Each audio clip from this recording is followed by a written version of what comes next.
I'd like to call this meeting of the Standing Committee on Policy and Strategic Priorities of November 4th, 2020 to order. The meeting will be convened by electronic means as authorized under the order of the Minister of Public Safety and Solicitor General of the Province of British Columbia, Emergency Program Act, updated Ministerial Order number M192. As such, council members are participating by phone, and as chair of this meeting, I am also participating by phone. Please note if my connection is lost during any portion of the meeting, we will recess the meeting until my connection is restored. If council loses connection during the voting process, we have staff on hand to facilitate getting you back online quickly while we suspend the voting process, and that contact information has been circulated to you. Council is also reminded that we need to ensure there is quorum during the meeting, so please make sure that your video is on. The live stream of this meeting will now have both audio and video. Video of council members speaking, presentations, amendments, and vote results will be projected to viewers when available.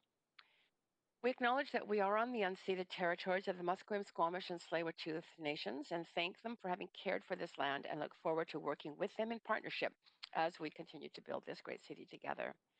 I also want to take a moment to recognize the truly immense contributions of our City of Vancouver staff who work hard every day to help make our city an incredible place to live, work, and play. Clerk, may we have the roll call, please? Yes, Chair. Mayor Stewart. Here. Councillor Carrs, Chair of the meeting. Councillor DiGenova. Present. Councillor Fry. Here. Councillor Swanson. Here. Councillor Hardwick. Present. Councillor Wiebe. Present. Councillor Boyle. Present. Councillor Dominato. Present. Councillor Bly. Present. And Councillor Kirby-Yung. Present. The meeting has quorum, Chair Carr. Thank you. Council, I want to go over the plan for the day. First of all, speakers should follow along on Twitter at Vancity Clerk for updates on the progress of the meeting so you don't miss your turn to speak. Comments on agenda items can be sent to council using the web form on the city's website, and the link to that form will be tweeted out at Vancity Clerk.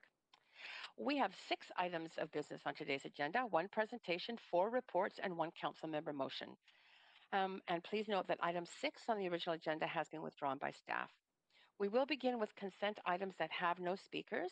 We will recess for lunch at noon, followed by a lengthier in-camera meeting, reconvening the Standing Committee meeting at 4 p.m. A reminder that when presentations are being streamed, the public live feed has a slight delay. So let's start with consent items. As chair for the meeting, I'm suggesting for reports that have no speakers, no presentations, or consideration items, we adopt the recommendations collectively in a single motion. There are no speakers for items 2, 4, and 5. Does any member wish to hold any of these items for debate or questions to staff?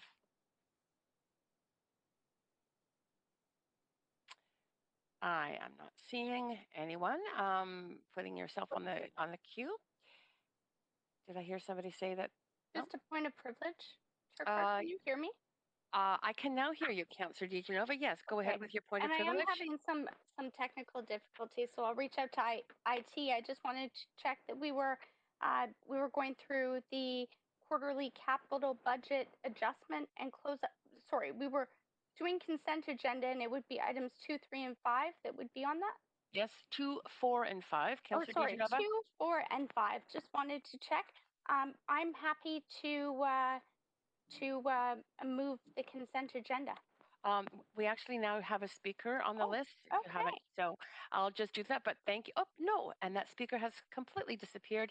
So Councillor DiGenova, I see no one on the list, so I will entertain your motion. Go ahead. Okay, thanks. I'm also testing out to make sure you could hear me, but happy to move the consent agenda to be efficient in both ways. Thank you.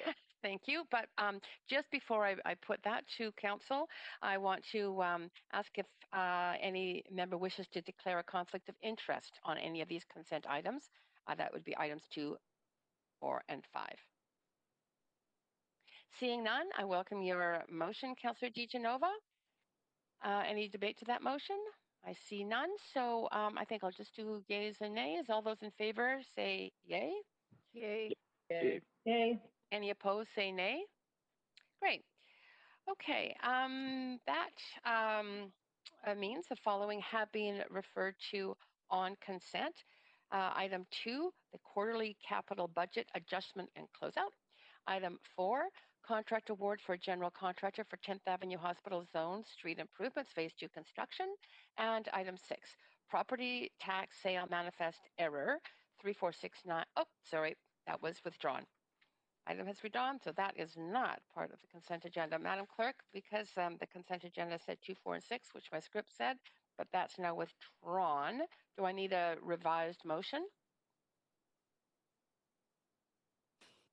Sorry, I was having a hard time getting my microphone on. It is the clerk here, and the motion was for item 2, 4, and 5. Oh, Councillor Chair, oh, earlier 4 and 5, yes. Sadu here, yes. City Manager. Earlier on in your remarks, I thought you had said 5, not 6. Okay, and thank this- you for that. I thought I might have made an error, but I'm glad I didn't. I only made an error in thinking I made an error. So it is 2, 4, and 5. I've read out items 2 and 4. Number 5 is 2021 fee increases for rezoning, development, building, and other related permits. So that's great. We can now consider the reports with presentations, speakers, or um, um, those held for debate, but yeah, it's fine. Point We're of just going to go personal through the privilege. agenda. Is that Councillor Hardwick? Yes, I just wanted to make council aware that there is a massive power outage on the west side of the city, covering a large part of the city, including where I am. And so power, I'm running off of battery power now, cannot get into my council laptop. And I don't know if others are affected by it, but should be aware of it. Thank you. Right. Perhaps you could offline have a conversation with the clerk about whether or not you want to come into City Hall. If actually being able to be part of this meeting is a problem due to the power. But I leave that to you to have that conversation offline. We were in the first report. Sorry, just to remind you that we have speakers and reminding those who are speaking, presenting, etc. Reminding speakers that you have 5 minutes to make comments and should state whether you are in support or in opposition of recommendations and may only speak once. Council members, you have up to 3 minutes to ask questions to speakers, understanding that speakers are under no obligation to respond. And I will also ask if speakers are residents of Vancouver if it is not already noted on the speakers list. Following the last speaker for the speakers list for each item as a pilot for the next few months, I will go over the speakers list of who were not present and give them the opportunity to speak. So we are on to our first item, presentation 2021 budget, tax scenarios, and options. We have Patrice Impey, General Manager, Finance, Risk, and Supply Chain Management, on the line to introduce the item, followed by a staff presentation. Ms. Impey, go ahead. Great. Thank you, Chair. And good morning, Mayor and Council. Today's presentation is a bit of a shift from our prior budget process, which reflects, I think, the uniqueness of this year's environment. Council had asked us to bring information to the budget in 2 steps. So today we'll present information specific to the property tax increase, and then on December 1st to the full report on the draft budget for Council consideration. And I think, as you know, Council had directed staff to prepare options for a 2021 budget within a 5% tax increase. And we'll be reflecting that today. As well, Council had asked for more information and some additional workshops to prepare for the budget, particularly given the challenge of 2020. So a number of those briefings have also been held, all at the effort to provide better information to Council and help you be more engaged in this challenging year ahead.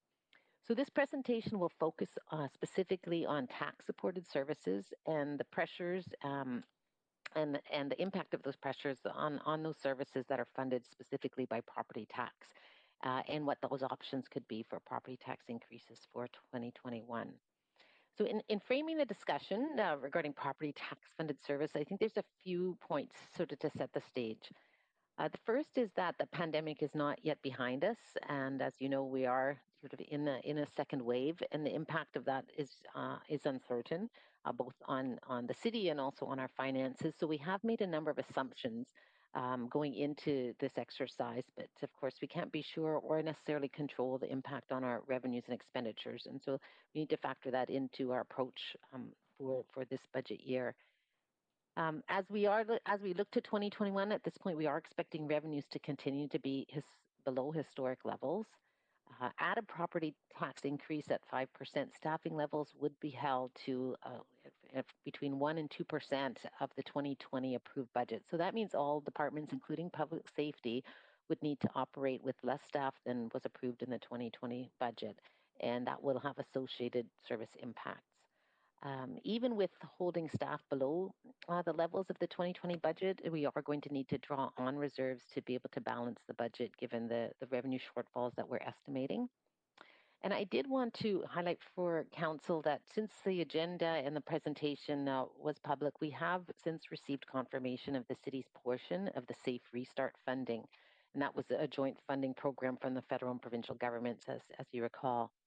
So the city's portion will be $16 million, and that is a number that is far less than the total impact from the pandemic on the city, and less than what we would need to close the gap for 2020, even after all of our mitigation efforts.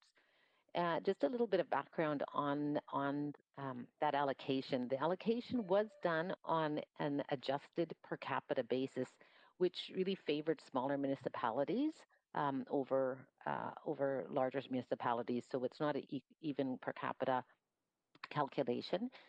So as in an example, a small city of 45,000 people would receive over $5 million, while Vancouver, which with close to 700,000 people, receives $16 million. So you can see how the province adjusted the per capita calculation to support smaller municipalities.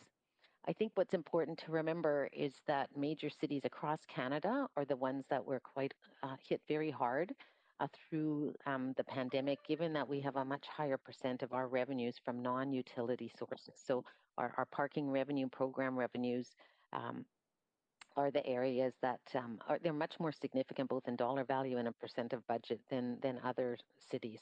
And so that was consistent across Canada on the major cities. So what that does mean is that we are going to have to rely more on our reserves than maybe we had hoped in order to offset our revenue impacts. The challenge with that, and as we go through the presentation, you'll get a little bit more information on that. The challenge is that if revenues and expenditures don't return to historic levels by 2020, we won't have sufficient resources to continue to use them to balance the budget. So just keeping that in mind as you look at the options that are presented, and we look sort of to balance the level of work and the needs in 2021 with the uncertainty still ahead of us in 2022. There are many pressures, both with the cost of our current services increasing, but also increasing demands for existing services and new services. And we know that we don't have the sufficient resources or capacity to execute all of those within a 5% budget, even with this reliance on reserves. So this will be part of the prioritization process that staff will discuss as part of this presentation, and hopefully give Council really a level of information that will help you to make those challenging trade-offs during these uncertain times. And I think you'll see our proposed strategy is really, wherever possible, to delay new initiatives until either later in 2021, where we have maybe more firm understanding of our revenues, or into 2022. That is sort of a more prudent approach, but recognizing that there are a lot of pressures on the city right now. But I think in 2021, we'll have a similar approach as 2020, really understanding how revenues are changing, and then give us the opportunity to adjust our expenditures, and maybe have the opportunity to bring in more of those priority items as we get more understanding of the revenue situation, or if some other additional senior funding can come forward. So just before I pass it on to Colin to do the presentation, I do want to recognize all of the work that's gone into this update. It's been really an extraordinary year for staff, management, and our finance teams that have spent an inordinate amount of time shifting priorities and tracking the financial impacts of COVID-19. And this is all in an environment of reduced staffing and resources and increased demand. So we do have a very large and complex organization, and I just wanted to share with Council that commitment of everyone to bring in better information to you for these past several months to help in your decision-making process. So I'm now going to invite Colin Knight, our Director of Citywide FP&A, to present. Thanks, Patrice. So for the presentation, there are 3 sections that I'll go through. Just an update on the 2021 budget and the approach to build on what Patrice had mentioned, to talk through around some of the specific scenario highlights that we've developed as options for council consideration. And then lastly, the public engagement results. And I have Megan Fitzgerald, the director or the manager of public engagement, here to support for that portion of the presentation.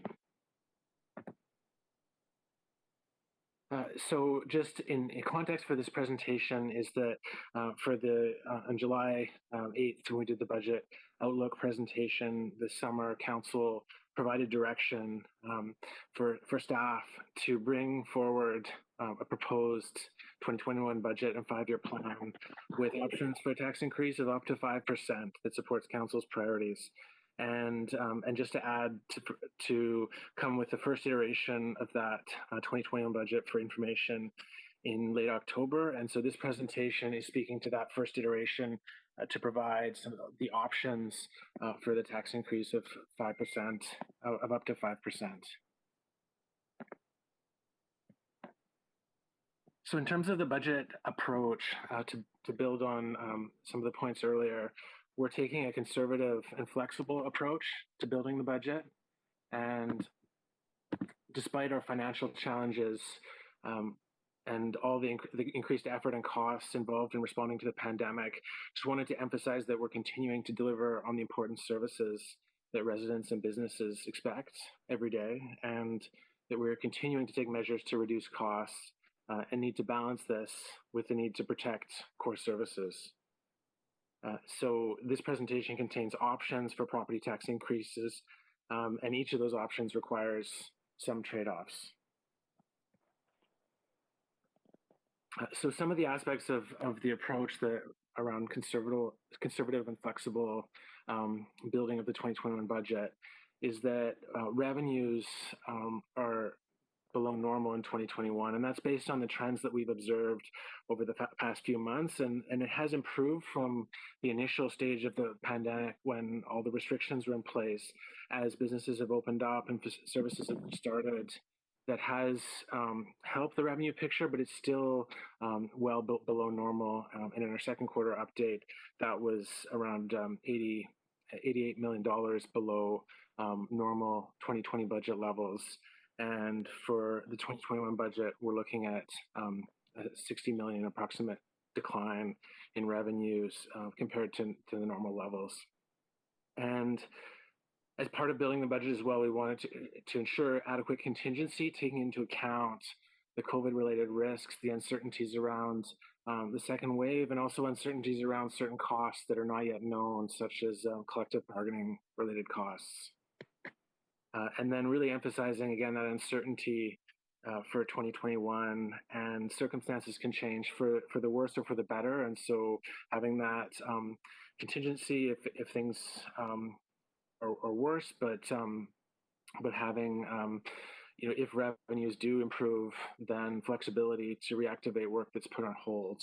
And then, as Patrice noted, that the amount of government funding is now known. However, it's not going to offset the magnitude of revenue losses that we're anticipating. So just focusing on the base scenario, which would be the option I'll speak to around the 5% tax increase, and I'll have some other options as well that I'll walk through.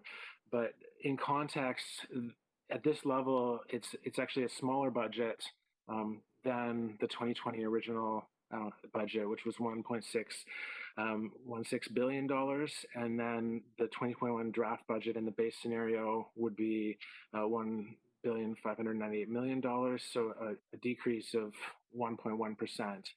over last year's original levels. And again, that includes reduced revenues. It includes the assumption of that 1 to 2% staffing level reductions across the organization with associated service level impacts. And it also assumes that we'll continue to maintain discretionary cost savings that that were implemented in 2020 as in response to COVID.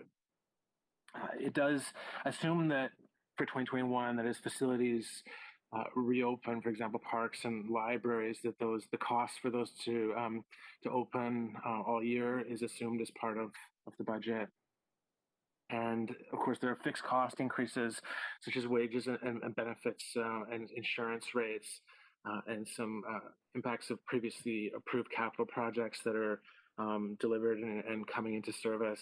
So those types of fixed costs, which we don't control, are also pressures and additions to the budget in this scenario. And want to recognize that we have some costs of adapting to COVID that make it more expensive to run existing services than it did in the past. And that could be things like cleaning costs or equipment costs related to the restrictions and safely operating the service. And then the last point, which was around the use of reserves, and I'll speak to that in more detail later in the presentation, but this base scenario assumes a reserve transfer of $57 million to offset revenue losses in 2021. The trade-offs, as we went through the process of building the budget and prioritizing the trade-offs that we faced were in a number of areas, but the need to deliver services that residents and businesses expect, and with most services able to resume, there's the cost of delivering those services. There's the challenge of having staffing at lower levels than the 2020 budget, even though demand is up in many areas for increased pressure on services. And then, as I noted, the cost increases related to operating in the COVID environment. What we are trying to do is use existing resources wherever possible to advance council board priority initiatives, including initiatives related to response and recovery to COVID.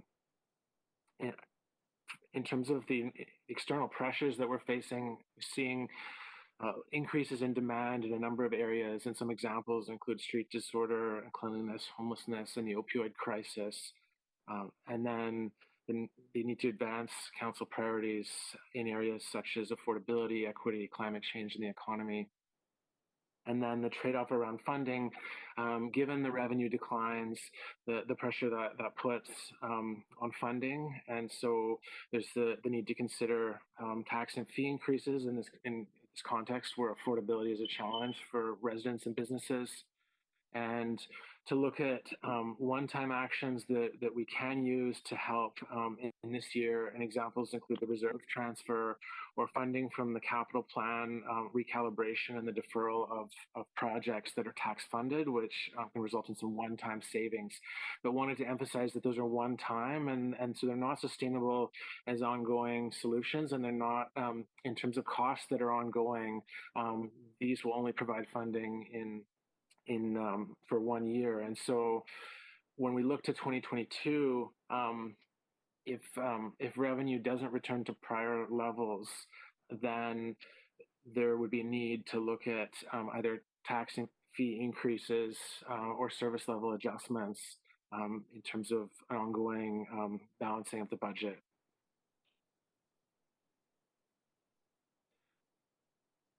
With reserves, as I mentioned, reserves are one-time funding sources, and we need to use them. In this example, the reserve, the revenue stabilization reserve, is intended for responding to unforeseen events and unexpected declines in revenue. But there is a need to ensure that we maintain the reserve within a target level to respond to future events like snow and extreme weather events that may occur. And as I noted, we'll need to look at 2022 and beyond, because we don't know how long this lasts. And in some scenarios, the impacts on the economy and on last into 2022. So we have to consider that as a possibility, and we will, whatever we do draw from reserves, we'll need to replenish over time, which then has a cost in the future that we have to take into account.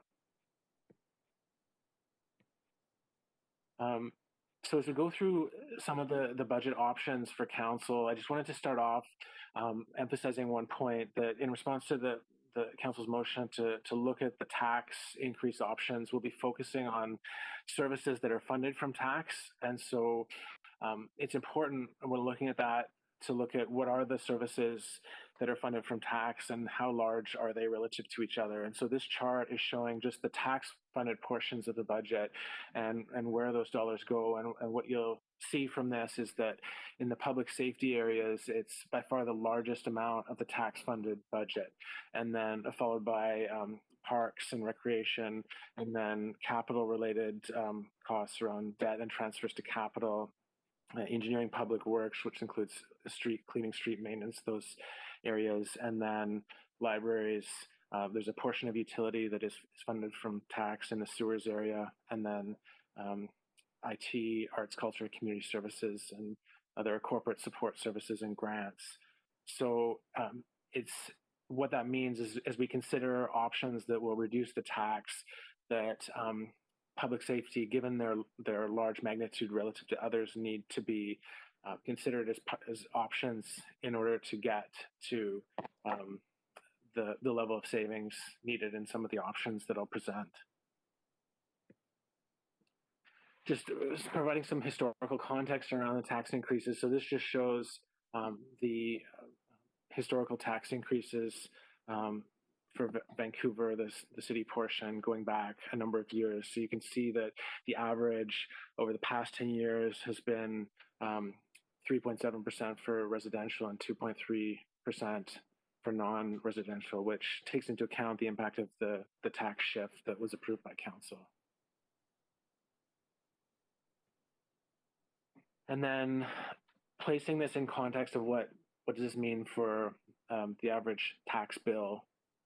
So just looking at, given the impact of the tax shift, when we talk about a tax increase, it's worth noting that because of the tax shift, it will be a different increase for residential and non-residential. So essentially, residential would be 0.9% higher, and non-residential would be 1.2% lower than the 5% rate that we're showing as options. And then in terms of dollars for the city portion of a median property tax bill, that would be for a median residential strata unit at $688,000 assessed value. That would be a $64 increase, assuming a 5% tax rate for the cost on the tax bill for the year. And then you can see for different types of residences and businesses, the amounts also shown here.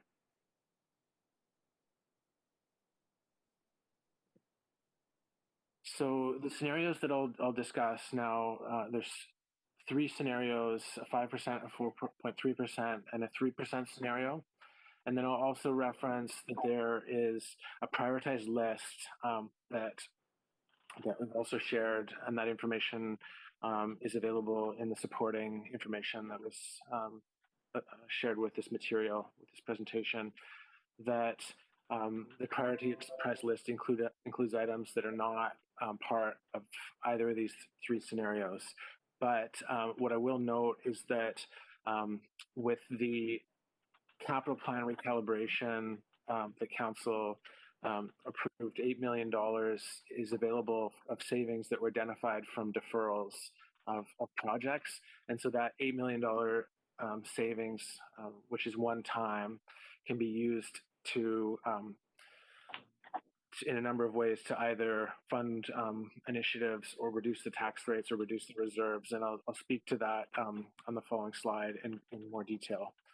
What I wanted to indicate is just some of the highlights of what is in the 5% scenario. Again, the full year operating costs of closed facilities, the fixed cost increases, and filling vacancies related to critical risks and service gaps that were held in, those vacancies were held in 2020. as response of COVID, and then advancing council priority initiatives, and some examples of that include the Vancouver Plan, the temporary patio permits, veterans parking.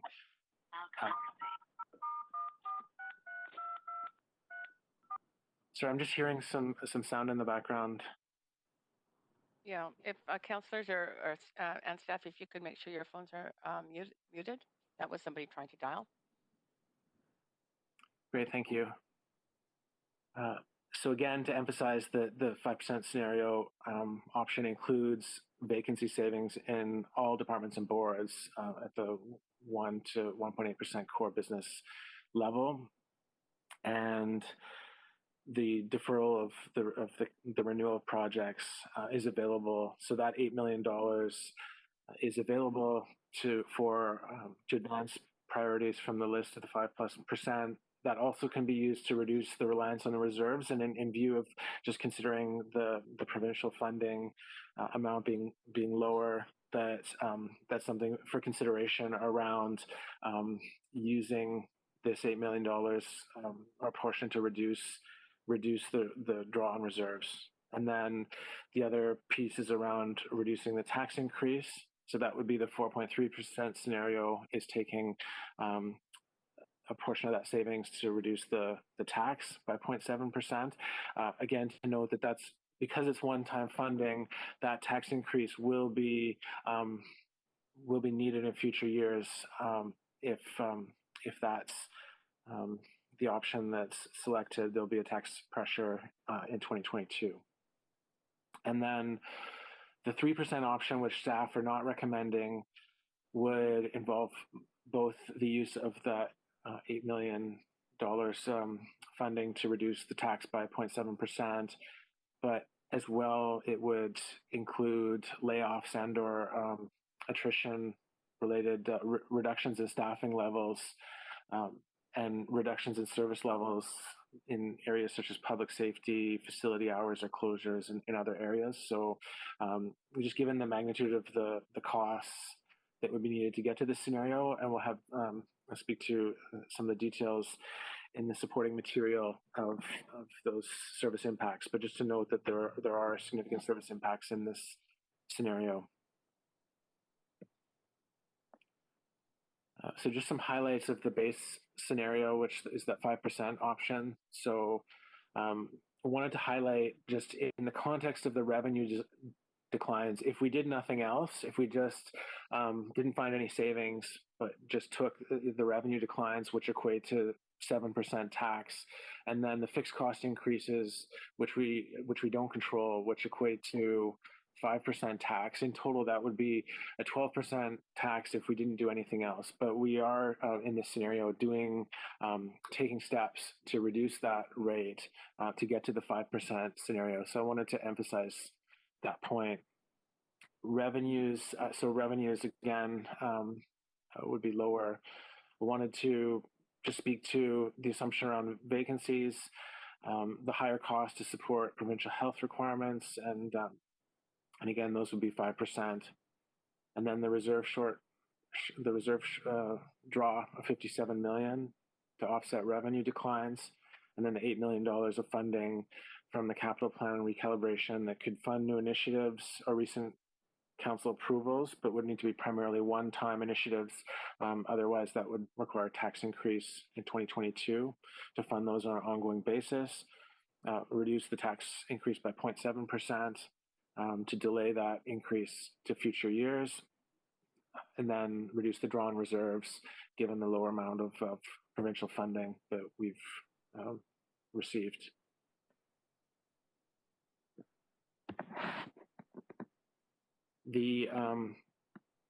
Just to speak to a few points is that there were some. So within the 5% scenario, there was a prioritized list that has been shared that provides a number of options where that funding could be used to fund one-time initiatives. Just to note that there have been some initiatives recently that have been approved by council that have an associated financial impact, and those include the free parking for veterans at $500,000 and the temporary patio permit program that has a $2 million financial impact associated with that. and so the remaining amounts can be used for items from that list or to reduce the reserve transfer. I spoke to the 4.3% scenario, just again, that this would be based on taking that capital plan savings, the portion which is not allocated to new initiatives, and using that to reduce the tax increase to 4.3%. And then the 3% scenario is requiring, in addition to the 1 to 2% reduction in staffing levels, is that there would be further staffing levels needed and across a variety of the tax-funded service areas, which would result in fewer police officers, fewer firefighters, and a reduction in infrastructure maintenance, which could have impacts in the asset conditions in the future, and reductions in service levels and hours and closures at other public facilities, and so that piece could involve layoffs depending on the areas and the level of attrition in those areas.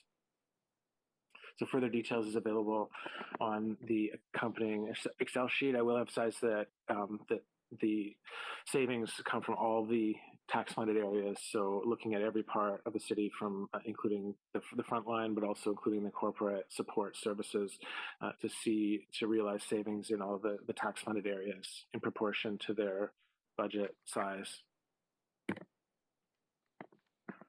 So just this is just some details on the supporting information, which has been shared with this presentation, and that includes the prioritized lists and initiatives that are not included in any scenario, and those are both around core business risks and gaps, as well as just advance council priority initiatives based on work that either new motions or work that was deferred from 2020. And then also is supporting information. There's listings of the critical risk and service gap vacancies that would be filled within the 5% scenario, where staff through the risk evaluation and prioritization have recommended that those be included. And then some information around the large amounts of initiatives that are being done within existing budgets to support council's priorities and support recovery within existing budgets. And then the detailed service impacts related to the 3% scenario, so showing each group more specifics about those impacts. And then a budget summary, which shows what the budget would look like in the base 5% scenario compared to last year's budget, and it is lower by 1%. And then information around the staffing level reductions to achieve the 1 to 2% staffing, and then also updates on the status of council motions and 2020 deferred investments within the current budget scenarios. The prioritized list, which is not included but could be, but items could be added to the budget from the $8 million that from capital plan savings or from additional taxes. Just again to note that some of the options include, in certain areas, bringing back the staffing to 2020 levels, so removing the vacancy targets. So that would be one option, and those have associated costs that would need to be added. There's also around a number of prioritized initiatives by council priority and core service. There's deferred initiatives from 2020, and then new council motions that have been added recently. And just to add a few details on that, that staff, when they were assessing the prioritization of those lists, really the the first lens was looking at a risk assessment and looking at critical service gaps. And there was another criteria was around urgency and timing, and that could include factors related to COVID-related urgency and timing around initiatives that are in progress. So, for example, coordination with the Vancouver Plan, timing. And then another consideration was looking at the impact of the initiative on the desired outcome of the council priorities. So given the resource constraints that we're working within, the staff have recommended the initiatives that would have that greatest impact. And so that's was factored into the prioritized list. And then that can be, council can add those to the budget through the allocation of savings, the increase of property tax, or through providing direction to reduce service levels in other tax funded areas to create capacity to add additional items from the list. And again, to emphasize that the supporting information shows how the items that are on this list, how they were, where they were drawn from, which is provided in the supplementary information. So that list of council motions throughout the year, the list of deferred initiatives from 2020, and then as well staff added based on their assessment of core business service gaps and risks. So. And then what staff will do is take that, and when we do the budget presentation, table the draft budget later this month, we'll have recommendations around how to use the $8 million in capital plan savings to within the 5% scenario to fund the highest priority items from this listing, and council can provide direction. Some examples of the types of things that are on the prioritized list. It's in all of the areas, but around, including areas such as housing, and in the economy around the ELER implementation, small business recovery, advancing culture shift, year 2, and additional investments related to reconciliation, redress, and equity.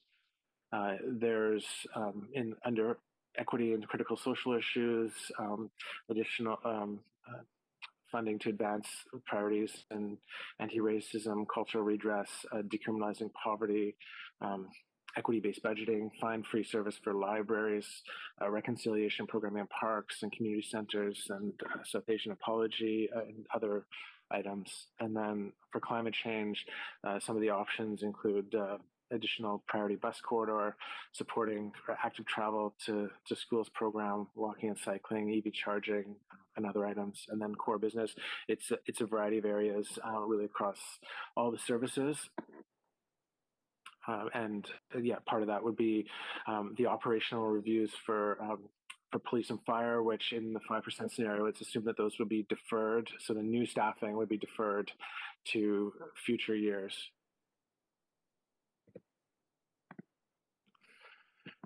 For the stabilization reserve, there's a few points that I wanted to focus on. One is that just looking at for 2020, the most recent forecast is around a need for $34 million from the reserve to balance 2020, and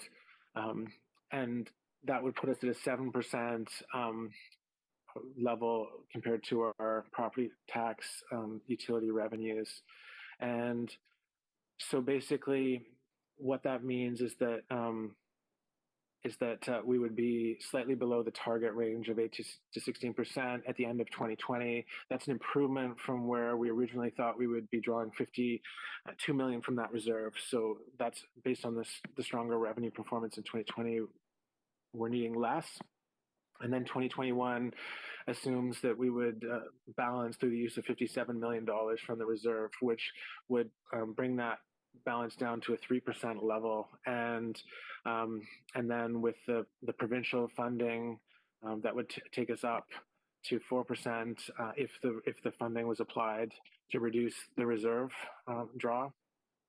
And then just to note that there are items already committed around the permitting area, given the cost being greater than for the work in progress being greater than the current fee revenue. So because of that, there's a need to maintain a balance in this reserve for those items in the future. So we wouldn't recommend going any lower than this reserve level, given those commitments. And just in terms of dollars, a 1% increase in reserve requires approximately $13 million. And whatever we do draw, we would need to replenish over the next few years. This chart quickly shows some history around the General Revenue Stabilization Reserve, which is the reserve intended for these offsetting unexpected revenue declines and events. And so we have, over the past number of years, built this reserve up by transferring funding into the reserve. And so you'll see that the balance has increased steadily to a peak of 11%, which is well within that recommended range. And then with COVID, that's resulting in the draw on the reserve in 2020, and then the further draw on the reserve in 2021 as part of the budget balancing. And again, noting that we need to maintain that balance for permanent needs in the future as well. There's potential for snow or extreme weather events that we have drawn from the reserve and need to ensure there's balance available for those situations. So for next steps, the draft budget will be released in advance of the December 1st council meeting and the budget debate on the 1st, and then vote on the 8th. And so the detail that I've spoken about in this presentation is available for council to consider in those options, and then that can form the basis of the budget discussion in December. So with that, I will pass it to Megan for public engagement. Thanks, Colin, and good morning, Mayor and Council. This is Megan Fitzgerald speaking, Public Engagement Manager in Civic Engagement and Communications.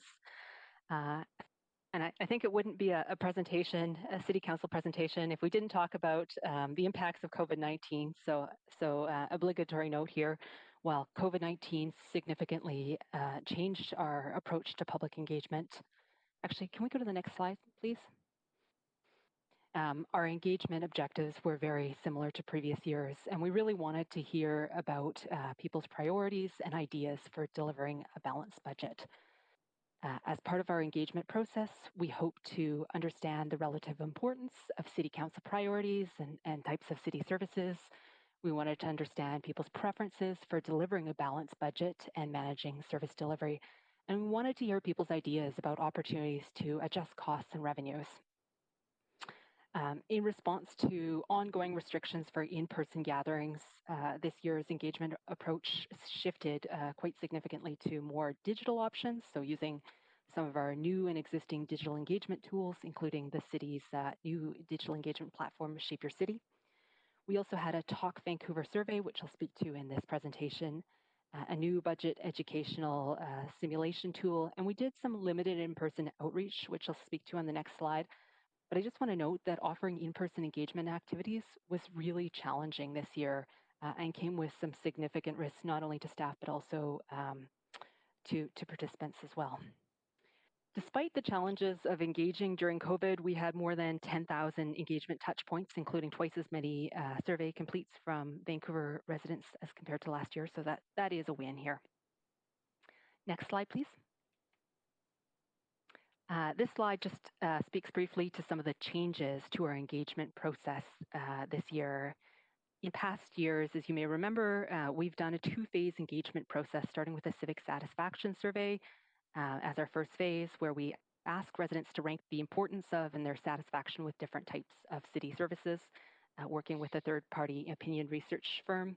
And typically this would take place in spring, but this year, because the survey would have been conducted at the height of the first wave of COVID, when many of our services were on pause, we chose to postpone the CivicSat survey until next year.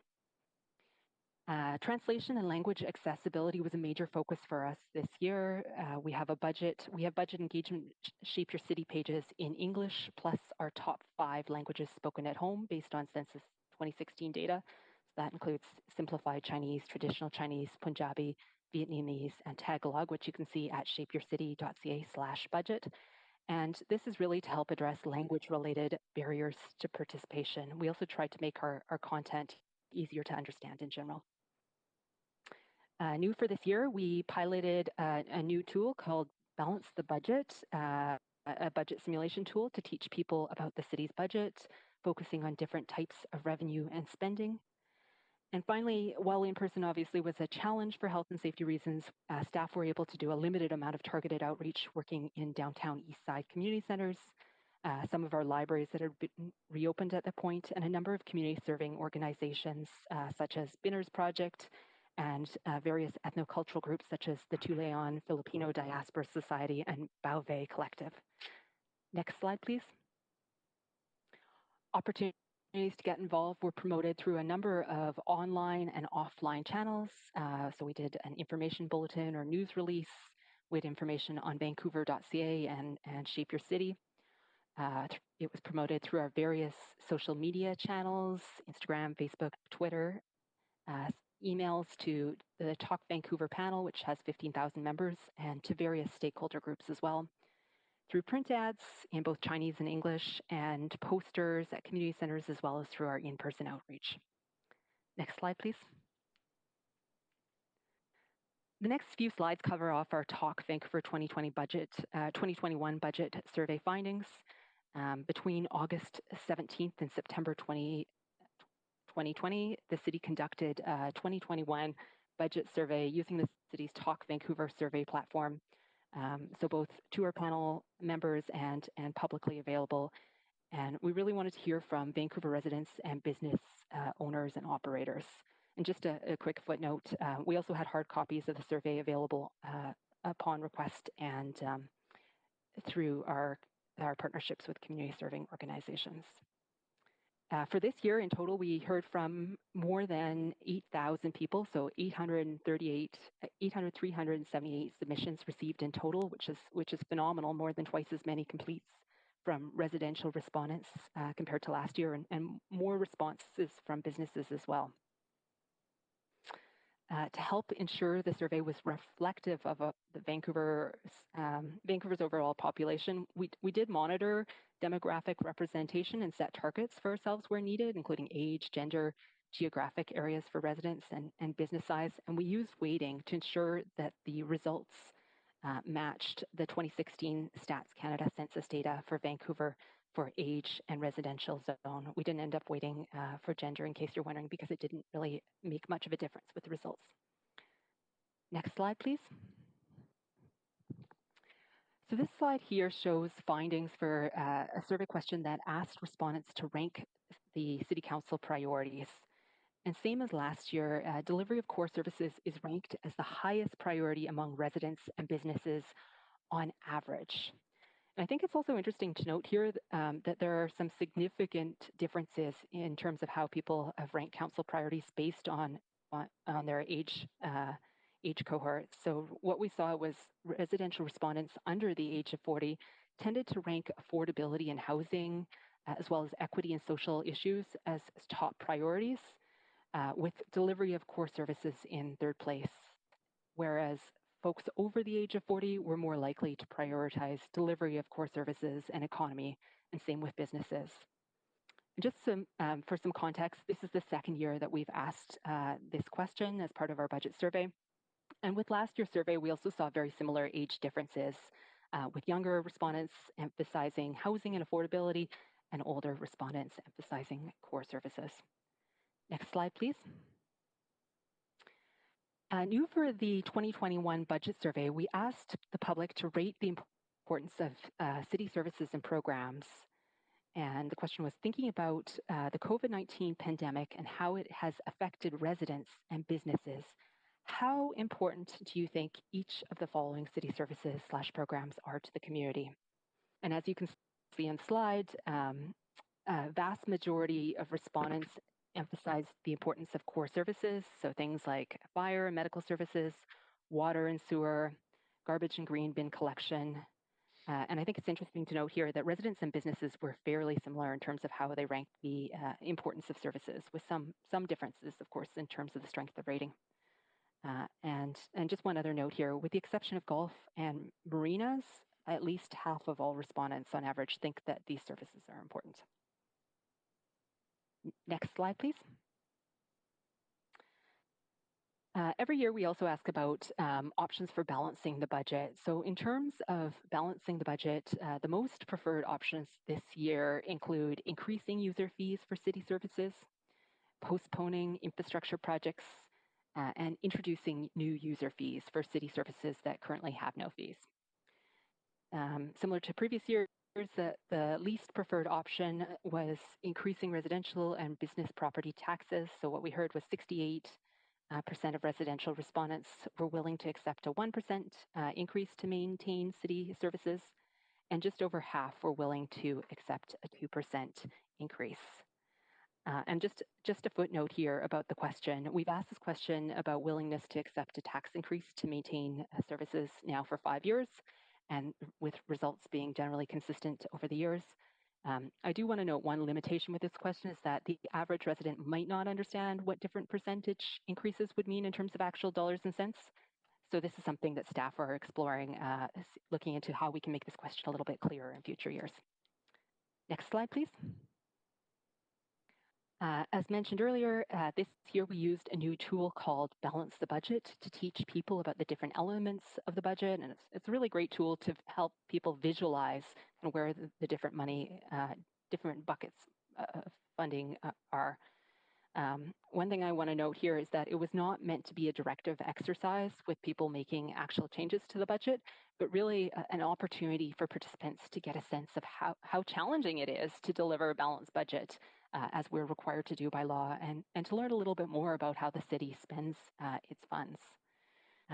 So using the 2020 budget as a baseline, basically participants could increase or decrease revenue and spending categories, but they needed to submit a balanced budget to complete the exercise.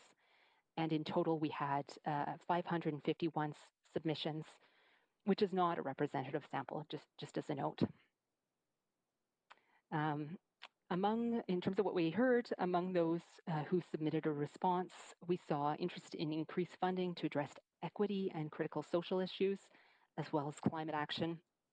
We also saw reduced spending on police services, which I think can at least be partially attributed to increased public discourse that was happening in late summer and early fall around systemic racism taking place at the same time as our budget engagement period.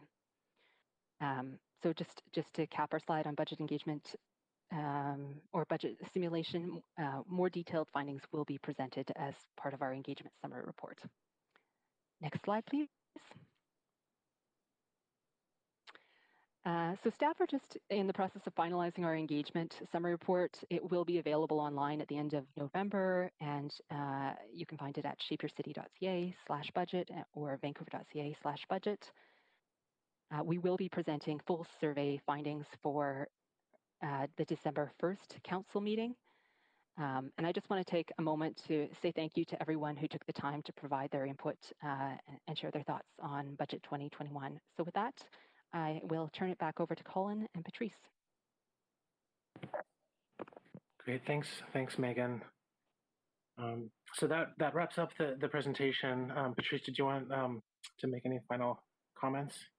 Yeah, well, thank you, Megan and Colin, for the presentation, and Council, I hope that give you a bit of a summary of some of the work that's been happening behind the scenes, both on the engagement side and the finance side, in understanding sort of the dynamics of the 2021 budget situation. So with that, I think we will take questions. That's great. Thanks, Ms. Impey, and very much appreciate the work that you and Mr. Knight and the whole team have done. So, Council, we are now on to questions to staff from you. You have up to 5 minutes to ask your questions and receive the answers.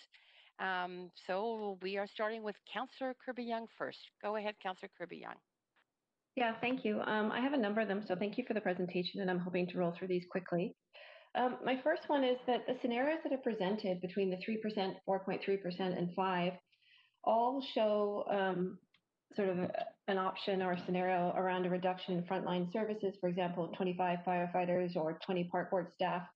I'm wondering if why we don't have an alternate scenario, or if we can get one that shows an option to reduce non-frontline positions, so such as administration, or not reduce or not fill or maintain additional vacancies, such as administration, management, and so on. Yeah, maybe I can take that one. A couple of things is just because we're just talking about property tax funded services, and there was the one chart that shows that our frontline staff is the biggest part of the property tax funded services. So we wouldn't be able to take that big enough a reduction out of the other areas to offset that, and that's just this just the fact of the fact that public safety primarily, they're all almost 100% funded by property tax and take up the biggest amount. I do want to note, though, that in creating those vacancy numbers, the frontline areas of police, fire, parks, and library are at the 1% side, and most of the other city services are closer to the 2% vacancies. Okay. So we did take that into account. I just want to jump in there because I just want to really drill down into sort of quick, kind of direct questions if I can for time. Sure. So between a 1% of additional tax levy, say between the 3 and 4%, that equates to about $7 million or so. Is that right? 1% is $8 million. Million. Okay. So if we were, the difference between a 3 and a 4% or between a 3 and a 5, we'd be looking for about $16 million in savings. And so am I hearing that we couldn't find $16 million in savings administratively from other salary or other positions? And if not, the second part to that, since we do have a scenario here where we had $8 million in capital savings, can we look to get information back on additional capital savings as a scenario so we can have some balanced options for consideration? So just on the savings, so we did do. I'm just going to get a number for you. Just wait for the team. So the 1.8% vacancies and savings on the non public safety and frontline staff. I'll get you the dollar value for that. So that is factored in. There is those savings.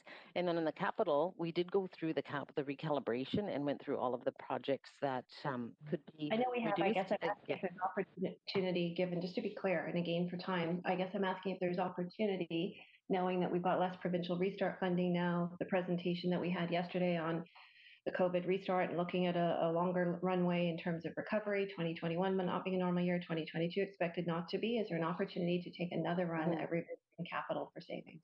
Yeah, we can go through and look at what was next, what else is being funded there, and share that with you. Okay. Just the number for the savings that are already built in the budget is $7.5 million. That's already built in to non-public safety areas. So that's already been taken out. Okay. That's great. I saw that. Thank you. And then just when you said that's where the largest complement of staff is, and you referenced police, for example, or fire, the 106, but I think police has about 2,000. How many? Don't we have about 10 or 11,000 employees in total across the city? Yeah, many of them would be funded by capital, and it could be utility funding. It could be other parks revenue. So this, again, we're just looking at tax-funded services. That's what makes this quite challenging. Yeah. Could we get a breakdown of the other staff just, by area and get some more specificity on that, please? Yes. Sure. Okay. I guess I'm also wondering too, there's an opportunity to take a prioritization approach here, given that, we may be in a practical situation where we can't do everything. And looking to the resident feedback on slide 31, it's quite clear that there's some variance generationally, but delivery of core services, affordability and housing, and then sort of subsequently followed by economy or equity, but core services and affordability and housing really stand out, that we take that approach to prioritizing our investment, and that may mean delaying projects or work in other areas so that we can align our budget with the priorities of the residents of Vancouver. Yeah, I will just comment that in the base scenario, some of the very core service delivery items are included, even though we are still holding 1 to 2% vacancies. But in the attachment, there is a section on that Colin mentioned, the investment options, there is a section on core services and gaps. So council can prioritize those ones first above all the other new ones. So that is all available in the information. Great. Thank you. And that's your time, Councillor Kirby-Yung. Councillor Boyle, up to 5 minutes.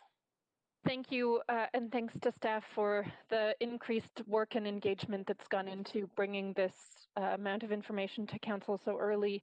I have a number of questions, and the first is, can you highlight for me what, if anything, is included in the 5% scenario in operating on accelerating action on climate change?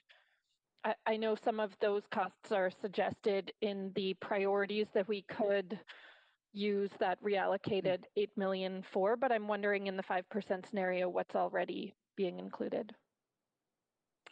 Yeah, I will get that information for you. It might just take a minute, but I do want to highlight there is in the capital budget. I think we heard from on the climate action report. There is a significant amount that's in capital, so it would be primarily capital. But there are some items on operating and some that are operating items that are in your list of potential initiatives. Okay. So I'll report back on that once we get the number for you. Great. Thank you, Patrice. My other question is hoping you can highlight for us what the specific police portion is in the 5% scenario, or staff within the 5% scenario suggesting an increase in the police budget or a kind of keeping the rate the same? Do you mean the total budget? Yeah, the total police budget, yes. Portion of the police budget. Yeah, I will get you the total number, but it will include increases based on sort of fixed costs and then reductions based on taking out a 1% out of the total. So I'll get you the number, but it probably comes out about flat. Sorry, it's increasing by 0.6%. And that wouldn't include wage increases at this time because we aren't clear on what the wage increases are. Okay, 0.6%. And my next question is around funding to arts, culture, and community services and the equity work that they're doing, noting there's a number of motions council has passed that we haven't, the work has been delayed on because of COVID and because of a limit to staffing in that area. Is there anything in the 5% scenario that reflects an increase to ACCS, or is that also in the priorities that council would need to then reallocate to? Yes, there are a number for ACCS. I'm just going to pull up your list that have been included. Let me just see if I can find it quickly. Otherwise, it might be easier for us to send. There's quite a long list of items in there. Would it be better for us to email that to you? Sure, happy to get that by email. Yeah, there's about 1.5 million in the base scenario related to ACCS, and it is about I'm going to say six major initiatives. Okay, great. My last question for now is, I note in the feedback one of the ways that the public supported meeting these gaps is through increases to existing and new user fees. And I'm thinking about the climate report that we're debating around parking permits and wondering if those types of parking permits get classified as a user fee in terms of how we think of these financial tools. Yes, that would be considered a user fee, all of parking. Anything that's not tax or utility, we consider a user fee. Even utilities are really a user fee because they fund themselves through their charge. Okay, great. I'll leave it there for now. I see we have many speakers on the list. Thank you again. Okay. Thanks, Councillor Boyle. Councillor Hardwick, up to you for 5 minutes. Great, thank you very much. On slide, I think it is 23, is the examples of initiatives on the prioritized list. Could we have that up, please? And my question that relates to this is, what are the dollar values associated with each one of these 5 categories? Broadly, these are the ones that are looking at the council priorities by segment, addressing affordability and housing, protecting and building a resilient local economy, Keep going, increased focus on equity and social. That's the one.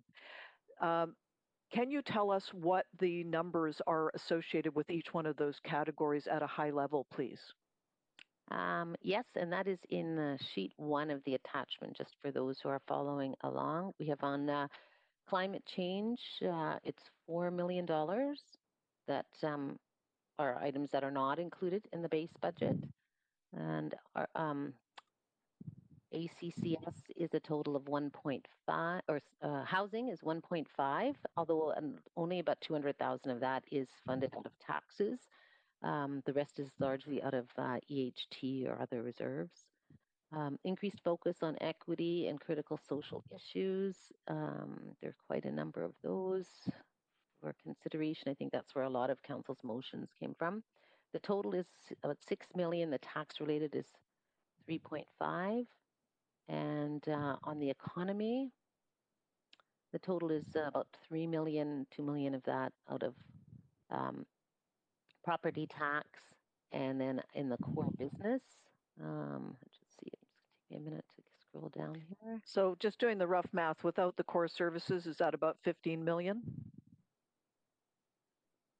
I don't have a subtotal, but I'll assume you were able to do that in your head. I'm just running okay, the that's numbers. Great. Yeah, so thanks. really our exercise here is, as the council, is to look at our own prioritized list within these categories and then take into consideration what we've heard from our residents in terms of their priorities. I'm believing that that is the right process, correct? Yes, and what staff have done, if you go through the list, is staff looked at all the motions and initiatives underway, and did their own prioritization. We did that across all of the GMs. Most of these priorities cover many departments, and so what you'll see is that the list is prioritized by under each one, item 1, 2, 3, or 4. So that's staff's input, and because we said that we would bring that to you, but obviously it's council's decision. So that leads me to my next question, which is, what can council do in terms of providing their feedback on how they think this list should be prioritized? That would be part of the December report as far as closing. I mean, council can provide feedback at any time, but to vote on what would be the final budget would happen through the December report. What we can be doing, like over the weekend, we go through all of this. We do some of our own maybe internal budget workshoppings, and then come back to you, Patrice, and to staff, and say, given this is what we think you should be doing, because you've gotten the feedback from the GMs. You really need to get feedback from us prior to going into the decision-making process, correct? If you choose to provide us that today, and vote on priorities, you could do that today. Otherwise, we would expect it to happen at the December 1st council meeting. And we can provide the options. Again, one of the options is to apply it to reserves or to these new initiatives. So we can provide you with different options within that available $6 million.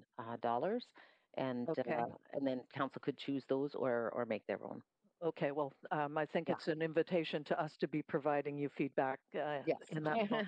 So could you explain how the pay-as-you-go piece works in the intersection between the operating and capital budget?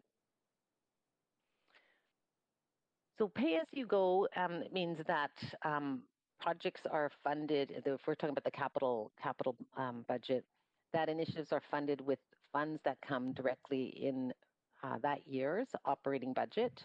So for instance, utility fees, those fees would then go directly to capital to fund capital projects.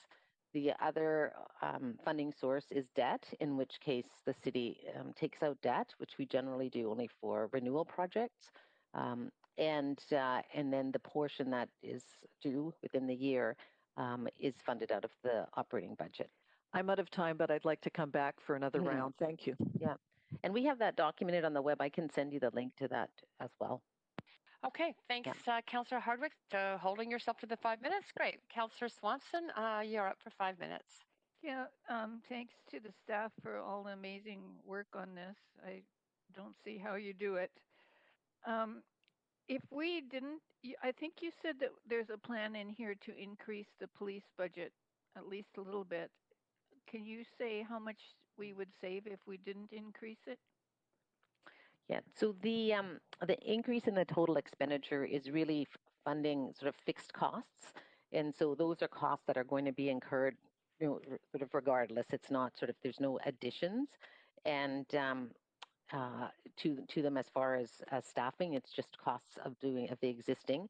What it does in our model, we've taken the 1% and from the what would be the police budget if we'd started everything together from the 2020 budget and reduced it by 1%. And that is, I'm just going to wait, I think that is about $3 million that have come off of the budget. And then the balance of that is about flat, as we said, about 0.6 up. Okay, thanks. Does that make sense? Yeah. Yeah. Another question I have is about the reserves. I keep asking questions about this and trying to wrap my brain around it. I think Colin said that a 1% increase in the reserve would cost $13 million. Mm-hmm. But I thought you've said before that the total reserve was $130 million, and 1% of $130 million would be $1.3 million. Okay. I think I can explain that. So our target, the reserve target is set between 8 and 16% of total non-tax and utility revenues. So, of our 1.6 billion, tax and utilities make up 3/4 of that. And so of the 400 million, anyway, I'm doing it off the top of my head, but of the revenue that's not tax and utility, we want to maintain between 8 and 16% of that. So it's 1% of that number. That makes sense? So the amount that we have in reserves is still 130. Mm-hmm. Yes. Okay. Yes. And although a number of those are already allocated, will be needed to balance the 2020 budget and are already set aside for your work in process on permit revenue and other revenues that we know are going to come in. We'll need those funds in future years. And if we get 16 million from the province and the feds, that could be used to reduce the amount that we get, that we take out of the reserves as one option for using it, right? The $16 million? Yeah. Yes, that will go against the reserve to help balance that. So I have another question about engagement. Did the staff weight the responses for income, and do we have a figure as to maybe the median income of the respondents, or maybe a breakdown as to how many of them were low income? Yeah, maybe I'll ask our communications staff. Was that one of the demographic pieces that we captured? Sure. This is Megan Fitzgerald, Manager of Public Engagement. I don't have that information at hand, but we can certainly follow up, Councillor Swanson. Okay, I would love to see that info. Thank you. Because I think you put down when you do the questionnaire what your income range is, right? We certainly collect that information. Yeah. So I think it is part, but I just want to confirm and we'll follow up. Okay, thank you. That's it for me for now. Great. Thanks, Councillor Swanson. Councillor Bly, up to you now for 5 minutes. Thank you, Chair. And thanks to staff for the presentation. I just have a few questions zeroing in on the supplementary document provided to the public and to Council, the Excel spreadsheet, and just wanted to ask some clarifying questions. I guess probably Patrice. So first of all, I'm curious about the Community Policing Center Group 1 and Group 2, and it looks like the explanation is sort of a carbon copy of each. So could you just explain those differences and why they're listed twice? Patrice, it's Sandra here. I could speak to that. Great, thank you, Sandra. Yeah. Thank you. Sandra Singh, General Manager, Arts, Culture and Community Services. I facilitated the discussion with the various departments on the ranking in this area. We recognize that the community policing centers play a really critical role in the community and supporting VPD. And at the same time, we had a very big list in which to bring forward recommendations to council. So what we did is in the first grouping, we suggested prioritization of community policing centers that are providing services to community in neighborhoods that are under significant stress, such as South Granville and Yaletown, and West End and Cole Harbour, as well as community policing centers that serve communities that face significant inequities or discrimination. So Chinatown and the Aboriginal Policing Center, as well as left some space in that group for VPD to prioritize others based on need. And then in the second group, VPD could offer support to the remaining CPCs. So that's kind of how we group them. So essentially, so they could be ranked differently, is what I'm understanding. Exactly. Okay. Exactly. Yeah. Okay, and the next question I have is there's no ranking for the public wash. I'm just moving down the spreadsheet here, so hopefully that's helpful. But I see that there isn't a ranking for public washrooms, and it's been included in the not included in the base scenario of 5%. So I'm just curious, and I have a couple more questions. So just high level, why we didn't rank that one.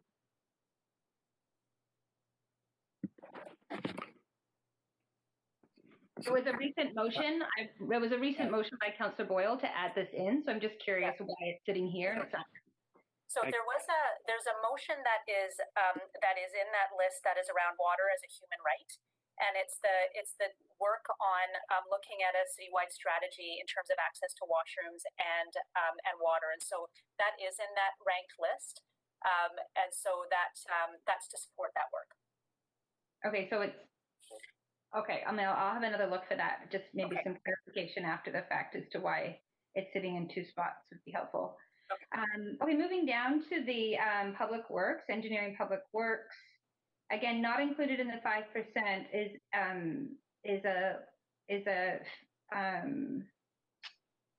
it's around urban issues and speaks to Strathcona Park encampment, particularly $82,000. Can you explain to me that amount?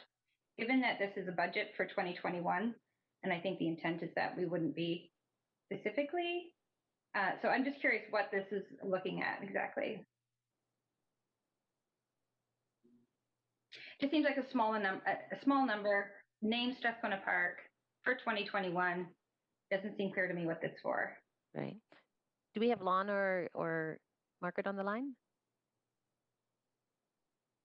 Lon Leclerc here, General Manager of Engineering Services. I'm not sure exactly what that 85,000 refers to. I'd have to look into it and get back to you. Okay, that would be great. Thank you.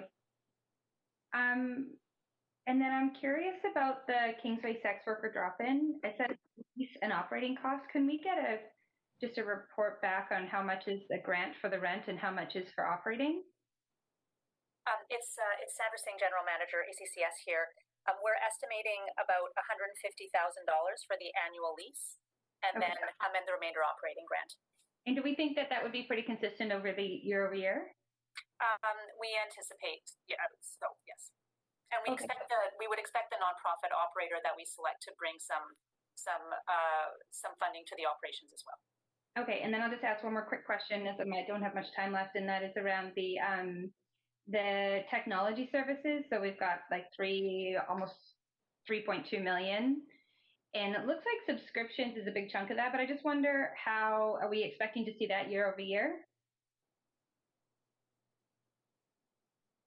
Yeah, I'm just pulling that one up. And a quick answer, if you don't mind. Thank you. Yeah. Can I just need to find that one and then I can get back to you. But we are shifting quite significantly from I understand capital to operating. So yes, we would see an increase happening every year. Every year. Okay, thank you. Thank you. Mayor Stewart, just before I move on to you, I just wanted to let the public know that the slide deck that was presented by staff had a different slide than was presented online, that is, than was actually presented during the presentation. That's slide 25, stabilization reserve. We have that slide ready to post on the city website so that the public has the same slides exactly as were presented by staff. So just an alert, Council, you have had that slide sent to you, the correct one, so you're all fine. And Mayor Stewart, now over to you for up to 5 minutes. Thanks so much. As this is a verbal briefing, I think this is open for statements and questions. So I just wanted to use my 5 minutes to explain about the news we've just had on the Safe Restart funding. Just so Council knows, as you're well aware, in spring when COVID hit, we were very concerned about our operating budget, and I know we still are, with the the specter of property tax defaults, which didn't thankfully happen, but of course the loss of revenues, which I explained here today. So the Big City Mayors Caucus met with federal, senior officials, Deputy Prime Minister, Finance Minister, Infrastructure Minister, even the Prime Minister at some points, to express the need for operating funding for cities. Of course, the federal government has never provided direct operating money for cities, so we knew this was a long shot.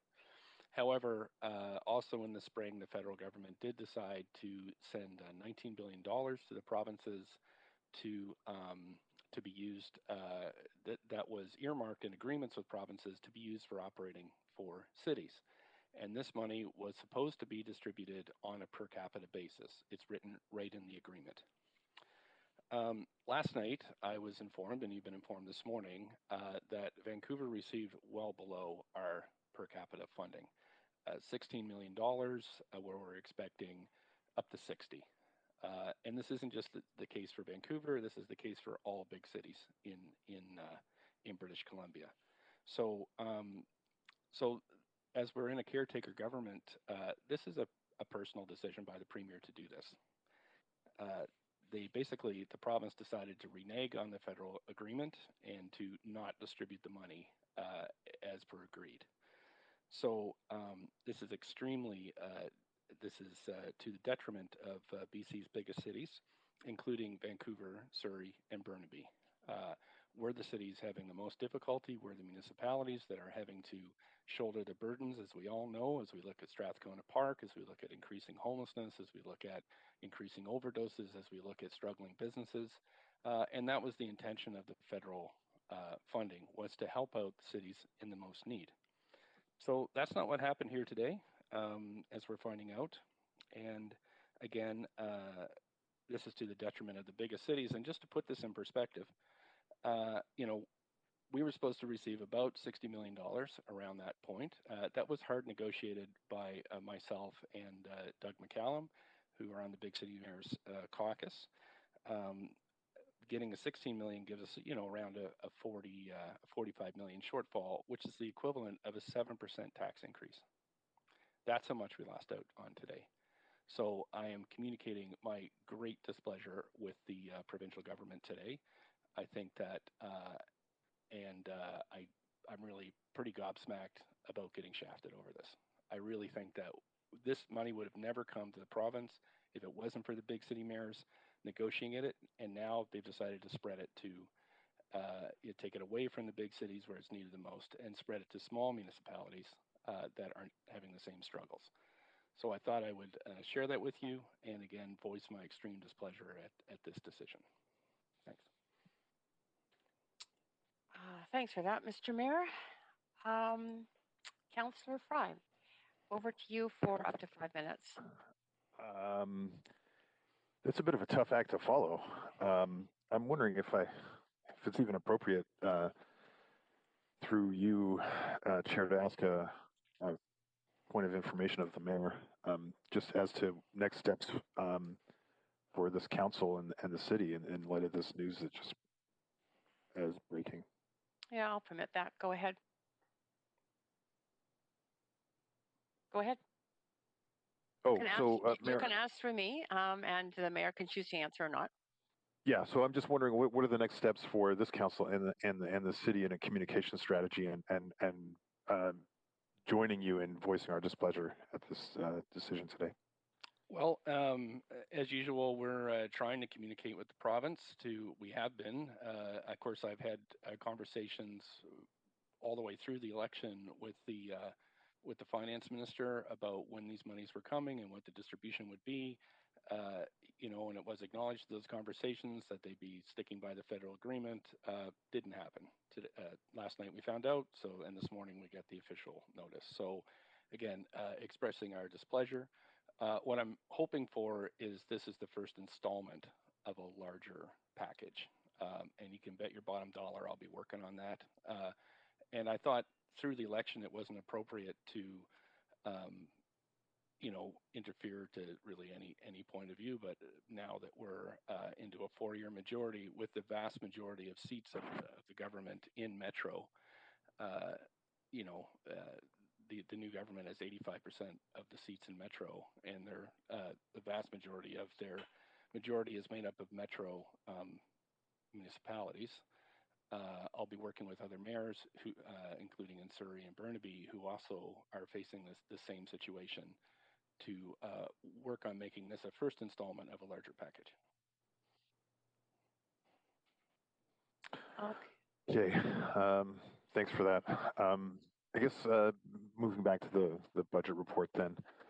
A question around fire rescue, and at the 5% scenario, does this contemplate any meaningful cuts to, in particular, some of the work out of Fire Hall 2, downtown East Side, Strathcona, and the opioid response? And does this have any impacts on service as we've been expanding?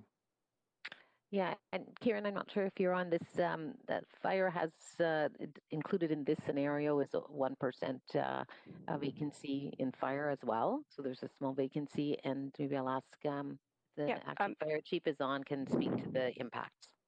Sure, Patrice. This is Kieran Marone. I'm the acting fire chief. Yes, Councillor, definitely there is an impact which may not be visible through the documents. We're going to have to take Medic 11, unfortunately, out of service until we can meet the savings of about 1.3 million. The 1.6 million target we're addressing by holding 2 exempt positions vacant. The rest of it is going to mean that we have to hold the new medic that council just approved it out of service until we reach those savings. So to be clear, Medical 11 is the unit out of 2 Hall that does the overdose response? That's correct, because there's already a medic 2 at 2 Hall. It is not quite stationed at number 2 Hall, but it is responding to that district. It's stationed at number 1 Hall, which is very close to Strathcona Park. Sure, yeah. Have we seen a reduction in calls for service from fire rescue? No, actually, the calls have gone up. We have recently, as of September 15th, received most of the red calls back, and our call volume for medical calls has increased tremendously. So it goes without saying then that the growth plan, as we've contemplated it, wouldn't be funded through this. Is there any veracity in claims that there may be a cut to an engine or ladder truck on the west side? That's a great question. It's just it's measuring risk. What happened with adding Medic 11 was that this was an additional unit that provided support to the downtown east side area and to the overdose crisis that we were dealing with on a regular basis, and some relief to number 2 Hall calls for number 2 Hall staff. If you remove any other apparatus, what we're at risk at is meeting our ERF, which is having the right number of firefighters present at a fire. So it incredibly increases the risk for any other area, because that's how we have deployed the units to ensure that we are covering most of the city the best we can with the staff that we have. Appreciate it. I'm over time. Yeah, thank you. Sorry. Let's just touch it for a moment there. Sorry. Thank you, Councillor Fry, for catching yourself. Councillor DiGenova, up to 5 minutes. Thanks very much. My first question is from Ms. Impey, just related to our Vancouver Charter and what it prescribes that we can charge taxes for and that the city should be providing as a core service. When's the last time we undertook a review of what we have to provide by law in the Vancouver Charter? Right, Councillor DiGenova, we are in the process of taking a look at that. I know you did ask that question at the previous meeting, and so we are going through the charter to outline what those are, and we can share that with council as soon as we've got that completed. I will let you know that the charter is not extremely prescriptive on the specific services that the city needs to provide. We have responsibilities, but they can be managed through work that the city does. It could be work that third parties do. It could be through regulation. And so I think But a lot of our city services have been developed over time to support the city, but they're not necessarily going to. You won't find them in the charter. But we're doing a bit of work to summarize that for you. I've found a couple of pieces in the charter just related specifically to water, sewer, engineering services, rezoning, land and property, fire service, police service, generally maintaining law and order in the city, providing a jail, engineering services, specifically with roads, streets, sewers. I mean, are those the kind of things that you're looking at right now? Yeah, that's exactly the list we're going through. Yes. Okay, and when will that come back to council? I would assume it would be before the budget, obviously. Yes, that's what we're working towards. Okay, and can you give me an estimated time frame on that? Let me just check where we are, and then I can let you know. Okay, that would be great. And then with the 12%, because there's been some reports out there that it's fear mongering. Does it say there that if we didn't take these specific measures, the fact is if we didn't pull from reserves, which I mean, as you've mentioned, might not be enough to get us there, depending on how long the pandemic continues, if we go into sort of different scenarios or situations, that impede our ability to either, gain revenues that we otherwise would. I just have to ask the question: would we be paying 12%? Would we be looking at 12% to balance the budget, even if we have an extension until the end of 2021, as prescribed by the Minister of Municipal Affairs? Would it be 12%, as the slide says? Sorry, what was the extension to the end of the year? Well, I had understood that the Minister of Municipal Affairs had, as we discussed earlier in the year, allowed extensions to municipalities to balance their budgets. So the budget would need to be balanced within the next year, is my understanding, as we would look at it in Vancouver. That was specifically allowing municipalities to use reserves, et cetera, or increase taxes in the future year to and that's what I was sort of looking at. I get for what you're saying. reserves. Sorry, I'm limited in time, so trying to put that all together in a question. So would we be at 12% if we didn't use any reserves?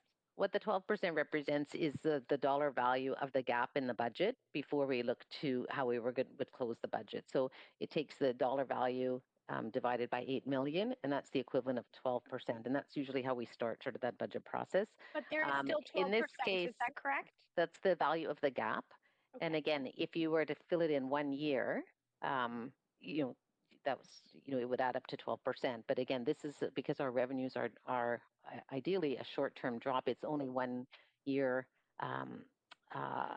that we're expecting that. And so that's why we wouldn't propose to do all of that in 1 year, and that's why we would use the reserves instead. Okay. So, does that make sense? Yeah. Thanks so much. Chair Carr, while I have 30 seconds left, and instead of trying to slip a question in there that won't be answered in time, I'd like to move for a second round of questions, please. Yep, that's fine. And council, we just need a majority on that. So all those in favor of a second round, say aye. Aye. Aye. Any opposed, say nay. Yeah, thanks for that, Councillor DiGenova. Thanks. And you are at your time.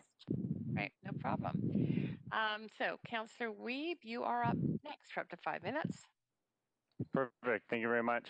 My first question will be, will there be an opportunity for council to talk to department heads about what initiatives made it into the base scenario and what initiatives didn't make it into a base scenario? And the reasoning behind it. Yeah, feel free to, the general managers are on the call here today, and so feel free to ask any questions, and we'll direct them to those general managers. When we do bring the budget forward in December, we usually have the GMs, or the main GMs, main service areas sort of present the impacts of the budget. So we would do that as part of the presentation on December the 1st. But if you have specific questions, I think most of them are on the line and they're ready for questions. So Okay, my first Feel one's free. for Lon. Yeah, and this is under the deferred investments. I'm just wondering why we're looking to defer the investments in equipment and staffing to deal with street cleanup of 130,000, as well as the importance of accelerating transition to active transportation and transit. And the third one would be the analysis of an urban freight fleet curbside zone and zero emission vehicle zones, recognizing that we're seeing climate plans around the world look at multimodal freight platforms. That's for Lon. Sorry, Lon LeClaire here, General Manager of Engineering Services. Good questions there. I was trying to well down there. What was the first one again on the, it was the So first one is on it's the last bit of the slides we got. That would be on the equipment and staffing needs to increase the demand on street sweeping, staff operations, and safety training programs. So it's basically on, yeah, the equipment and staffing, and we went from 300 to 170. The deferred investments in waste are generally related to initiatives that we've decided to not pursue. So these were like the textiles, recycling, and the dog waste. Yeah. So we had. Okay. It just felt like this wasn't the time to pursue those. Okay, I think obviously are those things that we could add back in, because obviously increasing demand for street cleaning is something we've heard loud and clear. I think analyzing accessible or accelerate transition to active transportation and transit is integral. And I also think the urban freight fleets is really important. So those deferred initiatives that aren't included in the 2021 budget, is that one of the discussion points we have to add in if we would like to see it? Yeah, I think there's a separate question there. So I think what you're getting at is, yes, we are seeing a need for increased service on street cleanliness. Our urban issues in terms of pickup, we're seeing probably, well, it's a 29% increase the amount of tonnage that we're picking up in terms of waste on the streets. So there's a need there, but that is a different category. So where we're saying we're deferring initiatives that were council direction in the past. So what you're suggesting there would be to kind of increase the budget in one area, but still not pursue the textile recycling or the dog waste. So those are new initiatives, and I guess it's a council's discretion to pursue either.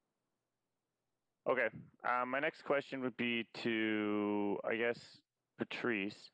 In the what is included in the 5% is the Vancouver Police Board's Year 3 operational review. But we don't see the fire and rescue Dark Horse report and those hirings. Are those included in the 5%, or what are we doing with the Dark Horse reports findings for staff hirings?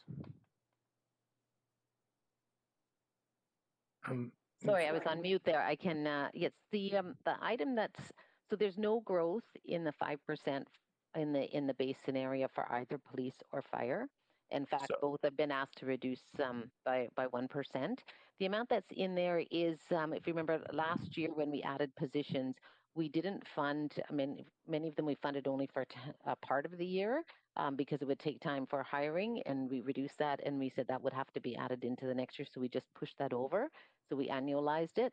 For fire, council made a specific request to fund 12 full months for fire. So that's why they don't need that extra amount, because they were funded for 12 months for their new hires in 2020, whereas police were not funded for the full year in 2020. And that's true for many of the ads. You may not remember, but when we were trying to balance last year's budget, one of the options was fund just the amount that we need for the year, because not everybody would be hired in January. And that was part of what council approved to balance the budget, and they made the exception for fire to have the funding available beginning in January.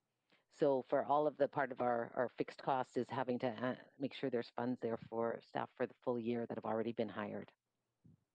Right? Okay. As far as the operations review, that lives on the list on sheet 1, which is the unfunded list. So yeah, you'll see fire and police there on the ops review. Yeah, and I see that. And then looking at all these options, I mean, there's a lot of options put in front of us. How do you best want us to go through each one of those and say which ones we think should be added or not added? And how do we best give you that information? You said you'd like for us to give you some feedback on what works and not work, but I mean, it would take me, right? I'm going through 100+ items. And so how do you best see this situation happening today for councillors to go through these 100 items plus to give you the feedback you're looking for? I think we have sort of two options. Is you could ask us to do something specific to, prepare something specific for you today, or we can maybe what you could do is even sort of send us your feedback and what we could do. We plan to bring some options on December 1, and then you can work through those like we did last year and include some, not others. But what might be helpful, just given the volume of them, is maybe if you send us your thoughts, that would help us to put some of those options together.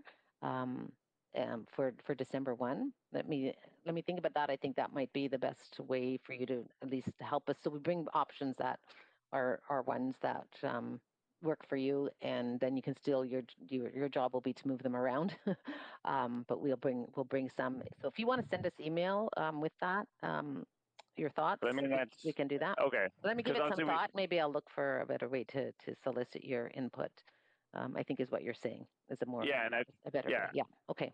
Because obviously we're looking at how can we provide this information in a way that's clear, concise. Every councillor is giving similar information. I mean, some of these are difficult because they are department specific. So between now and December, is there an opportunity for us to meet all the department heads so we can see the difference between what they prioritized in, what they prioritize not? Because obviously it's difficult to ask councillors to pick and choose items without having the full context of what is the reasoning for why it was moved forward and prioritized and why it isn't, or what the impacts would be on the residents of Vancouver if we were to fund something or not fund something. That's it for your time, Councillor Wiebe. Yeah. And I'll take that away and come back to you with some thoughts. Yeah. Okay.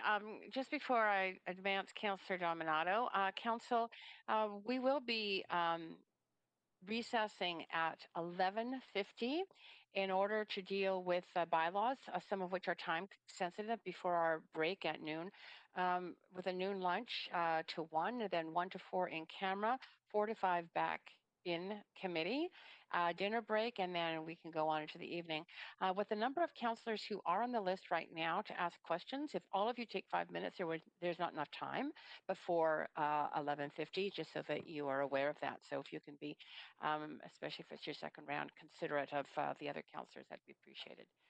Great. So I'm going to now advance Councillor Dominato. Go ahead, Councillor Dominato, for up to 5. Thanks, Madam Chair, and thank you to staff for the update. I have a series of questions, and if we don't have the answers today, that's fine if we could get them circulated to the council afterwards. One is with respect to 2 questions around departments. Can we get an overview of what savings and efficiencies have been found across departments, what this actually amounts to, and given that our revenues were down this year due to COVID? So what were those savings and what do they amount to? And then the second question related to that is what contingency is built into every department budget? And again, how much does that amount to? Because typically budgets are built, department budgets have a contingency. I'd like to know how much that is for each department. So I don't know if you have that today, but if we could get that. Yeah, the first one, we'll have to send that to you and collect that information. We do not have a specific contingency built into each department. In fact, we actually have something that is a reduction in each department, which anticipates that they will underspend on hiring, because as people leave, it takes time to fill them. So they actually have a negative target in all of our departments for attrition savings. So we've already captured that several years ago on sort of that, maybe a little bit of wiggle room that they had. So we do not have specific contingencies, and in fact have a negative line item in each department. Okay. Okay. Yeah. I appreciate that. But the first one, we'll get that back to you. Yeah. Yeah. Okay. Fantastic. Great. Yeah. Thanks. My other question is, could we also get, don't need it now, is just the number of net new FTE that are being proposed for the 2021 budget that are included in the current scenarios? And looking at the spreadsheet that identified what was identified for gaps. Yes, so we'll have the headcount information in the December 1st report, and that'll be across everything, not just the tax-funded areas, but for all services. Okay, great. And then also looking at critical service risks and gaps, I see there's a number of line items related to incremental COVID-related costs in a number of departments. I'm wondering if we can get staff to elaborate on, there was a commitment, my understanding was from the province, to reimburse expenditures related to COVID and the pandemic, I think above and beyond the Safe Restart funding. And so I'm looking for some clarification as to what we received for 2020 or will or anticipate. And do we anticipate or have a commitment that there would be reimbursement again for, because I see several $1 million of COVID-related incremental costs accounted for in the 2021 budget, which I appreciate. We have to be thinking we are going to be in this for some time. So do we have a sense of what we are getting for 2020 and if that there's a commitment for that coming in the new year? Yeah, we have sent in applications or reports to request funding from the province. It's very limited funding. It doesn't include any of the incremental costs around the restart. It's really just around the emergency services during the time that we were at our emergency operations center. So we'll capture that, but it's it's a very small amount of the additional spending that the city had. Okay. But I'll get the number for you. Yeah. That information as well. And then with respect to items that are not reflected in the 5% base scenario, I see that the community policing centers, there was an ask of $350,000 broken out into $200,000 and $150,000 to support their programming. And in light of the concerns across a number of neighborhoods around street disorder, safety, cleanliness, public realm, I'm just wondering how that kind of got relegated to not being a priority in terms of services and supports. And is that something that we could be looking at? Mm-hmm. Yeah, do you want to answer that, Sandra? Yeah, sure. Sandra Singh, General Manager, Arts, Culture, Community Services. Thanks, Councillor. Yes, we did really struggle with prioritizing the many really important emerging priorities that Council identified this year, including the community policing centers. So we did, as I mentioned to Councillor Bly earlier in response to her question, we did suggest breaking it out into two groups to enable some targeted response to within certain communities that we know are under some significant pressure, and then the second group to be funded after some other priorities. Certainly, this is all up to Council's decision. Okay, that's great to hear that, because a lot of it is also very volunteer driven as well. So while there's some cost to the city, a lot of it's done by community volunteers. And that's it for your time, Councillor Dominato. Thank you. Okay. Appreciate it. Yep, thanks so much. And Madam Chair, we're happy to take email questions as well, right? And we can send those back to Council. Okay, Councillor. Or any ones that we miss. Yeah. Straight to you, Ms. MP. Emailed to you, Ms. MP. Yes, that'd be great. Great, thank you. Okay, Councillor Hardwick. Thank you very much. Question to you, Madam Chair. This is just a verbal report. There are no motions or actions required. Thank you very much. That's great. Yeah. Ms. MP, then, I think it was last year we undertook a baseline review of the city's finances, in part to examine where the large increases had occurred over the last decade. Have you looked at the priorities through the lens of that baseline review at all? So and Alex, Colin can maybe jump in here as well, but the baseline review highlighted that the big areas of growth were in public safety, and a large piece of that was the wage growth at the time. And then I believe also in our building and licenses areas, where we grew that to support the additional volume there. And maybe I'll pass it to Colin if you know off the top of your head. But they were very much the core business that had grown. Go ahead, Colin. Yeah. No, I think just adding to your response, like in terms of the areas that were highlighted in that report, and we'll have a section in the draft budget report coming in December. We'll talk about it in more detail. But it was the public safety core service areas were a driver of growth. The utilities were a driver of growth, and those were costs largely from Metro Vancouver related to infrastructure. And then in the permitting area, as Patrice noted, which are a large number of those are fee-funded costs. And then there was the downloading of services. So traditionally other levels of government would provide, and the city has taken on some of those responsibilities over time. And so those were some of the key areas that were highlighted as drivers of growth. And I think as we look through the prioritization process, taking on those responsibilities, I think is a consideration in the priority. That might be useful for the mayor in his discussions with the senior levels of government and looking at the amount that has been downloaded onto the City of Vancouver by the senior levels of government as some additional ammunition on where we might be looking for additional funds. Thank you for that. In terms of headcount increase, we've talked about layoffs. Have we talked about any kind of salary reductions? We saw a 10% rollback for exempt staff and including mayor and council in connection with COVID. Are we similarly looking at salary rollbacks going forward over the next year? Yeah, maybe what I can just remind council that if we look at this property tax funded areas, it's primarily police and fire and frontline services, which are unionized. And so we really don't have, those are all negotiated or arbitrated contracts. So but all the department heads, all of the management is still, these are employees of the city that are non-union employees, the exempt staff. And so my question is there going to be a change there in the salary rates reflective of what we've been doing under COVID? That is not built into this into these forecasts at all. No, it assumes that they are back to their regular wage rates. And again, there was no increase wage increase for 2020. So so that is built in, that there won't be a recapture of those increases.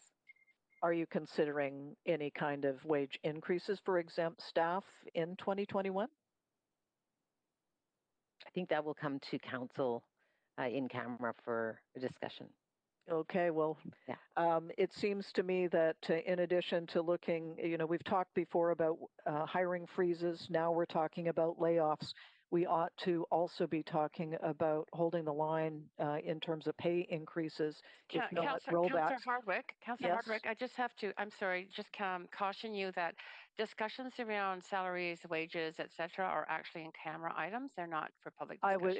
It was a broad conversation, Councillor Chair Carr. I'm sensitive to your comment, but I'm also trying to make a point in a broader sense. Yes, I believe you've made your point. Thank you. Okay, well then, finally, you know what? I'll leave it at that.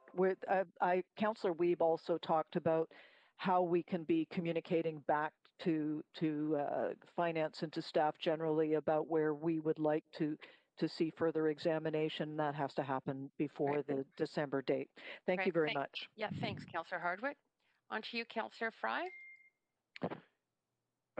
Thanks. And I think most of my questions have actually been answered with regard to some of the first responder pieces. But I'm curious on the not listed on the priorities that aren't in the 5%. The fine-free piece at the library board. I was looking through some of the material on this. So my question is, A, is that one-time funding, or is this an ongoing budget ask of $625,000? And I see from some of the supporting literature from the library portal that in Edmonton, they sort of framed it around a cost recovery piece, and that the equivalent, in their case, it was 300 and something thousand, that was equivalent to the number of full-time employees that were necessary to collect fines. And I'm wondering if we have any kind of extrapolation. Yeah, I can speak to the revenue. It would be ongoing revenue loss, so it wouldn't just be one time. It would be to no longer have that revenue stream in libraries. And if Christina, if you're on the line, if you want to speak to the operationalizing that. Yeah, so the potential for staff reductions is unlikely to be realized at the library in Vancouver. We've had a reduction in staffing of about 50 FTE since 2008. with the introduction of a lot of new hours and services. So at this point, we don't anticipate there would be a lot of potential savings. We may be able to find some ability to have a small amount of savings through eliminating the collection of fines. We'd prefer to allocate that to other services should it arise. Now, so what does the current system of sort of discretionary relief look like in comparison? Because I know when speaking to folks who work in the library system that they do have the discretionary power to just relieve fines for folks who. That's right. So if someone is willing to come forward and explain their situation, staff have the discretion to waive fines. What we discover through the work of our community librarians, particularly around the downtown east side, Strathcona, Mount Pleasant areas, is many people are too embarrassed to ask for that relief and therefore stop using the library altogether instead of having the conversation. Can be a very personal and embarrassing conversation to have. Requires revealing personal information to library staff. Sure. Okay. So is there any kind of midway contemplation around this that might not be quite as much as $625,000 annually? The one thing that we could do is introduce it partway through the year so that the costs were spread out between 2021 and 2022. So if it were half the amount and we introduced the remainder for 2022, then it would start in June, July, and only have full year costs the following year. That would be a way to reduce the impact in 2021. And what that would do is push the tax increase to the following year. So it would be just delaying the increase, right? And in addition to the other pressures. Yeah. Okay. Thank you. Thanks, Councillor Fry. Saved us a whole minute. Councillor Kirby-Yung. Great. Thank you, Madam Chair. Just a couple of additional questions and a couple of comments as we have the opportunity to provide those. And my first one is around, sort of relates to the notion of overall affordability and recognizing that our residents get taxed from many areas and they have a lot of additional costs coming at them. And so I'm referencing slide 13, for example, that shows the indicative city property tax increase, which I believe is for the city portion of the tax bill. I'm wondering if in future presentations we can get this with the additional information of the expected metro increases, so we can look at the tax increases per household, because it's not just the taxes from an affordability perspective that are being levied by the City of Vancouver, but it's metro, it's the increase in hydro, it's all those other costs that people are grappling with at the time their revenues are down. So is it possible that we can get that coming forward as part of the next budget presentations? Yes, and we generally show the other taxing authorities. So on the residential side, that's 50% in the city and 50% is other taxing authorities. And we can look at what other group organizations like Hydro, et cetera, have published. So yeah, we can bring that forward. That would be really helpful to when we're considering the overall affordability on our residents. I don't think that the province will not have determined what their increases would be for those portions. We have the metro piece, but not the biggest one is school, and that's from the province. So we won't have the estimated increase, but we'll show the relative size. Okay, that would be really helpful for a property. Yeah. Okay, that's super. Thanks. And then in terms of, I just want to go back to sort of the notion, because there's a bit of a dichotomy for me in the presentation, and I appreciated the comments around the reality that we find ourselves in, and that our reserves are depleted and we're going to have lower revenues for 2021, and we need to take a conservative approach in how we best manage through this time. But then there's also sort of references in the presentation about filling the 1 to 2% vacancy level, which I'm interpreting would take us back to a pre-pandemic 2020 level. And my question is really, are we adjusting that across the city, or recognizing that in some areas we simply won't be operating at the same scale? So civic theaters, for example, indoor community center programs that may not be able to simply have the same capacity and so on. But in other areas like parks, we've seen increased demand. So I guess the philosophy is around, why are we looking to return to the pre-2020 levels if our revenues will be less than? And are we adjusting for the reality of how much we're able to scale up those services and how much they can be consumed with things like physical distancing? Mm-hmm. Yes, so that is incorporated in some of the what each of the departments have brought forward as far as their vacancy levels, and that it's not consistent. There is on sheet 6 in the attachment, it shows the vacancy by department, and so that would be some are higher and some are lower, which reflects that. I think the other thing to note is that in the majority of cases, we are restarting most of our services, even though the revenues aren't there. So in the case of parks, for instance, they will have less revenue, but similar costs because most of the activities are being reopened. So that's the dilemma, is that if we open up the facilities, this year in 2020, the facilities were closed. There were savings when there was no revenue. When we open up the facilities, we have all the costs, and in some cases more because of COVID, without the revenue. So that's the challenge. Yeah.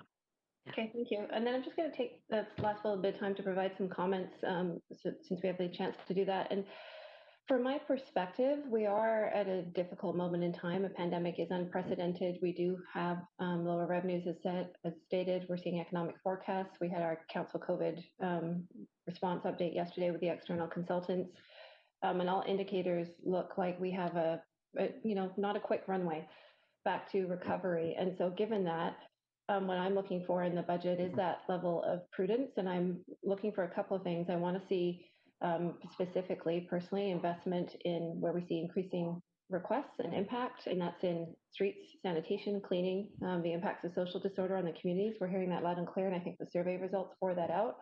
What I would like to see is a really strong alignment in terms of our investment with the priorities are identified by the residents of Vancouver. And so on that engagement slide, it very clearly indicates, even taking into account sort of generational differences, a priority with core services and affordability and housing. And those two really do stand out and trump everything else. And then it sort of is progressively economy, and then equity. And so I'm going to be looking for alignment in terms of investment, and for either sort of having to put off or scale down other initiatives to balance, that we put the priority of expenditures that relate to what residents are. That's your time, Councillor Kirby-Yung. Thank you. Councillor DiGenova, up to you. Thanks so much. I'll try and be brief in my questions. Just a question surrounding sort of bylaw enforcement, and specifically the types of enforcement that we would see with physical distancing and that type of enforcement. My understanding from our meeting that happened earlier in the year, it was, forgive me, back in March or April, where we had approved the $1,000 fines and the bylaw amendments to that, was that the fire chief could order those, or give those fines. Police officers could give those fines, and our license officers could give those fines. At the time, I had it down as 20 license officers that could give these fines, but those were the same license officers that deal with empty homes tax, short-term rental, liquor and cannabis, and a number of different business licensing and licensing issues and infractions on top of building. So just wondered if the number of licensed officers that would be able to do that moving forward in this budget is also 20. Are we seeing an increase in those numbers, a decrease in those numbers? Just wondering. Great. Yeah, thanks for the question. I don't know, Jesse Adcock, are you on the call? Yeah, I'm here. How are you? Thank you. We currently are not projecting any growth in that team. We're sort of managing with what we've got. And so that being said, we're also having to manage our budgets within the vacancy savings targets that we have to meet. So we will be staying at our current complement. And as I just tried to note my question, I understand that there's a lot that those license officers already have to deal with. Is it fair to say that they probably wouldn't be out issuing any fines or tickets for physical distancing infractions? That's not going to be the top priority for them at the moment. Well, those tickets are issued by VPD. And so we'll be working within the orders that are current. Some of the orders have been revoked already. Okay. So that situation is constantly evolving. and we respond sort of working with Vancouver Coastal and Public Health kind of on a regular basis. The landscape changes very quickly for us. Okay, I understood that the tickets could be issued by all three, but I'll take a look at that. Is VPD on the line? Could they answer a question on whether or not they have the appropriate resources to kind of be issuing those tickets? And then I also, and this just because of my time and trying to keep it under 5 minutes, also had a question on sort of the crime rate and rate of violent crime, and basically, are we seeing neighborhood to neighborhood enough resources to deal with that? Do we expect crime to increase based on what VPD knows or their knowledge of that? So I'll just be very general in that and hope they can answer both questions in one. Ms. Impey? Yeah, I think Deputy Chief Chow is on the line. Deputy Chief Chow, are you on the line? Councillor. Great. It's Deputy Chief Chow, Councillor. And so 2 parts of the question. In terms of the first part is that, yes, we have the ability to issue fines.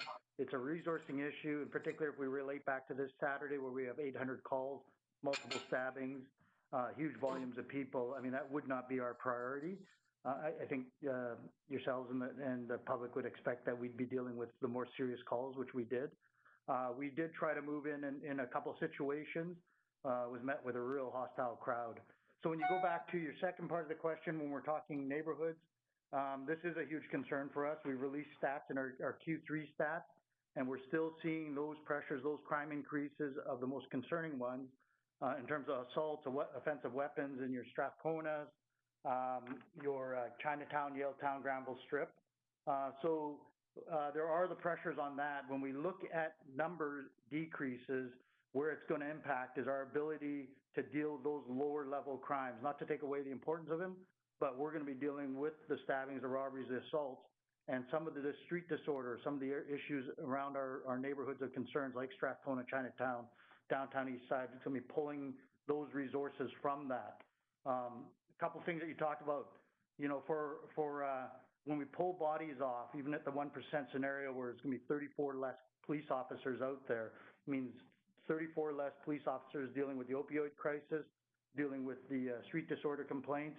Last year alone, we had 16 saves because our officers were out there accessible at 24/7 using the lock zone of people that were ODing. We've had 70 plus deployments on the lock zone over the last 3 years. So that's where the issues are going to be, and that's where, you know, some of these concerns surrounding crime increases are going to impact neighborhoods and residents. Yeah, I'm and sorry that's to my cut you off, time. but that is So sorry, I didn't want to Councillor interrupt, but thank you, Chair Carr, great. for indulging me in the rest of that answer. Thank you. Yes, and finally, Councillor Wiebe, up to you. Yeah, a couple final follow-up questions. One is we're in the middle of looking at the Climate Emergency Action Plan that has some significant asks in it. And here it showcases that significant amounts of the accelerated actions on climate change, including bus priorities, supporting active travel to schools, walking, cycling improvements, and EV charging stations are not recommended or included in the 5% base scenario.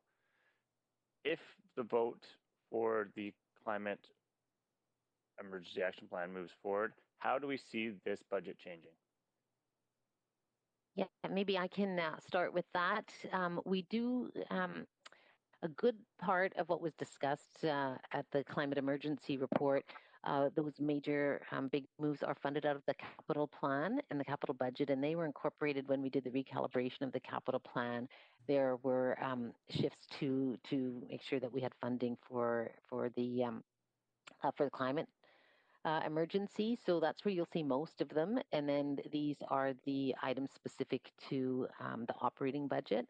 There are, I'm just kind of... I mean, this $4 million here are significant impacts, and these are the ones that would start to make walking and biking infrastructure increase, EV charging increase, which are integral to us moving forward with some of those larger capital ones in the emergency action plan coming back to us. So I'm trying to reconcile between these two different asks.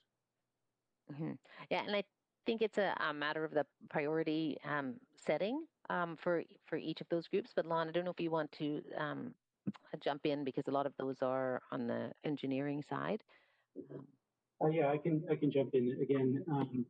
For a lot of what's happened, I mean, as Patrice said, we're working from building back from a reduced budget. The 5% increase still results in generally across the board for most areas. It's a reduction of what we plan to do in 2020. So in terms of our ability to kind of build back to where we were hoping to be, I would say that what you're seeing in that list is those kind of measures. So I don't know if that answers your question, but generally, if you had asked the question earlier about how we prioritized our work within the department, and for a large part in the public works component, we've been prioritizing the state of good repair. And so we can only put off that type of thing for so long. And so new initiatives are the ones that are the easier ones to prefer. Okay. Obviously all these are supporting Big Move 2 and others and are critical to some of the work we want to do, and having them delayed is obviously something I would not like to see. And second one is on. And again, part of that would be also, so I was just going to say part of that is also timing, in that, if we receive other funding or our revenues improve, then we could bring forward, more of those items. But right now we're quite limited as to how many new things that we can take on. A lot has been incorporated into our day-to-day work, our existing resources, which is on one of the sheets as well. But that's the sort of the process behind how we got here. Okay, I appreciate that. Another big one for me is there's a significant amount of projects in here related to our work on reconciliation, including Year of Indigenous Languages, work at programming at Park Board, including programming at the library. So I'm just wondering how our priority to be a city of reconciliation is reflected in the priority of having a lot of those programs and not included in the 5% base scenario. Yes, Sandra, do you want to take that one? Yes, I'm Singh, General Manager, Arts, Culture, and Community Services. So each department across the city for many years has identified significant reconciliation-focused priorities and kind of within their operations. And so I think Council received a memo earlier this year that outlined the significant work that's underway already as part of kind of core services and base operations. What you see in the list of those emerging priorities are items that weren't able to fit within existing operating services without displacing other already approved or already underway projects with community. So that's kind of, I think that's what you would see in that list.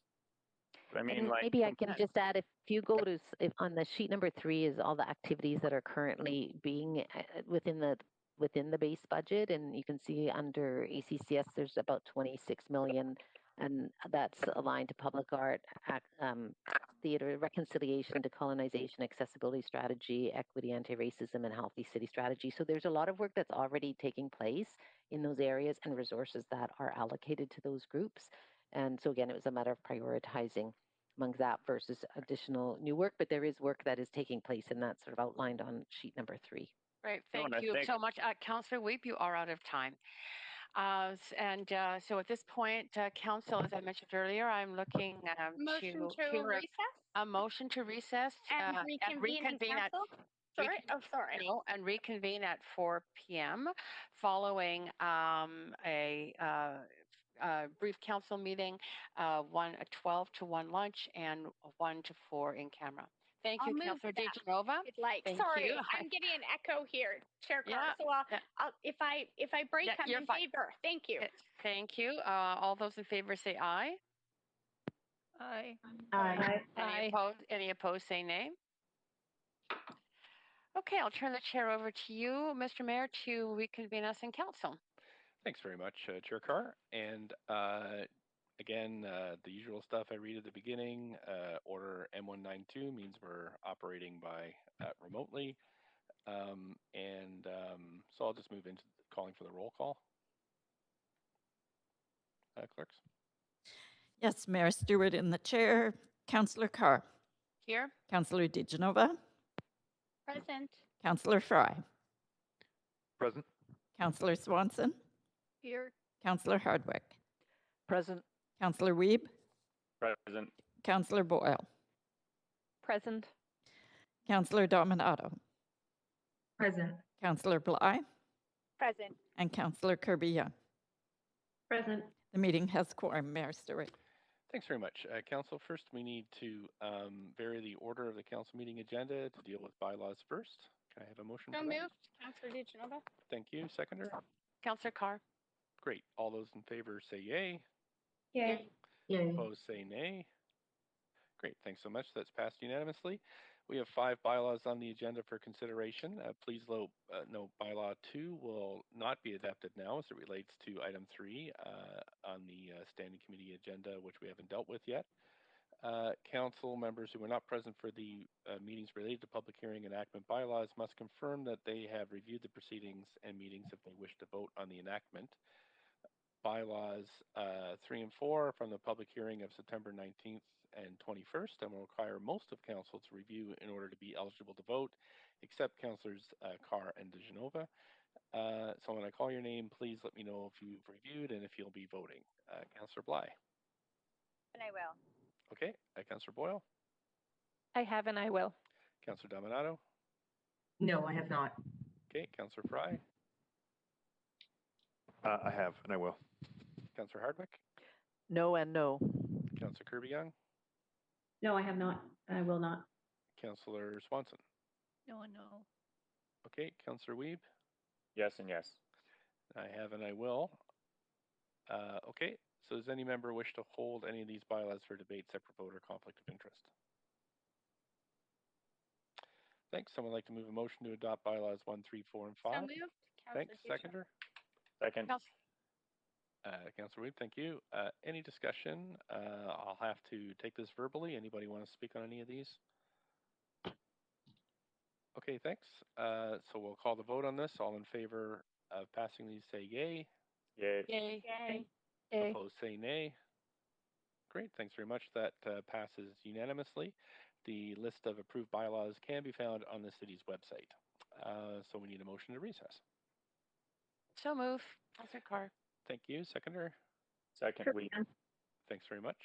Councillor Wiebe, I heard first. Okay, so yays and nays. All in favor say yay. Yay. Yay. Opposed say, Yay. opposed say nay. Great. Thanks very much, Council. We're recessed and we'll reconvene later today following the standing committee meeting. And back to you, Chair Carr. No, I think we just recess.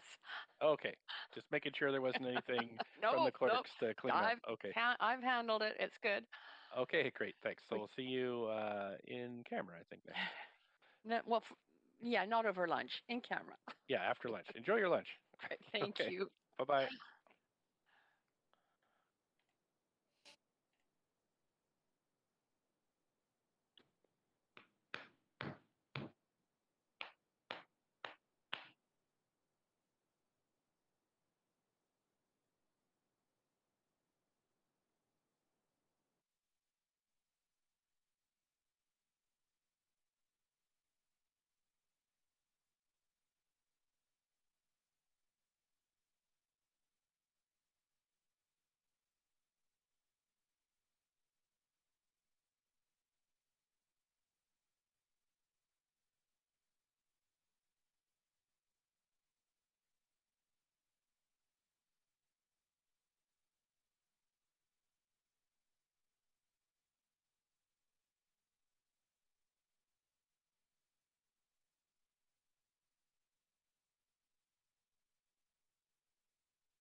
You've just dialed a number that isn't in use.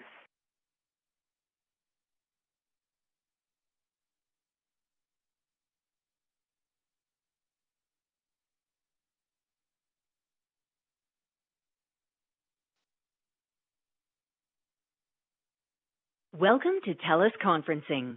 To join the conference,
Welcome to TELUS Conferencing.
Welcome to TELUS Conferencing. To join the conference, enter your access code followed by the number sign.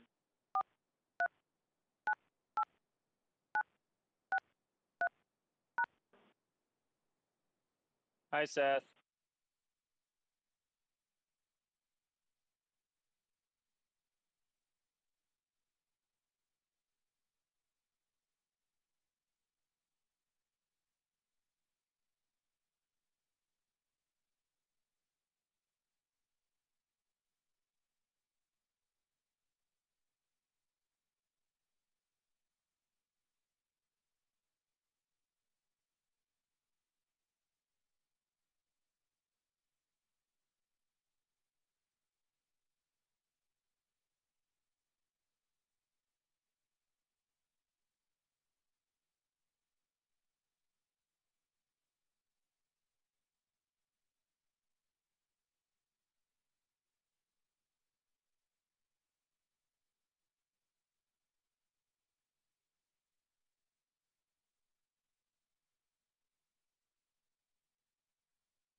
Okay, welcome back, Council.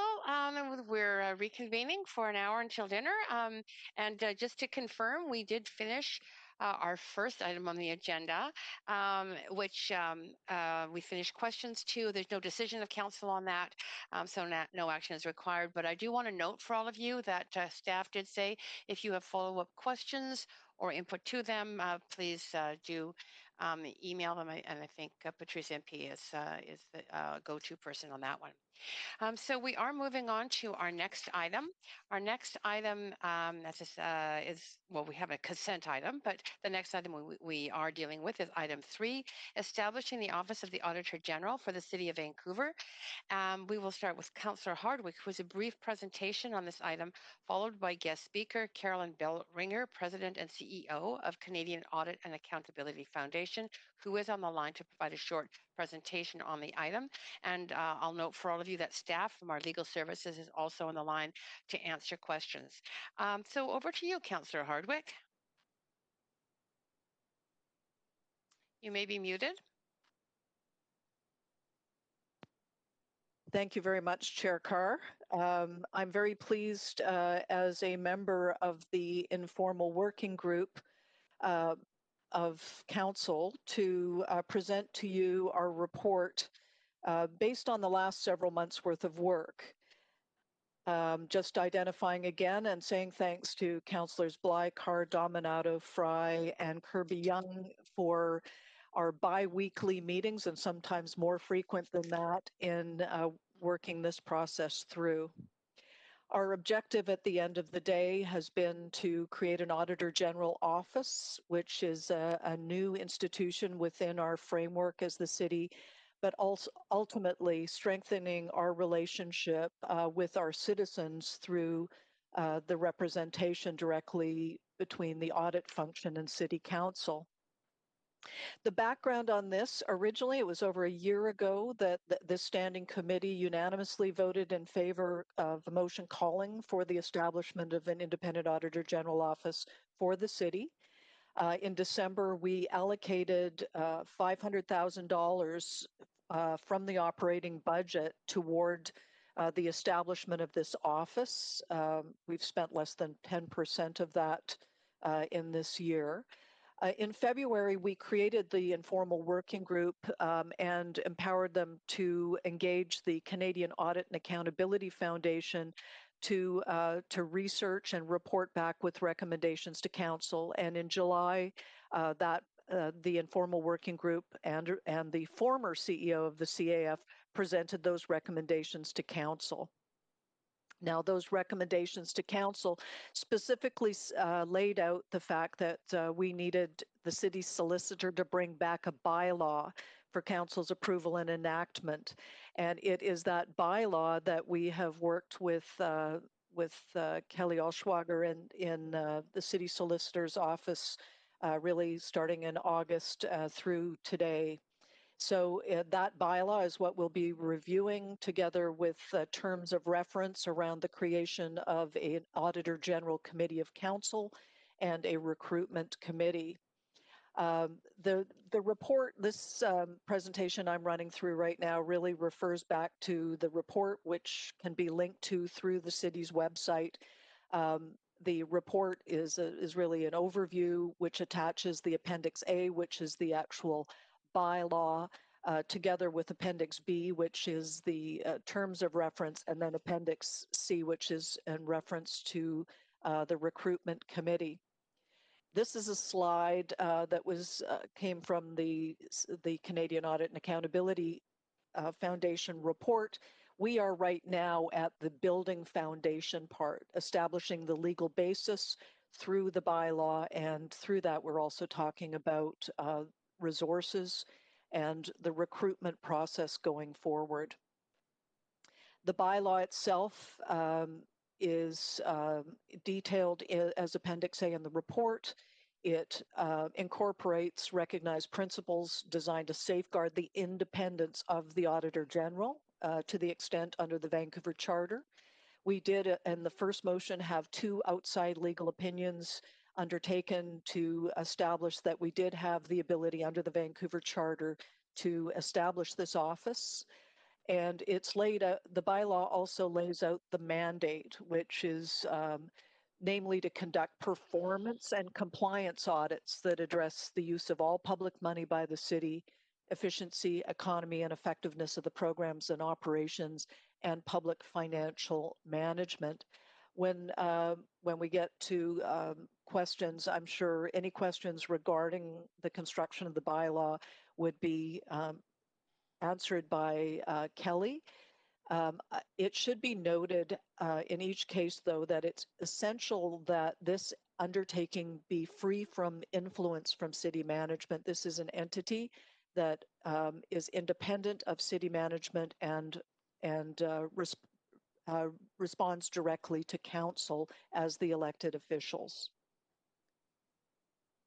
The audit committee is a key part of the terms of reference of what we're looking at today. We look at the mandate and membership, the number of elected officials and the external members, which I'll describe in just a minute, and then the legally creating of the committee, which is, again, part of the bylaw, which we're dealing with today.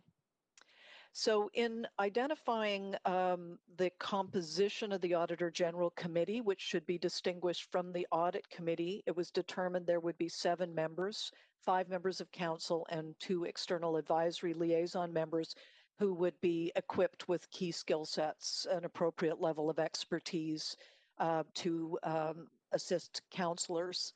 And we put out a canvas to the members of council to determine who would be interested in being inaugural Auditor General Committee members. And here's the list of the council members that put up their hands. Councillor Blythe, Fry, myself, Kirby-Yung, and Councillor Wiebe. And we would seek the 2 external liaison members from the auditor community. The recruitment committee is similarly independent, 5 members of council with 2 external advisory liaison members. And again, this is important that this recruitment process be undertaken independent of management and staff. So similarly, we went out and canvassed members of council to determine who would volunteer to be part of this. And this is the list of councillors that have volunteered: Bly, Carr, Dominato, myself, and Kirby-Yung. And again, we would be seeking 2 external advisory members from the audit committee or community. And the next piece of this, besides the bylaw and the 2 committees, is going back and starting to research what our needs are going to be in terms of logistics. So we will be seeking input from real estate and facilities management. We're going to need offices. Now, it's pretty clear that in 2021, if we're successful in recruiting the Auditor General in Q4, which we're already in, it's likely that that individual would be starting in Q1 2021. So we're only estimating that there would be 1 to 3 full-time employees in 2021, and it's unlikely that the office would be fully deployed until 2022. So in 2021, it's likely that the very small number of new employees would be working in borrowed offices or remotely. We'd also need to explore technology. We'll need city computer software, and so we'd also be needing input from the chief technology officer. And in both cases, we would be looking for input this month. In terms of city services, sorry, I hear somebody needs to mute there. Please, whoever. The Auditor General staff would be working within the service construct supplied by the city in the same manner and level as provided to other parts of the city, but also ensuring the security and privacy and independence of the Auditor General's work. In terms of corporate policies, the Auditor General Office Vancouver staff would also be subject to the corporate policies of the city, and that would be across the board. In the only difference would be if there was an exception from the policies and that an exception had been approved by the Auditor General Committee of Council, but that's down the line. In terms of financial issues, there was, as I mentioned earlier, $500,000 set aside. We've spent less than 10% of that on the report from the CAF. We expect to spend some on recruitment and one-time setup fees associated with the office. The timing, again, as I described, we would see only a small portion of the office drawing down on funds in 2021, and it's more likely that 2022 and onward where we would expect a full complement of the budget. The number of $2 million as an annual budget, again, anticipating that in 2022 at the earliest, was derived from a comparison to other comparable municipalities. In particular, the CAF looked at the city of Ottawa, our national capital, and the regional municipality of Halifax as having similar sizes of population and budgets. And we have looked at those budgets. This is outlined for those that want to get into the detail in Appendix C on the CAF report on page 29. Again, comparable in the $1 million to $2 million range, sort of a 8 to 10 full-time equivalents when it's fully tricked out, which again, we're expecting would not be before 2022. Operations and management or maintenance rather would be conducted under the similar pricing as the city in general. And there will be one-time investments that would be involved in setup. So here is a simple organizational chart where we see the Auditor General, likely an administrative coordinator, a deputy, a couple of principals and auditors.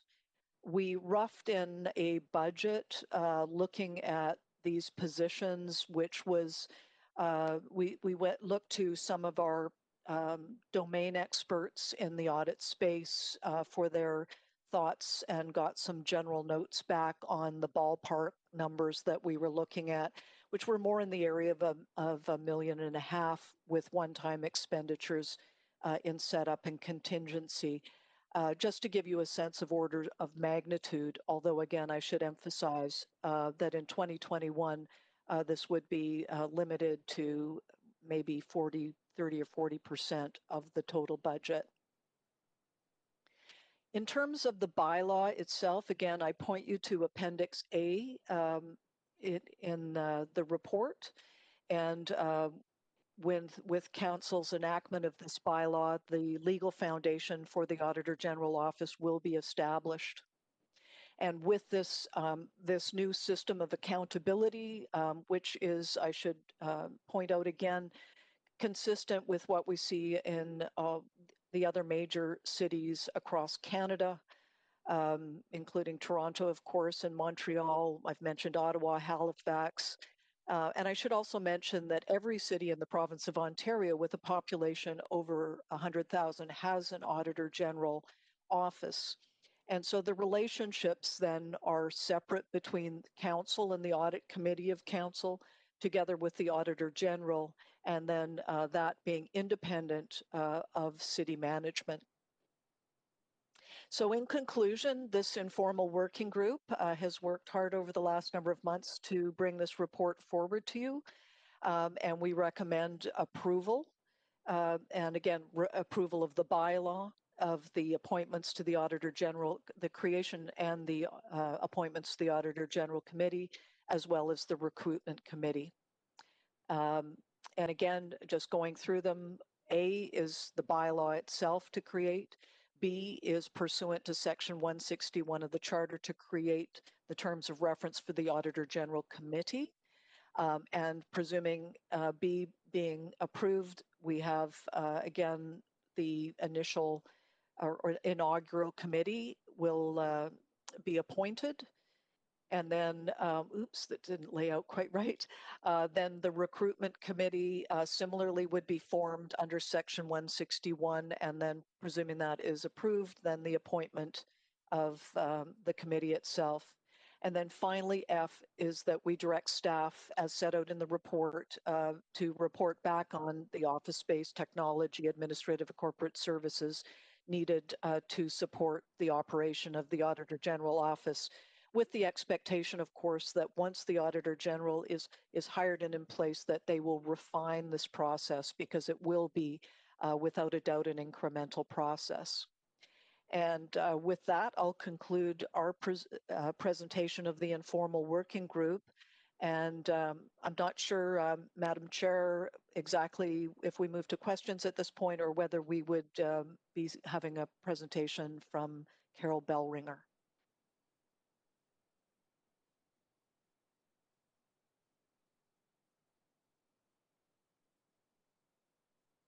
Hello?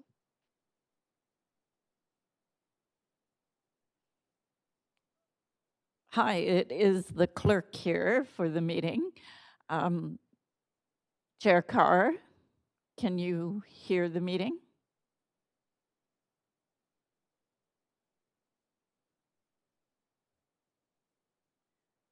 Chair Carr?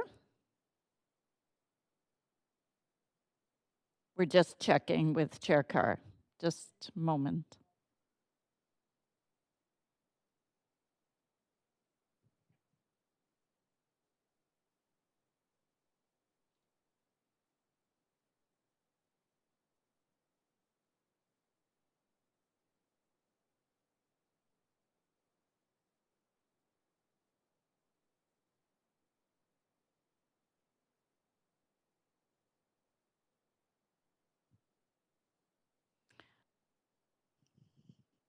If I can just ask for council's patience, we're just checking in with the chair. There appears to be a little bit of technical issues.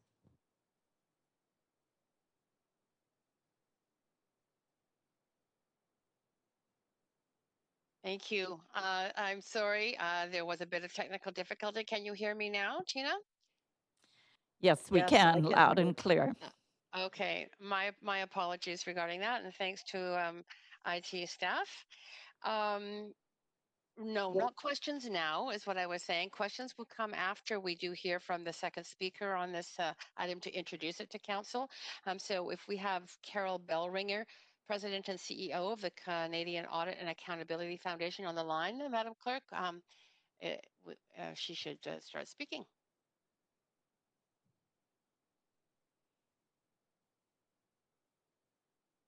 So it is the clerk here, Chair Carr. And yes, Carol Bellringer is now sharing her screen, and we will also have it up on the public streaming. And you may proceed. Yes, Ms. Bellringer, go ahead. Thank you. And if I could just confirm that you can hear me? Perfectly. Go ahead. Excellent. Thank you. Good afternoon, Mayor and Council, and thank you, Councillor Hardwick. I'd first like to acknowledge the ancestral lands of the Lekwungen speaking people whose beautiful lands I have the pleasure of living and working on. Thank you for having me here. Oh, my screen just went, there we go. My screen skipped a few there. And I'm going to go back to who we are. The Canadian Audit and Accountability Foundation is actually located in Ottawa, but I have the opportunity to work from your time zone in beautiful British Columbia. I joined the foundation as president and CEO about 2 months ago, but I've been involved with their work for many years. I do have an audit background going back, I hate to say it, about 40 plus years. I was city auditor in Winnipeg. I was provincial auditor, then auditor general for the province of Manitoba, and most recently retired in January as auditor general of British Columbia. So I wasn't involved in the writing of this report, but I have been through it in detail. And when I refer to the report, the foundation report, I understand the issues and I do support the recommendations they've made. I reviewed the proposed bylaws and the 2 committee terms of reference, and I would confirm to you that they do sufficiently address the key areas in the foundation's report. Councillor Hardwicks mentioned the municipalities that were included, but it does include specific information about the Halifax Regional Municipality, Montreal, Ottawa, and Toronto. The authors were Dr. Leslie Burns, who's the Director of Oversight at the Foundation, James Olton, Senior Governance and Research Officer at the Foundation, and of course, John Reid, the former President and CEO. The project advisors were the Auditors General for the cities of Montreal, Ottawa, Toronto, the current and former Auditor General for Halifax Regional Municipality, and Gordon Ruth, the Auditor General for Local Government here in BC. The Chief Risk Officer, Chief of Internal Audit and City Manager for the City of Vancouver, along with an external consultant, were also interviewed.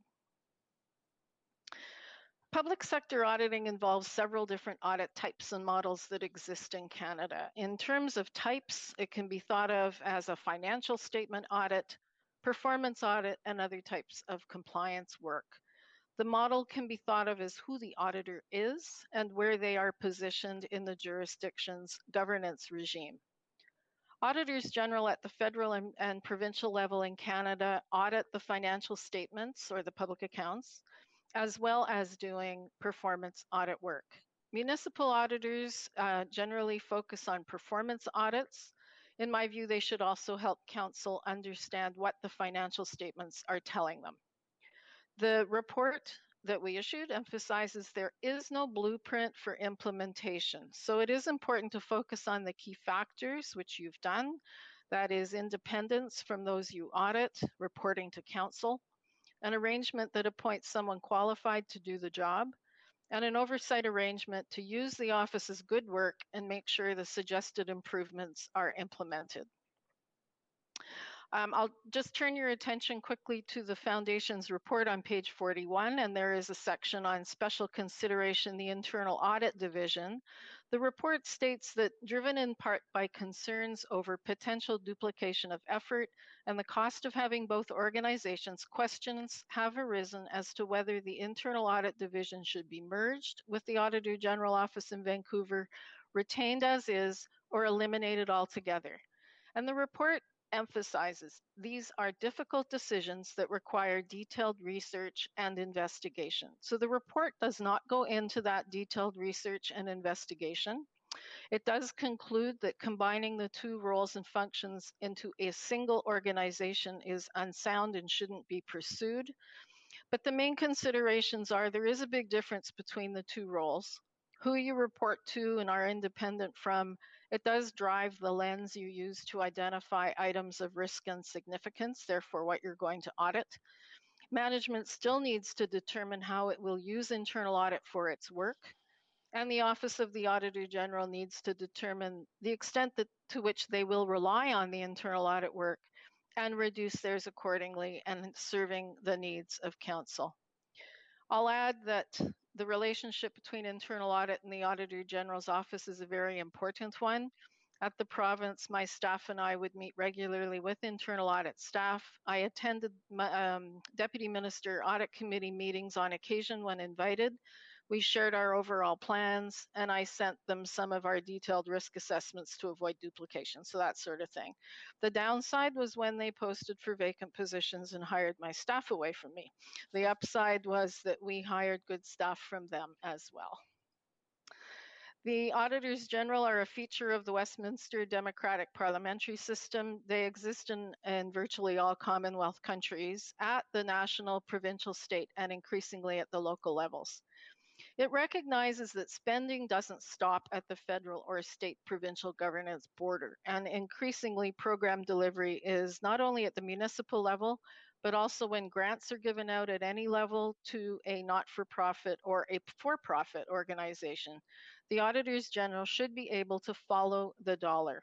Now, the strongest models out there allow the Auditor General to audit all agencies, boards, commissions, crown corporations, grant recipients with that access set out in legislation. Not all Auditors General can do this at any level of government. In fact, the Foundation is about to publish a research piece on that very topic. Your bylaws don't go as far as open access, and it is something I would suggest you consider in the future. The size of the office, in my view, the final size of the office, its constructive relationship with the internal audit division, with management and with council, and the final structure of the two organizations with internal audit should be something the appointed Auditor General would be ideally suited to discuss with you. I do agree that there should be a cordial relationship and coordinate the work. There was a book written many years ago about the Auditor General of Canada. It was called Cordial but Not Cozy, and it's a mantra that I always used in my work. Though the world is changing rapidly, the Auditor General may want to have less staff and more subject-specific contractors. On the other hand, there may be enough work to be done in, say, IT audit to have a senior IT auditor on staff, and they do come with an associated high price tag. So working through the budget would be important for them to do. The Auditor General position is not simply, that name is not simply a job title. It is a model of public sector audit that carries expectations for its design and ongoing practice, and it is backed by professional standards.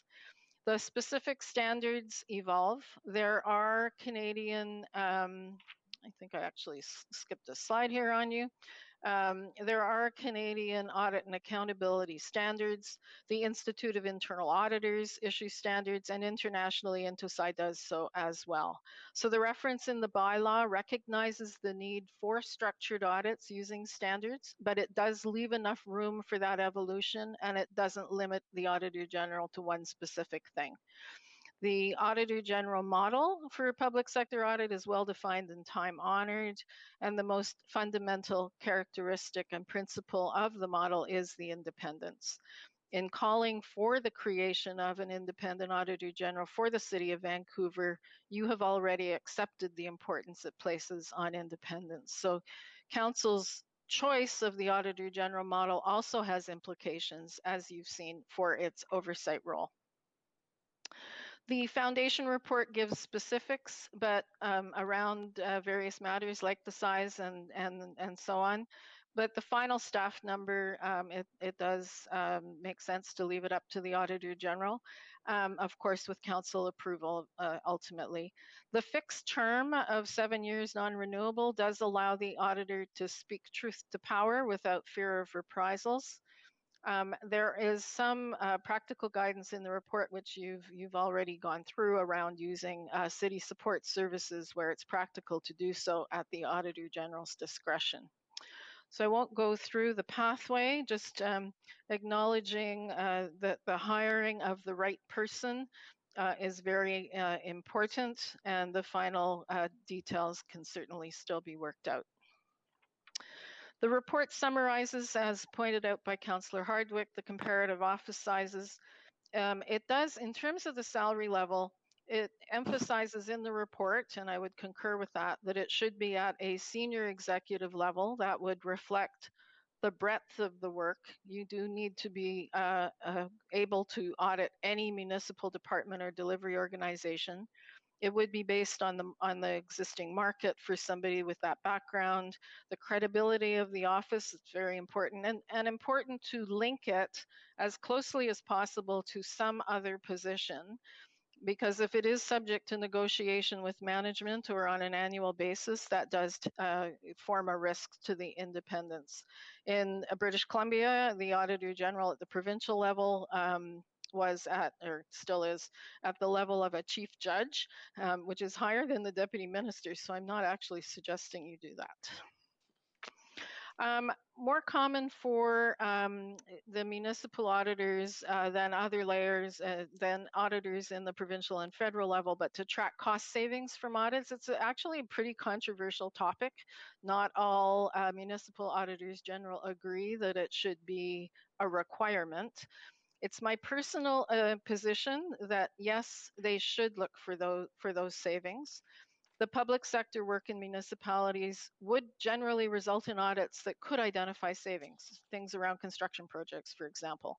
But it isn't necessary to require it in the legislation or bylaws, as it is very difficult to measure, and it shouldn't overshadow other topics that may be selected, such as quality of service. So again, it's just something to keep in mind as this progresses. The decision has important implications, as pointed out already, but for the role and mandate of City Council itself. City Council becomes the oversight body for the Auditor General's work, and oversight by elected bodies is an important part of the Auditor General model and of demonstrating accountability. In many municipalities, it is exercised by a committee of council, commonly known as an audit committee, which is what you're proposing to do. At the federal and provincial level, it somewhat parallels the Public Accounts Committee. It does have a different dynamic, of course, at the city. The roles that would be the same would be that the audit committee reviews the audit reports, asks management for action plans to address recommendations, and then follows up with management and the auditor to see that the recommendations have been implemented over an appropriate timeline. And so you've seen already where this takes you in the pathway, and it is the end of my presentation. Thank you so much, Ms. Bellringer. And Council, you are now open to ask questions of either Councillor Hardwick or Ms. Bellringer. And I see that we have Councillor Boyle on the list first. So Councillor Boyle, go ahead. Thanks, Chair Carr. Can you hear me? Yes, we can. Yes, we can hear you clearly. Great. I have a number of questions, so I'll get through as many as I can now, and if I have more, I'll ask for another round. My first question is, the informal working group that came to this report has 6 people, but my understanding is that we're not allowed to have that many people on an informal committee, so I'm just seeking some clarification from the committee as to how that happened. Yeah, Councillor Hardwick?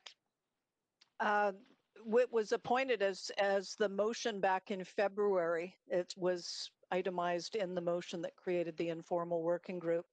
The understanding was that it could meet informally, but it had no decision-making power.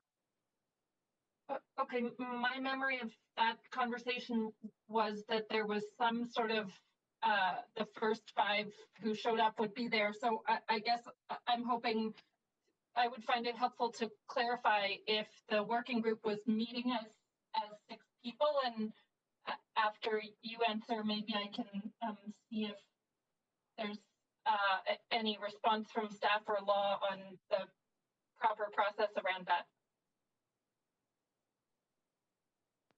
It's been sort of inconsistent, the number of people that have been able to show up at individual meetings, and all of the minutes have been tracked. I don't know what more to say about it, but we have operated within our understood parameters.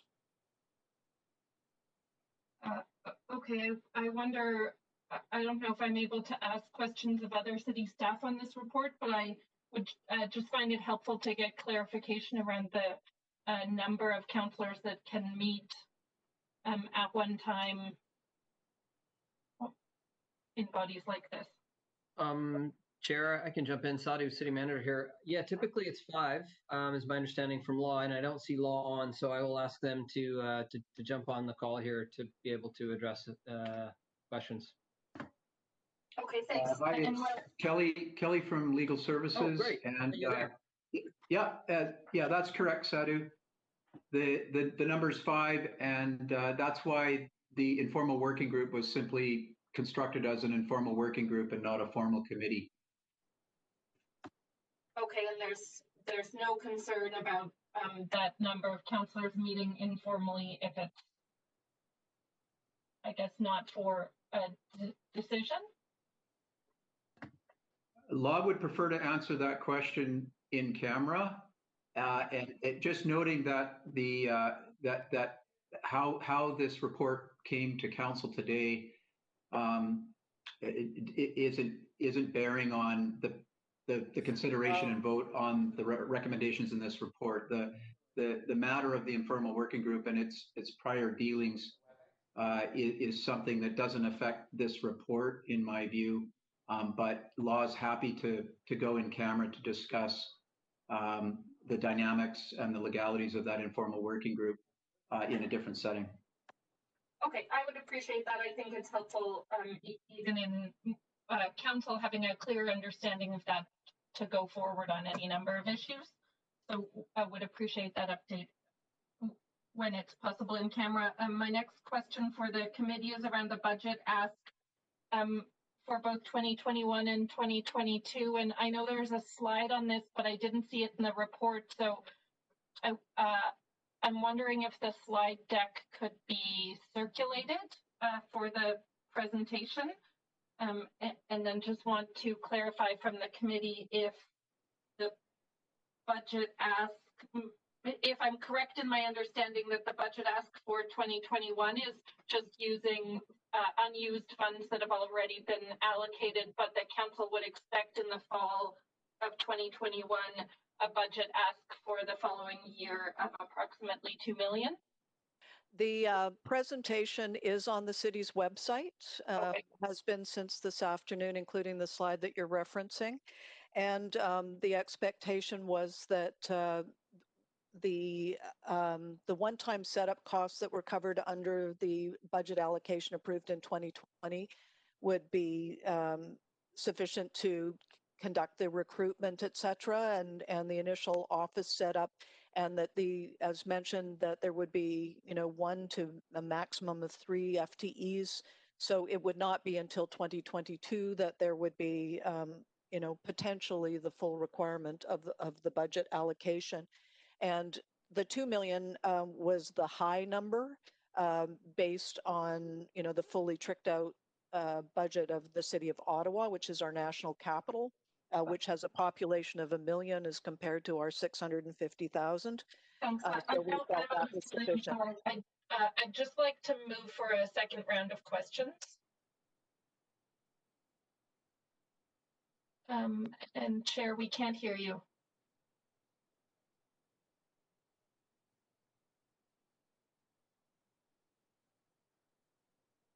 Yes, can you hear me now? Yes. Yep. Thank you. Sorry, IT is here, working on my video. Thank you. You can move for that, not a problem. Any discussion? Then all those in favor say aye. Aye. Aye. Any opposed say nay. Okay, it's fine. You can add yourself to the list again, Councillor Boyle. Thanks, Chair. And I'm going to advance Councillor Swanson. Up to 5 minutes. Point of privilege, Madam Chair. Yes, go ahead. I also just wanted to know, as a member of the working committee, that the presentation was also circulated to council separately, as well as posted on the city website. My understanding. One of the questions. Okay, and I can just. Sorry, clerk, have you circulated that to council? It was sent this morning, just for clarification. Oh, got it. Okay, that was just to make sure it was read into the public record. Thank you. Yeah, I just wanted to ask the question because Councillor Boyle had asked if any members of the working committee could address that. Okay. And I see no one on the speaking queue now. My apologies. I think that people, Madam Clerk, if you could make sure that the list is there as it was, because it just disappeared from my screen. Is it Councillor Swanson that's next? Yeah. It is the clerk here, Chair Carr, and yes, we have Councillor Swanson next, and then Councillor Dominato. Thank you. Councillor Swanson, go ahead. Yeah, I just have one question. Is the money for the Attorney General's office in the current 5% budget that we're looking at as about paying for 1 to 3 staff? I don't know if that's a question for staff, maybe? Yes, through me to staff, and I'm not sure, staff are really not answering. Well, actually, Mr. Oschweiger, maybe, not sure if it's you, city manager. Yeah, city manager here. Yeah, I can. I will need to get back to you, but I'll check in with Patrice Impey right now. Okay, thank you. Is that it, Councillor Swanson? Yep, that's it. Okay, Councillor Dominato, go ahead, up to 5 minutes. Thanks, Madam Chair. My question's directed to Ms. Bellringer, if she's on the line still. I believe that she is. am. Okay, fantastic. Thank you. I'm just wondering if you could expand a little bit. You talked about the role of the Independent Auditor General in financial audits. Could you elaborate a little bit on the role of more qualitative audits around performance? That's more my firsthand experience of been a department that went through qualitative performance audits provincially. I'm wondering if you could expand on that and the role of an Independent Auditor General in that work. So the Municipal Auditor General would do the kind of work you just described, those, if you will, well, there's not always qualitative, there's sometimes quantitative, but they are sometimes called performance audits, sometimes called value for money audits. They're looking at the economy, efficiency, effectiveness, and these days people throw in environment as well. Around any program area. One of the factors that when the audit office is looking at what areas am I going to look at across the whole system, you would consider where are the areas of risk and significance, where can I make a difference, what information is required, and that's how they would start the audit. And an individual audit would then be a blank page to figure out for that particular subject area which aspects they would choose to look at. And they'd let you know in a report what they looked at, what they found, and what they recommend in terms of recommendations to improve. Okay. So for the public who may be listening or participating today is because often, one of the things that we hear from residents is about the importance of services in terms of day-to-day living, their livability. Some of those audits might get at sort of quality of services in some respects. Is that fair to say? They certainly can, and that would be determining for any program area. I mean, at the provincial level, we did audits of everything from compliance and enforcement over the mining sector through to looking at the ethical framework in place in the provincial government. So it can be very broad, and even selecting the topics, you have an infinite number of things you could look at, and it's a tricky conversation that is helpful to get lots of input from council. And often there are surveys of the public to get input from the individuals who are impacted by services to find out what's important to them. Right. Okay. And then just my last question to you, because we have you available, is just to clarify and confirm for me that, again, the role of an Independent Auditor General doesn't necessarily duplicate or conflict with internal audit functions of the city, as well as external auditors that are brought on to do annual audits. It is quite distinct, the role of an Independent Auditor General. Is that correct? Yes, the kind of work they do would be more similar to what an internal auditor is doing, as opposed to the kind of work the external auditor is doing on the financial statements. But it is for council, and so it would be be a selection of topics that would be usually quite different from the ones that they would look at in terms of providing assurance to management that their own internal systems are in place. It would be, it does look more from a lens of both the public as well as council. Great. Thank you. Appreciate your time. Great. Thank you. And Chair, sorry, yes. City Manager here. Yes. I just wanted to note that Patrice Impey has joined and is prepared to answer the question that I couldn't answer earlier. So whenever you want to jump back to that, Chair. Actually, we can do it right now, just before we proceed with Councillor Wiebe. Okay. So, Yeah, through me to Council, yes, Ms. Impey. Yes. Hi. Thanks so much, Chair. Thank you. Yeah, I think the question was what is in the presentation that we did earlier today, where does the Auditor General funding fit in the 2021 budget? So right now in the base scenario, there is still just the one-time funding that Council approved last year for $500,000 that has not been used. That money can be carried forward into 2021.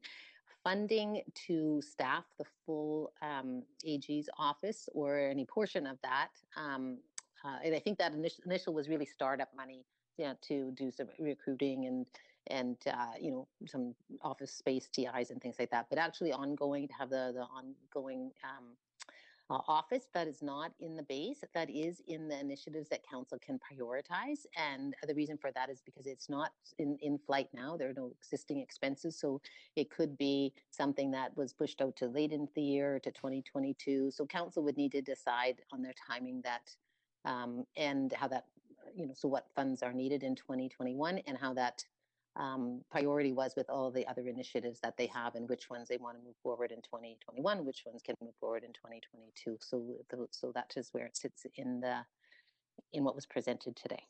Yeah, and sorry, Chair, just to be clear, when Councillor Swanson asked the question, she asked what was in the 5%, and when Ms. Impey was answering, she talked about the base. And I just to be clear, those are the same things.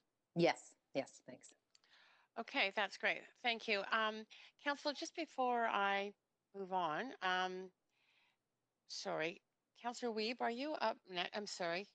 There seems to be a mistiming in my time. My computer is not acting well tonight. Councillor Wiebe, you're still on. Have you completed your questions?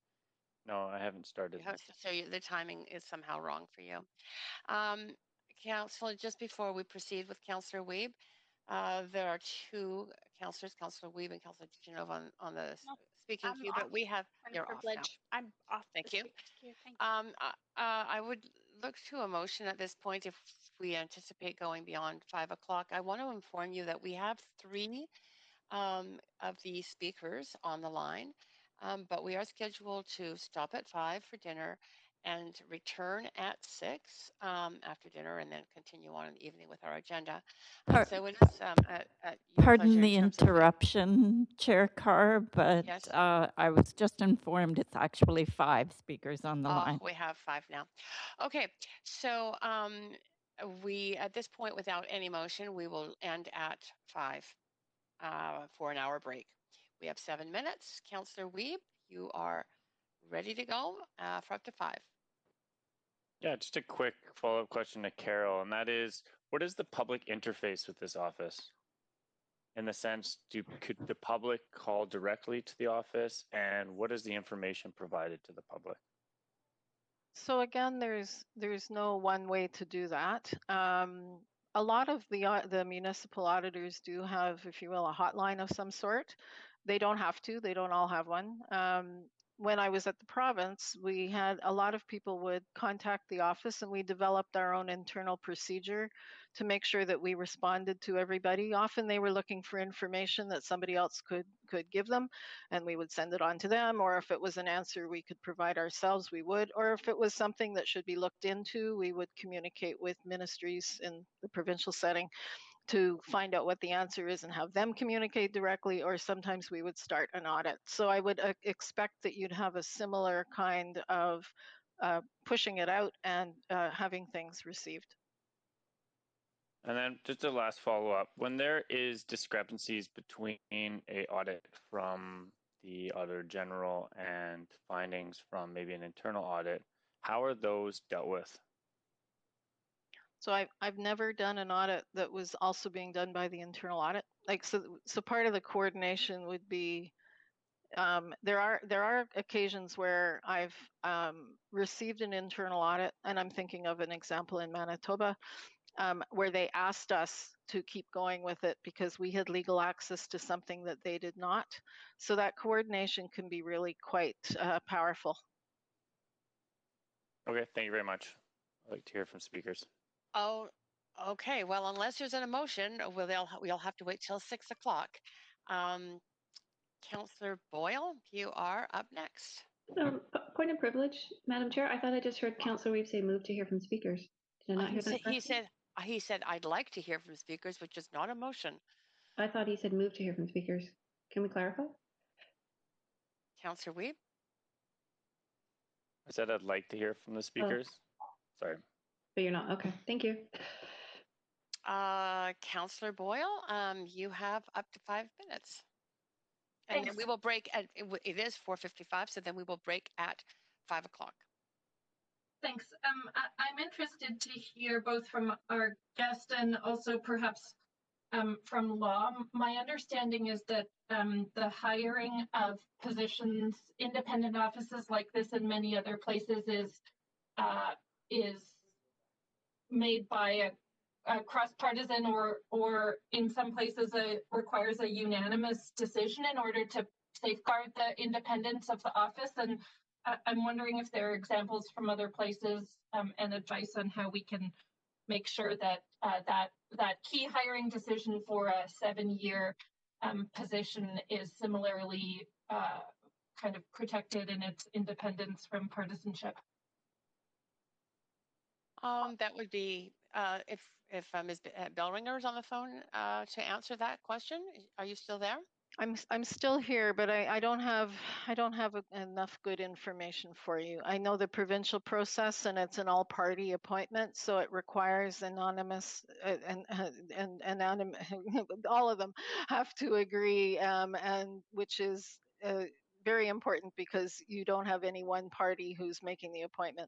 The equivalent at the municipal level would be, I would actually argue that if you don't have everybody around the table agreeing, you're going to have a problem going forward, so I wouldn't advise it. I'm not sure what you're going to require, but it would be quite uncomfortable for the auditor, and it would also just not give you what you need as in solidarity. Okay, appreciate that. And I don't know if law is still on the line, but I'd be interested in any advice on what options are available for ensuring or requiring a unanimous decision around the appointment of the position, the specific hiring of the Auditor General. Yeah, Chair, this is City Manager. Yeah, Kelly from Law is still on. So, Kelly, do you want to jump in? Yeah, sure. Kelly from Legal Services. And in answer to that question, that is correct. There are a number of statutory regimes in other jurisdictions that require a 2/3 and even in some cases unanimous vote of the elected officials to appoint and terminate the Auditor General. We do not have that type of provision in the Vancouver Charter. So there are some ways that Council could try to create an environment where a unanimous appointment would not be required because we don't have the legislative authority for that, but a unanimous approval or appointment of the Auditor General could be facilitated. And so, one example would be to add to the terms of reference for the recruitment committee that they strive for unanimity in the selection and recommendation of the suitable candidate, and that in recommending their recommendations to Council, that they recommend Council strive to approve the particular preferred or one of the preferred candidates unanimously as opposed to by simple majority. Unfortunately, at the end of the day, the Vancouver Charter will only facilitate the approval and or appointment and termination of the Auditor General by a simple majority. There's no special provision that we have in the Vancouver Charter like those other jurisdictions that Councillor Boyle was referring to.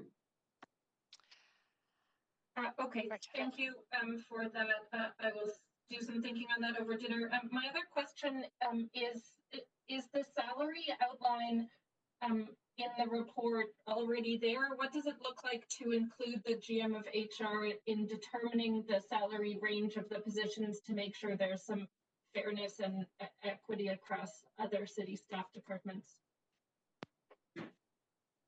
Well, I can respond to that.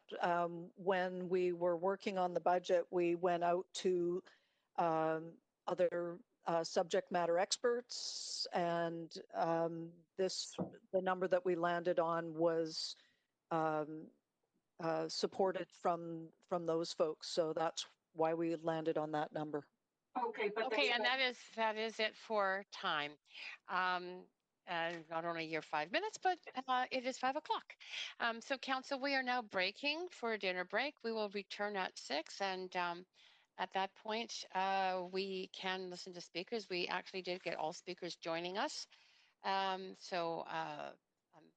Apologize to them that that we are now going to take a 1 hour break, and my hope is that they return to the line for presentation to us at 6. Okay, council, have a good dinner.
Welcome to TELUS Conferencing.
Yes, indeed you do. Are you ready, Irina? I am. And we're I am. ready.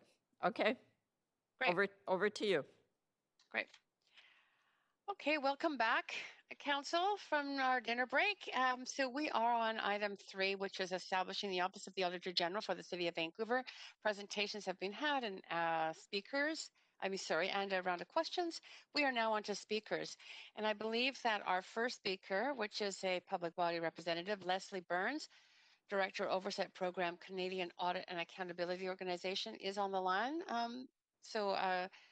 Leslie Burns, if you are on the line, you can address council. Thank you. I'm here, and that's great. I thank you for having me, Mayor and councillors. And I want to say that I do support the report recommendations. I am no longer a resident of Vancouver, but I did live there for 5 years while I was doing my PhD in political science at UBC, and have to say this project has been very dear to me, because studying in Vancouver is where I developed an appreciation for how important oversight is for effective governance. I did contribute to the report that our President and CEO, Carol Bellringer, and Councillor Hardwick referenced, but I wanted to speak to you on a few things that come outside of the report and things that I've learned in my time over the past several years, where I've been developing a program to support elected officials at the local level in their oversight roles. What we've learned is essentially elected officials have 3 main roles. They represent, they legislate through appropriate bylaws and regulations, and they oversee that the services are delivered to the community. The first 2 roles tend to take up most of their time. You spend a lot of time with your residents, and you work hard to make sure that the city can provide the services that your residents need. But without adequate oversight, you may not know how well the programs are being run, and you have no checks against fraud and waste. Even though voters might not ask you directly about audits in your day-to-day work or during your campaign, the actions of audit committees matter. Auditors provide audit reports to audit committees so that the elected officials have insight into how money is spent to run programs.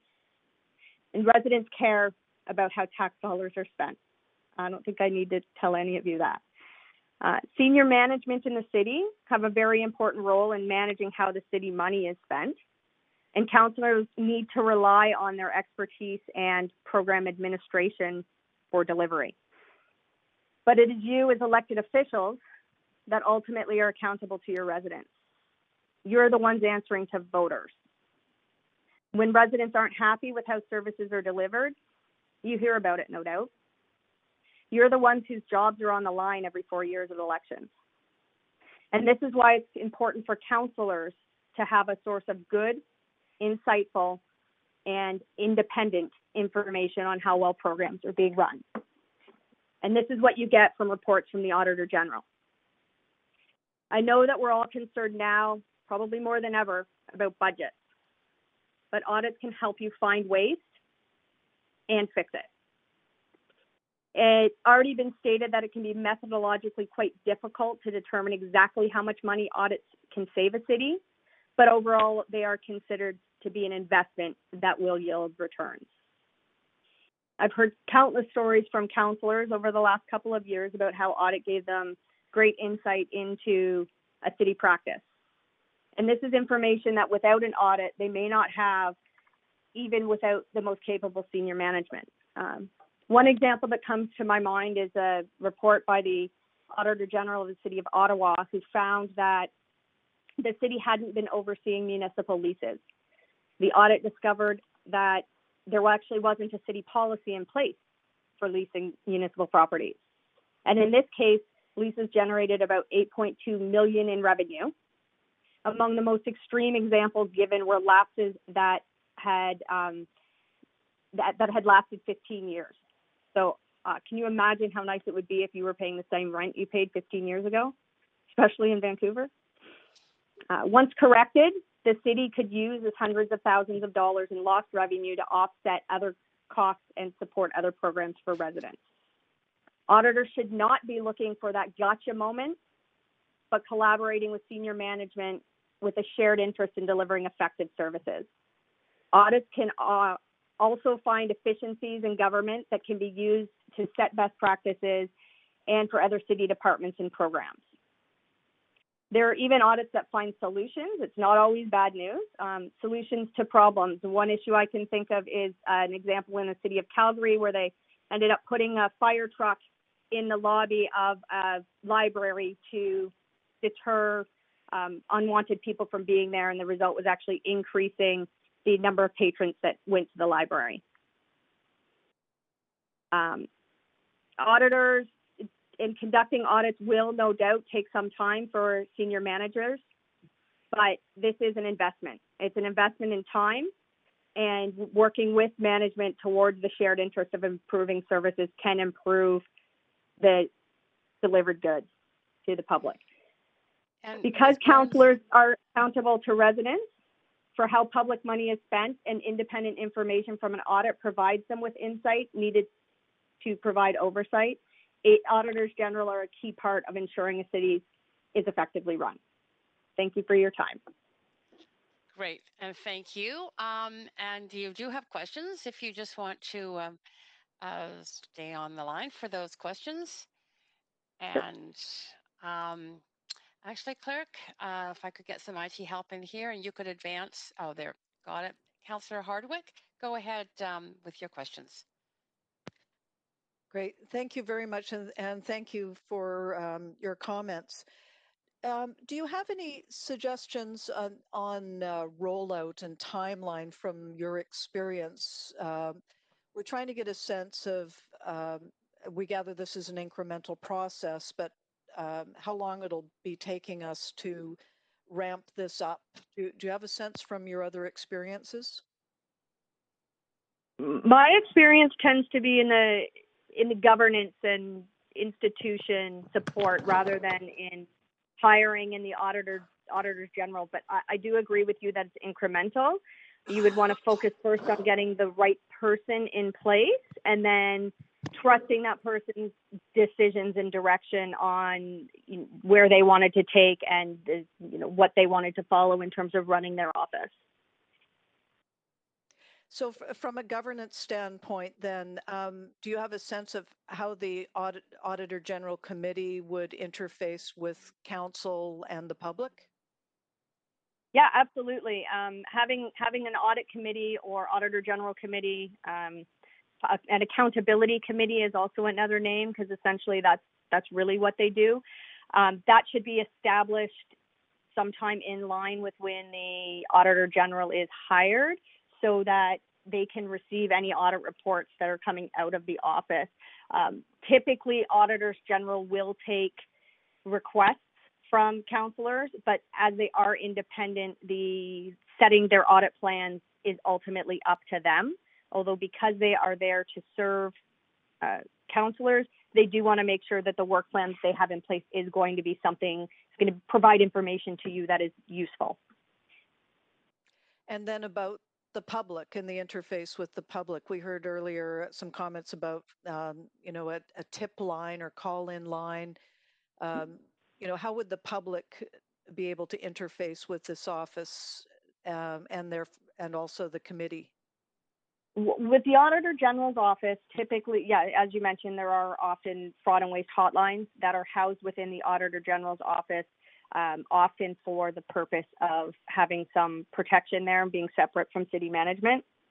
And there are sometimes other ways that Auditors General will interface with the public in terms of getting insight into how programs have run. It really varies with the audit committees and what their exact focus is. If the focus is on audit reports only, then it's appropriate to bring in somebody, citizens or groups of citizens, if they're mentioned and relevant to the audit report. And sometimes that's the case, but it really can depend on the mandate of that audit committee. It's certainly beneficial for citizens to have that, because to hear it, maybe if they're not contributing to it, but to be hearing from it, because they get a lot of transparency in terms of what's going on with city dollars, how senior management in the city plans to deal with any recommendations that come out of audit reports. That's typically public. I'll have to leave it there. You're over your time, Councillor Hardwick. But you do have more questions. So Councillor Boyle, up to you. Up to 3 minutes. Thanks, and thank you for coming in and helping us on this topic. I'm curious to hear my sense in hearing you speak and reading the report is that the independence of the office is independent from other staff operating in the city, but also that an intention of it is that it's independent from political interference too. And so I'm curious to hear your thoughts or advice, less so I guess on this minority council, but in a situation where there is a majority governing party, how the office can be set up to make sure that it really is independent of the sort of political priorities of one governing party. Absolutely. That's a little bit unique to Vancouver in the sense that not every city has political parties the way that Vancouver does, but it is exactly in line with how provinces and the federal government work. So there are safeguards in place to protect the role of the auditor so they can, speak evil to power if they need to. And independence is key to an auditor general. If you have an auditor general who's going to get in there and just dig for information that you want to see, I don't think it's an auditor general that you want. You want that person to be independent. So I think consensus is key in agreeing on some of the key things to do with the office, as well as if the committee, and this goes down the road quite a way, but if the audit or accountability committee was going to be writing any reports coming out of the work that they do, which is one possibility, they would want to try as best as possible to be unanimous. And I would say right now, your focus would be on agreement in hiring, what you need out of that position. Okay, great. That's really helpful. And those are all of my questions. Thanks for taking the time. Thank you, Councillor Boyle, and thank you, Ms. Burns. That's it for your questions. I very much appreciated you staying around to phone back in and to speak to us. Very important, and I know well appreciated by Council. So we do have other speakers. I believe all the speakers are on the line. So is Ann Castleman on the line? Yes, good evening, Mayor and Council. Yes. Go ahead. Can you hear me okay? 5 minutes. We can hear you perfectly. Go ahead. Great. My name is Anne. I work as an independent journalist in Vancouver, and I am in support for today's motions regarding the establishment of the Office of the Auditor General for the City of Vancouver. I've been heartened to see Mayor and Council continue to drive this issue forward. However, reading the City Manager's comments on this subject and not endorsing the report has raised several flags, which I feel the need to voice. In my view, the majority of the City Manager's considerations risk compromising the independence and effectiveness of Vancouver's OAG before it's even up and running. If providing public accountability poses such a burden to him and the city staff, then maybe they should reconsider working in the public sector. To the City Manager's first concern, yes, performance audits of the city's programs, organizations, and services will require accommodation by city staff. The very fact that the City Manager objects to this onus underscores to me why the city needs to course correct on public accountability so desperately. As far as remuneration goes, it is not the City Manager's place to comment on the AG's salary. As the Canadian Audit and Accountability Foundation, or CAAF, report that Council Commission points out, an Auditor General's salary range is commensurate with executive level compensation in the municipality. The CAAF report further notes that, quote, an Auditor General's compensation structure should also be free from influence from city management, and that an external recruitment firm should be engaged to identify suitable candidates. As for his concerns about the size of the office, the CAAF report recommends that Vancouver's OAG office have a staff of 8 to 10 equivalents, to be able to, quote, effectively discharge OAG Vancouver's audit mandate. The people of Vancouver do not want an ineffectual AG that is set up to fail from the onset. We want this done right, and we want the office to be given the resources that experts say it needs. Earlier this summer, Council received the CAAF's report on establishing an OAG for Vancouver. You could not have asked for a better roadmap on how to get us there. This time last year, the City Council decided to establish an independent Auditor General for the City of Vancouver based on, quote, best practices, insights, and experience observed in other major Canadian cities that have municipal auditors general. Today, I urge you to continue to follow that intent and not risk its compromise by ceding to the city bureaucracy's concerns as you move this initiative forward. Thank you for your time.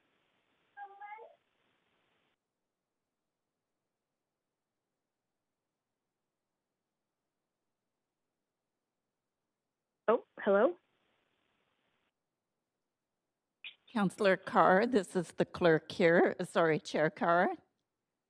It appears you were on mute.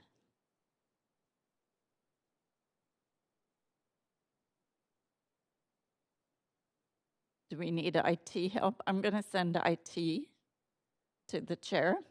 Oh, it's okay. I think I'm You're fine good? again. Okay. Can you hear me?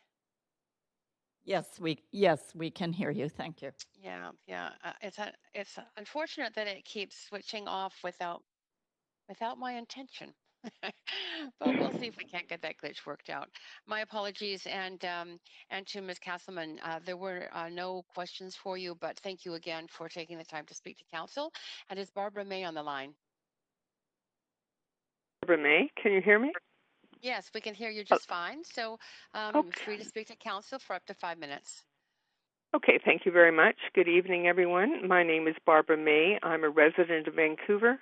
Personally, I would like to thank the Auditor General and former working group for their continued hard work towards establishing the office of an independent Auditor General that was unanimously approved by all Council members on July 22nd, 2020. I fully support the report establishing the office of the Auditor General for the City of Vancouver. I fully agree with the recommendations that Council approve it in a timely fashion so that bylaw can be brought back for enactment and the appointments to the Auditor General Committee as well as the Auditor General Recruitment Committee can be made and the recruitment of the Auditor General can commence. Therefore, I am very pleased to see that the subject report focuses on creating a clear division between current city staff and the newly created Office of the Auditor General. I trust that Council will support all of these measures to maintain this independence included in the informal worker group's report and will not make the modifications included in the City Manager's comments. The City Manager's General Manager recommendation would significantly weaken the OAG's arm's length relationship with City staff by depending on City staff for informal as well as responses and follow up on the reports for Council. All this should be done by the OAG, involving the General Manager of Human Resources in setting the final salaries of staff in the OAG. Whoever pays a piper tends to call the tune, so this should be avoided. Having the internal auditor sit in Auditor General meetings in order to enable close coordination and alignment. It would seem that the point of the OAG is to create a distance between these functions for greater transparency and independence. Having less than the proposed 7 to 10 staff, if the OAG does not have sufficient staff, it will be dependent on city staff. The mandate of the OAG is to conduct performance and compliance audits that address the use of all public money and financial management, as well as to audit the efficiency, economy, and effectiveness of programs and operations. I trust that the OAG will use this latter part of its mandate to examine the general success of programs and operations, not only from the perspective of effective use of public funds in terms of city operations, but also from the perspective of their impact on the socio-economical well-being of the people of Vancouver as a whole. Such performance audit would address macro issues such as why has there been a marked increase in wealth for economic elites while the middle class has shrunk and many of them have joined the poor? Why have the number of people struggling to survive economically grown, and why are there more Vancouverites than ever without homes? Have the policies and programs designed to promote economic growth in the city contributed to this scenario, and if so, how? Have the policies and programs designed to promote affordable housing in the city contributed to this scenario, and if how? A truly independent OAG is an opportunity for Vancouver to take a step back from business as usual and can help Council determine the best direction for creating a livable social economic future. An independent officer general will build the public trust, and I think that's very essential in these difficult political times. And also, it's my understanding that having an independent auditor general has led to huge cost savings in other municipalities, so why not Vancouver? Thank you very much for hearing me out. And thank you very much for taking the time to speak to Council on this issue. I don't see any questions for you, but again, great appreciation for you being here. You're welcome. Speaker number 3, Claire Lomas.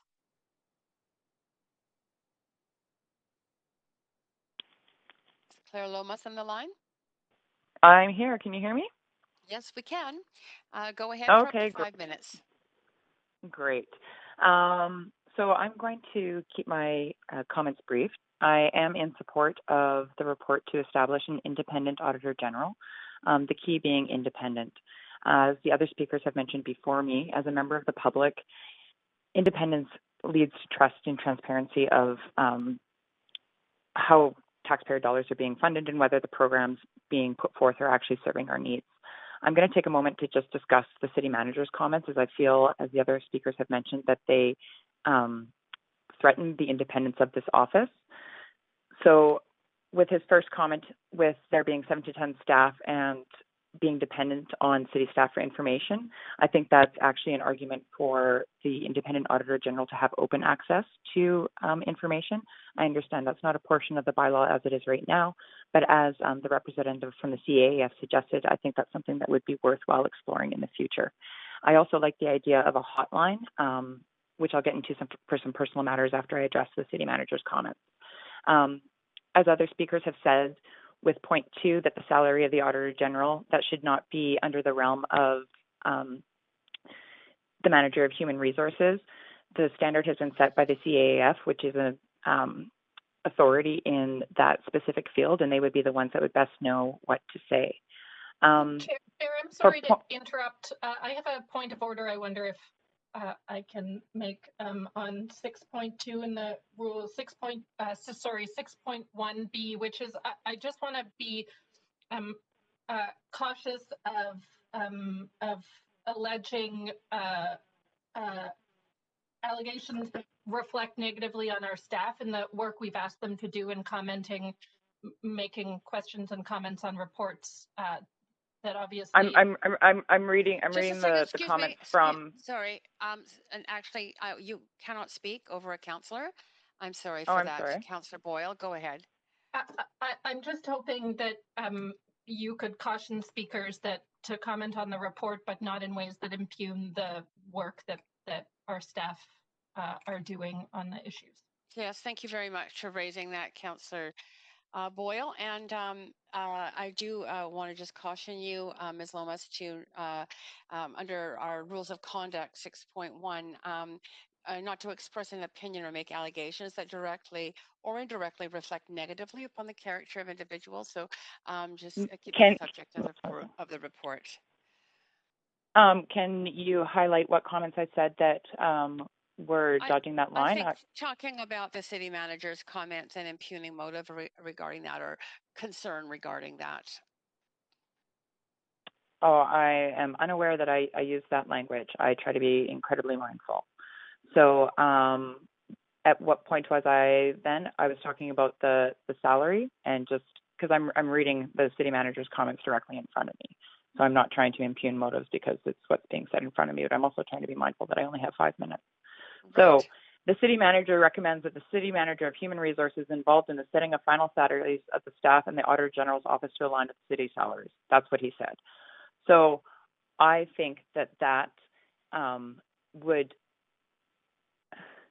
affect the independence of the office, as the general manager of human resources falls within city staff, and for the sake of transparency and maintaining the utmost of independence with the office, I would suggest that you follow the recommendations of the CEAF, which is, as I said, the authority for auditor generals as far as I understand.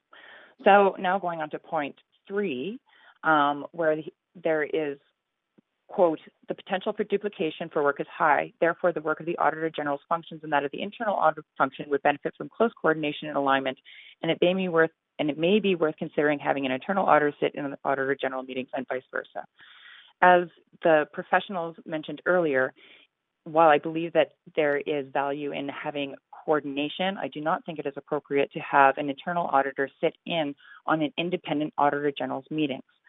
I also think that the potential for duplication is not a worthy consideration, as the clients of these audits are different.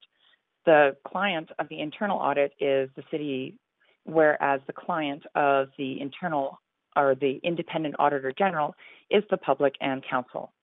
Both are key to having accountability for public dollars. And as other speakers have said, when we talk about point 4, where it says finally the size of the office may be considering, and that the office could be less, I am summarizing because I am tied to a short amount of time, suggesting that the office could be less is not within the city's discretion if we are going to maintain the independence of the office. Again, the CAF has made their recommendations based on other cities' needs, and I feel like we can follow that standard. Now, I'm going to delve into the personal reasons as to why I find the establishment of an independent Auditor General's office to be so important, and this ties into the hotline that I mentioned earlier. As a member of the public, I have been reading reports coming out and that are publicly available, and I have questions regarding the quantity and the completeness of the information contained in those reports. And I have previously spoken to Council on some of those concerns, primarily the recalibrating the Housing Vancouver strategy, on how the current strategy doesn't really tie much to income. Now, I would love to have a hotline that I could call to be able to ask for how the current programs relate to the incomes of people here in Vancouver, because I have tried all of the methods available to me publicly via a code of conduct complaint. And it's really incredibly frustrating. I am trying to rebuild a business in the midst of a pandemic, and I should not feel like I have to reread 200-page reports because the summaries do not contain complete information, in my opinion. So that's why I personally think that this is of the utmost importance to establish an independent Office of the Auditor General as quickly as possible so that we can have some accountability to the public. This was a question that came up in a Vancouver Tenants Union City Hall Working Group meeting over the weekend, is how do we hold our civil service accountable? And I think that the independent Auditor General is the clearest path to do so. I think that's my time. That's great. Thank you very much for taking the time to speak to us. And you don't have any questions, but again, thank you so much. So we're on to speaker number 4, Council. Ian Crook. Is Ian Crook on the line? I am. Great. And go ahead for up to 5 minutes. Good evening, councillors. I'm speaking to you today to ask that you vote in favor of the recommendations of the Municipal Auditor General Informal Working Group. Excuse me. An independent Auditor General is an essential element of good governance and accountability. To borrow a quote from the Canadian Audit and Accountability Foundation's earlier report to this council, they said, Auditor Generals play a unique role in fostering public sector accountability. They share a common purpose, to provide citizens with independent assurance and objective information about whether governments are appropriately stewarding public money, resources are being spent as intended, and public services are being effectively delivered. With that in mind, it would seem to me that the Independent Auditor General role is critical to providing the citizens of Vancouver assurance that the city is being prudent stewards of their tax dollars at a time the city is contemplating a significant tax increase while residents are coping with the financial impacts of the pandemic. I think it is extremely important that the Auditor General role be independent of staff if it is to be successful. First, to be effective, the role needs to be entirely independent of staff influence when determining its work plan and the conclusions of its inquiries. Another consideration would be the importance of the office being recognized as being independent when recruiting staff. If you have the wrong structure, you are unlikely to be able to recruit the best staff. I would also like to acknowledge the thoroughness of the work done by the informal working group. If you read the report as well as the enabling bylaw, considerable thought has been put into the creation of this role and ensuring all the elements are there for its success. It is very important to me to see that there is actually a specific budget proposed for this initiative. First, to ensure that there is funding to get the office off the ground, and second, this is one of the few times I have seen where Council approves a new initiative and knows the cost up front. Based on these points, I would recommend you vote in favor of adoption of the report and supporting resolutions. Thank you for your time. And thank you for your time, Mr. Crook. I don't see any questions from Council to you, but again, very much appreciate you taking the time to speak to us on this issue. And we're on Council Speaker number 5, David Christopherson. Are you on the line, Mr. Christopherson? I am, Chair. Yes, great. Can you hear me? We can hear you clearly. Go ahead for up to 5 minutes. Well, that's great. Thank you so much, Chair. And thank you to Mayor and Council for an opportunity to say a few words. My name's David Christopherson. I support the initiative. I'm a non-resident of Vancouver, but have a life commitment investing in the expansion and professionalism of Auditor Generals and their departments. I spent the last 35 years in elected office. The first 5 years was on City and Regional Council. So I certainly have a sense of what you're going through there. But I also did 13 years at Queen's Park, and then I did 15 years in the House of Commons, where actually I became friends with your mayor. And if I may say, you're very lucky to have him as your mayor. But of those 15 years, I spent every year on the Public Accounts Committee, and 4 of those years I was the chair, and the balance of the time I was the vice chair. I've also, the last few years, been traveling the world and making presentations and some training and working with public accounts committees so that they can up their game, because more and more there's a desire across the world for more transparency, more accountability in government, especially government spending, and there is no better way, in my view, than an independent Auditor General to ensure that the taxpayers' money is being spent efficiently, not wasted, and at the results that they expect they're actually getting. Canada has a world reputation for our auditing. First, our auditor professionals are the best in the world, but even our public accounts committees within the Commonwealth, the UK is seen as the gold standard, but it's Canada and Australia. We continue to fight over who gets the silver and who gets the bronze. But we have a phenomenal reputation on the international stage for this work that you're talking about. So I also want to compliment Councillor Hardwick and the working group. This is an excellent initiative, and the fact that your budget is bigger than quite a number of provinces in Canada gives an idea that this is not something that is only for parliamentary systems. This is very much for governance and democracy and accountability. And so I want to thank you very much for these initiatives, because you're showing great leadership. And if I can say, and I'm sure you already know this, but in its core, these used to be called value for money audits. A regular financial audit just tells you whether or not the money was stolen, did the money come in, were the bills paid on time, that kind of thing. But a performance audit, which is a value for money audit, it will take, for example, an initiative by a government or by a council to build, let's say, 3 fire departments for for $50 million, just to pick a number. And then at the end of the day, you only got 2 fire departments for the same $50 million. So the first question is, what happened? Why did it happen? How did it happen? And what's going to be done to make sure that it doesn't happen again?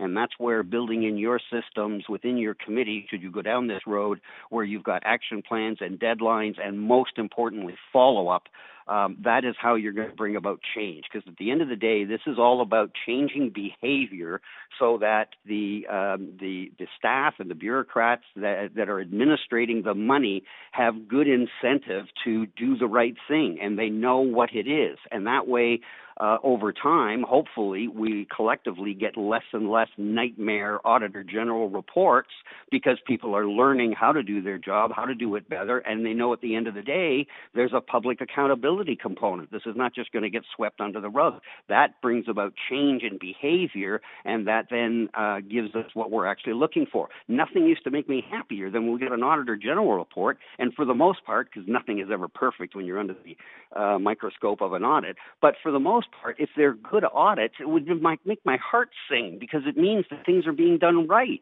and they're doing exactly what the public has asked them to do. So this is the road that you're going down, and there's as I say, there's a great reputation that Canada has for doing this, and in my view, an independent Auditor General that answers directly to your council is not only your council's watchdog, it's also your citizen's best friend. I always saw the Auditor General of Canada as Canadians' best friend, because nobody was paying more attention to get up every day and do one thing and one thing only, and that's make sure that money's not being wasted and that it's actually being spent efficiently. That's the sole purpose of this. And so to me, it's a great unifier too in a community, because business, of course, doesn't want to see money wasted, because their taxes have to go up to pay for it, but neither does the average citizen. They don't want to see their money wasted. So this is, in my view, my humble opinion, this is about as motherhood as it gets in terms of an initiative that the people that you and I used to be elected to serve want and need and deserve. So if I can't... you are out of time. However, you have questions. Okay. Yeah, okay. So I will actually ask Mayor Stewart to go ahead with your questions. Up to 3 minutes. Mr. Mayor. Thank you. Yeah. Hello, Dave. Thanks for calling in today. Great to hear your voice. Yeah, great to hear yours too. I was going to say, if we weren't going to vote for it before, we certainly will vote for it now after a speech like that. I missed that in the House of Commons. I'm wondering if you can give us some concrete examples of Auditor General's reports that you've seen over your vast and grand career that could perhaps give us a sense of what's in store for us. Sure. And again, so great to hear from you. And I hope this is okay, but you're doing a great job, man. You can say anything if you want. Fair enough. So I tell you, the obvious ones, of course, Mr. Mayor, would be things like the sponsorship scandal. I mean, the sponsorship scandal that some people will remember, it's a while ago now, but I mean, money was actually stolen from the Canadian purse, the Canadian taxpayers' treasury, and put right into a political party. There were people that went to jail in Canada, and the whole thing was found out from where? A simple Auditor General's report, just like every other one of them. And only this one contained the ticking time bomb of a major scandal. Another big one that I know of in Europe, they built a brand new airport, and before they opened it, they found out one small problem. Planes couldn't land on it. Wow.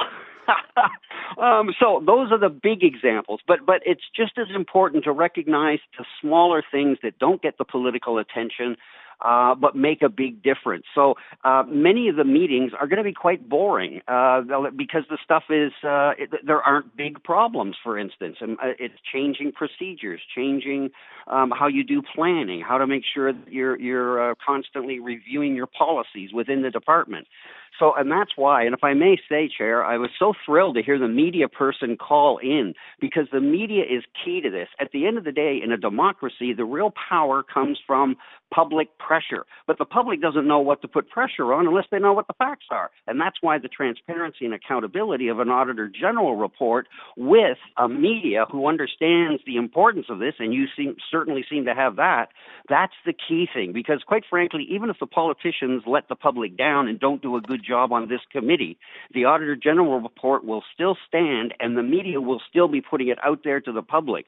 So it works when everybody does their job. And if I can, while I've got the floor, I heard somebody ask for a practical thing you can do into the partisanship. I might just mention that in virtually every jurisdiction I've been in, the chair of the committee is always chaired by an opposition member. And that ensures that you don't get the kind of collusion that you might worry about if the oversight committee was actually run by someone from the governing party. And that is perfectly timed to the 3 minutes that the mayor has for his questioning. Thanks, see you later. Thank you so much for speaking with us and conveying those thoughts and ideas. Council, that is the end of the questions on this item. So we are now looking for a motion. Would anybody like to move a motion? I'm seeing Councillor Hardwick waving at me. Well, yes, I would like to move the motion. I believe we have to do it in two parts, though, because the creation of the committees require a 2/3 majority. So we may need to sever the recommendations in the report. I don't think you have to move the things separately, but we do have to vote separately. But I'll just check with the clerk. Is that right, clerk? It can be, all the recommendations can be moved at once, but then we sever the vote to achieve the 2/3 on the items needed. It is the clerk here, Madam Chair. And yes, they can all be moved together and they can all be voted on together as well, so long as we achieve the 2/3. Great, thank you. Okay. Hard to know if we're going to do that. I'd hate to have a vote that didn't achieve it, and we've already done the vote. So I'm going to suggest that if the items that need 2/3 vote are distinctly identified, and that would be B and D, Council. Yeah, so I'm just marking for that for you now. But we do have questions, comments at this point. We've done with questions, but Councillor Hardwick, are you fine for? Oh, just a second. Somebody needs to mute their line. I will. I'll wind up, but I see Councillor Boyle on the queue, so perhaps I'll wait. Yep, no problem. Councillor Boyle, go ahead.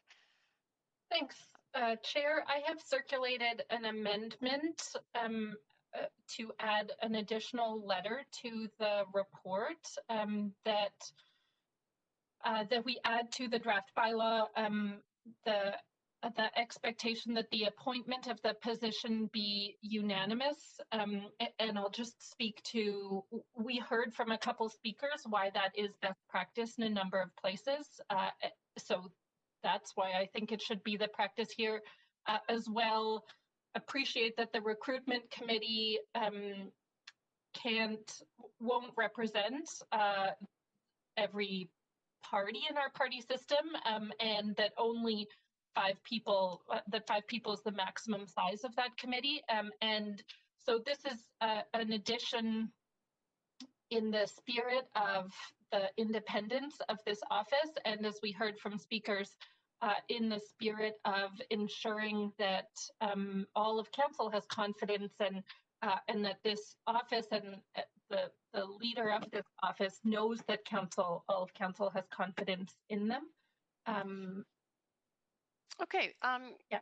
Councillor Boyle, I'm going to move us to an amendment queue on this, but I'm going to actually take a moment to check with our legal staff. My understanding of the wording that was provided or suggested to us by Mr. Oschlager was to strive for unanimity because we couldn't require it due to the charter. I'd like to have a confirmation of that before I'm willing to accept the wording that you've got.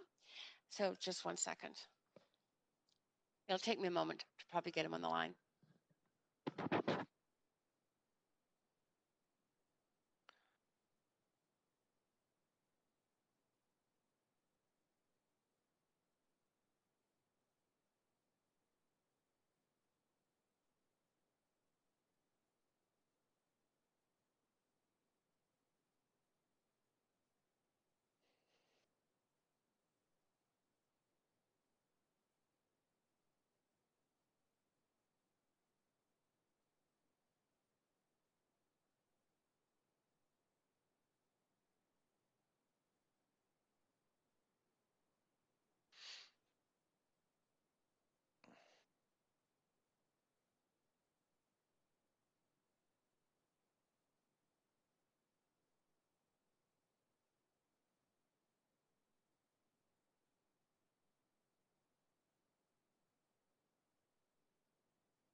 Council. Madam Clerk, just confirm that you can hear me because I've been having so many technical difficulties. Seems I am as well. I got my microphone on. Yes, we can hear you, Councillor Carr. Okay, thank you.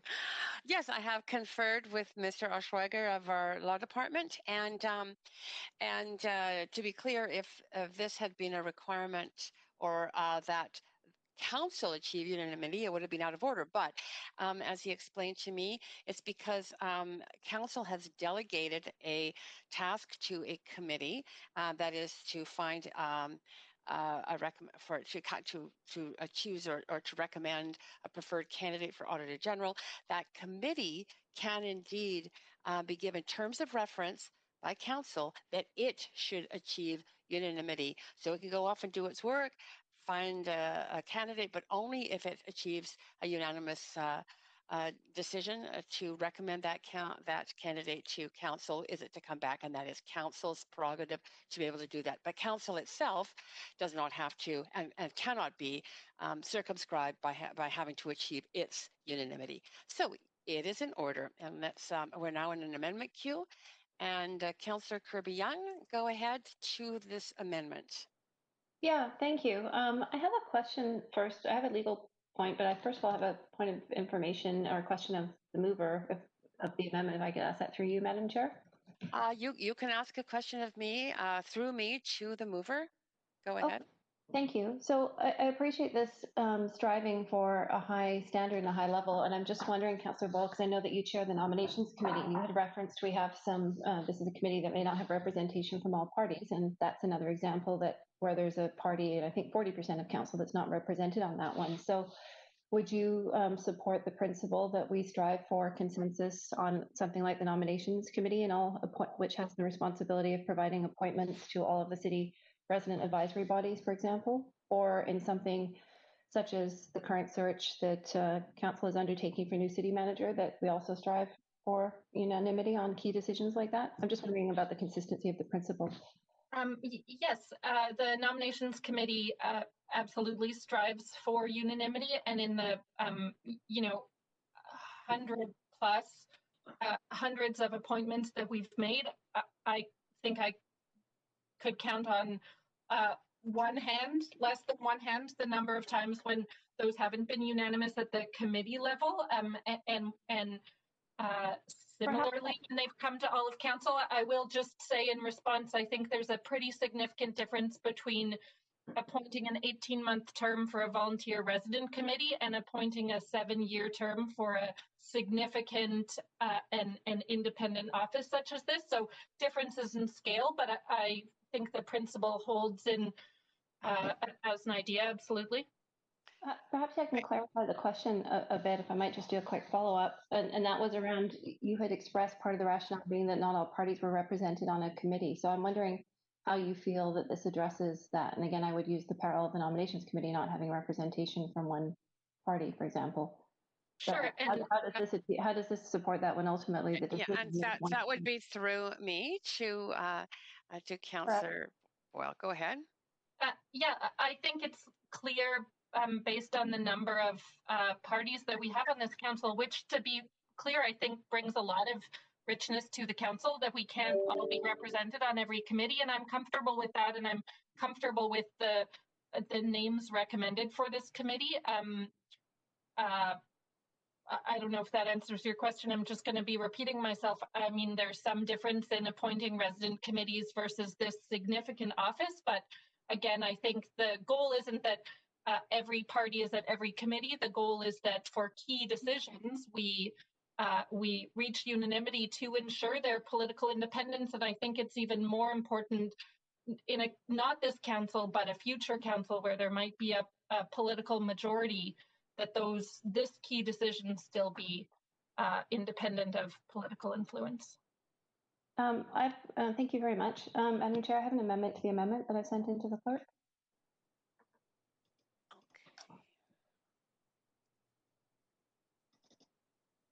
And I'm going to move us to Amendment Q2, and I'm just seeing this. I believe it's just coming up on the public screen. And it's a very simple one. I think it speaks to maintaining the spirit of this, and in recognition of the fact that ultimately this committee is making recommendations, and the final decision for hiring or not hiring any individual will be that of council. But it's very simple to strike achieve unanimity and insert the word strive for consensus. I think that is a very reasonable goal that I think that would reflect the spirit of what's being asked here. Okay, that's it. At the moment, and then I may have a follow-up legal question after. Thank you. Sure. Okay, Councillor Fry to the amendment. Thanks, Chair. Just speaking in support of this amendment to the amendment, I had put myself on the earlier queue for the amendment to speak similarly. I think that this achieves sort of the same end result, but avoids any potential for deadlock that I saw in the unanimity clause earlier. So I appreciate this amendment. I think it still gets to where we need to go, but avoids any pitfalls of deadlock that we might otherwise end up with. Thanks. Okay, no problem. Thank you. Mayor Stewart, go ahead. To the amendment, you may be muted. Yeah, thanks so much.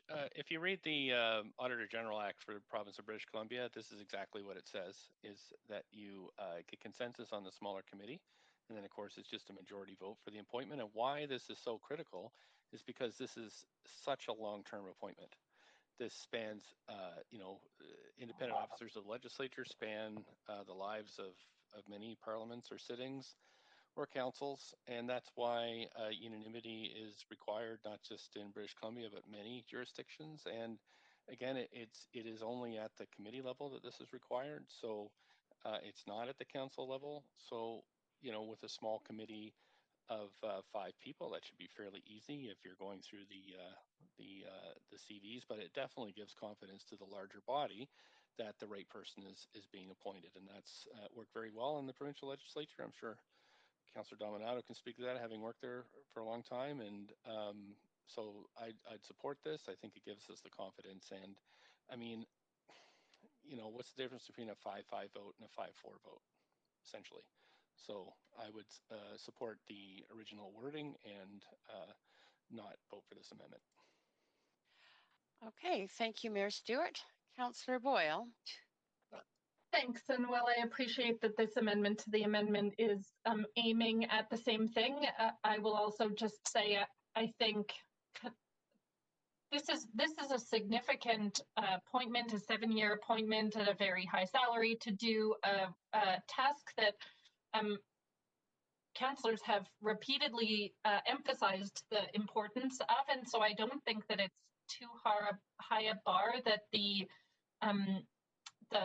person we hire to lead this committee would be agreed upon by a committee of 5 people. I think that's reasonable, and so I won't be supporting the amendment to the amendment.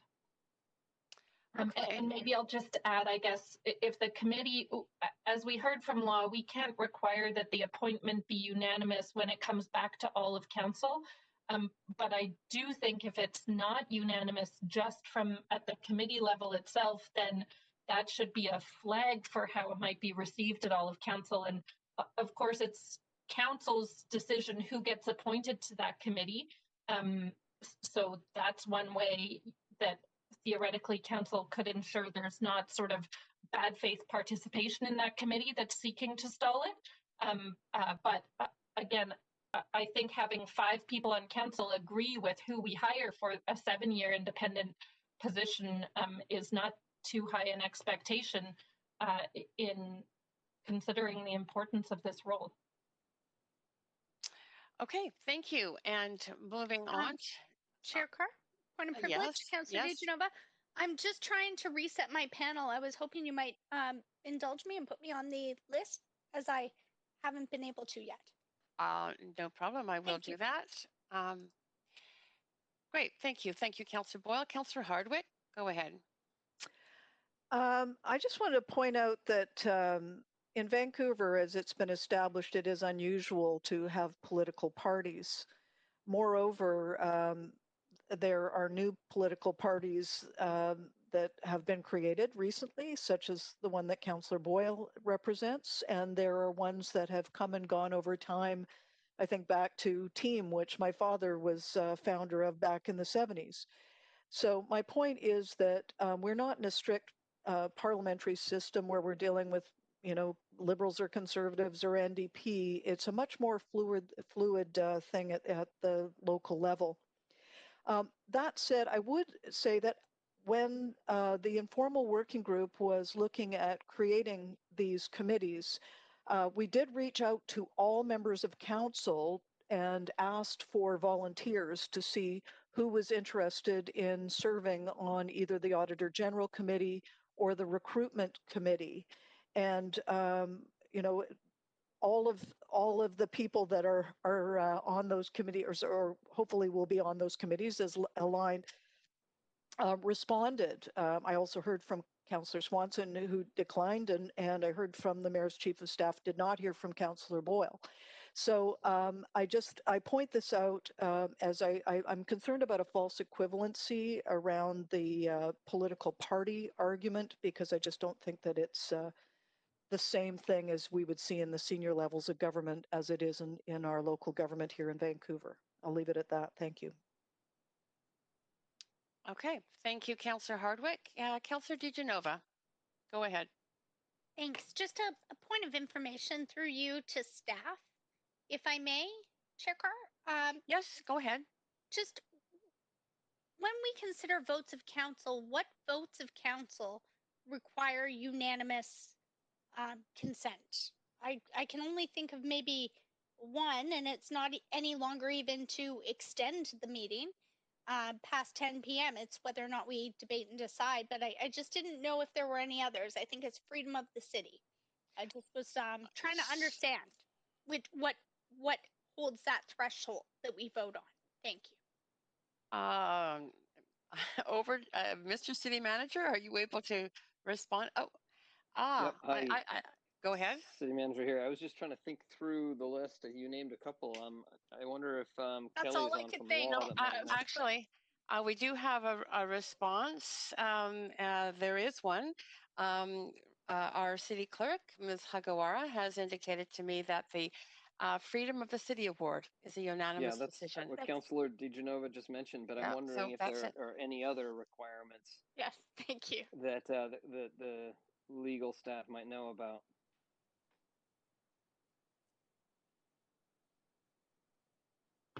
Sorry, it's Grant Murray is on the line. I'm just observing because I'm on later. Voting to prohibit a business is also unanimity. What was that? If you are voting to, if you are prohibiting a business, that requires a unanimous vote of council.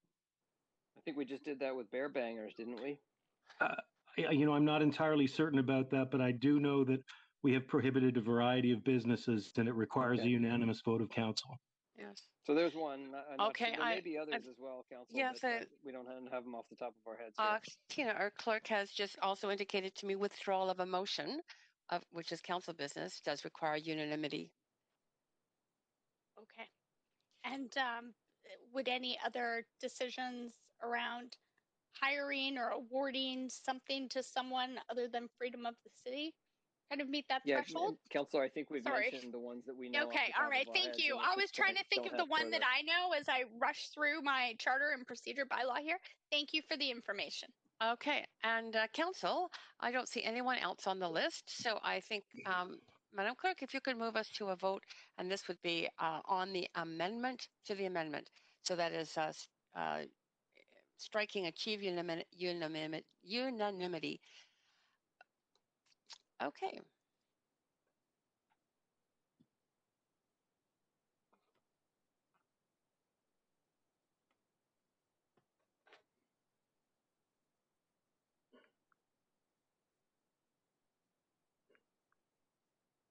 Okay, and that passes with 3 in opposition, Mayor Stewart, Councillor Swanson, and Councillor Boyle.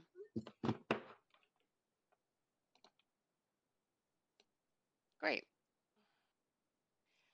Back to Amendment Q1. Councillor Kirby-Young, you have the floor. I'm fine right now. Thank you, Madam Chair.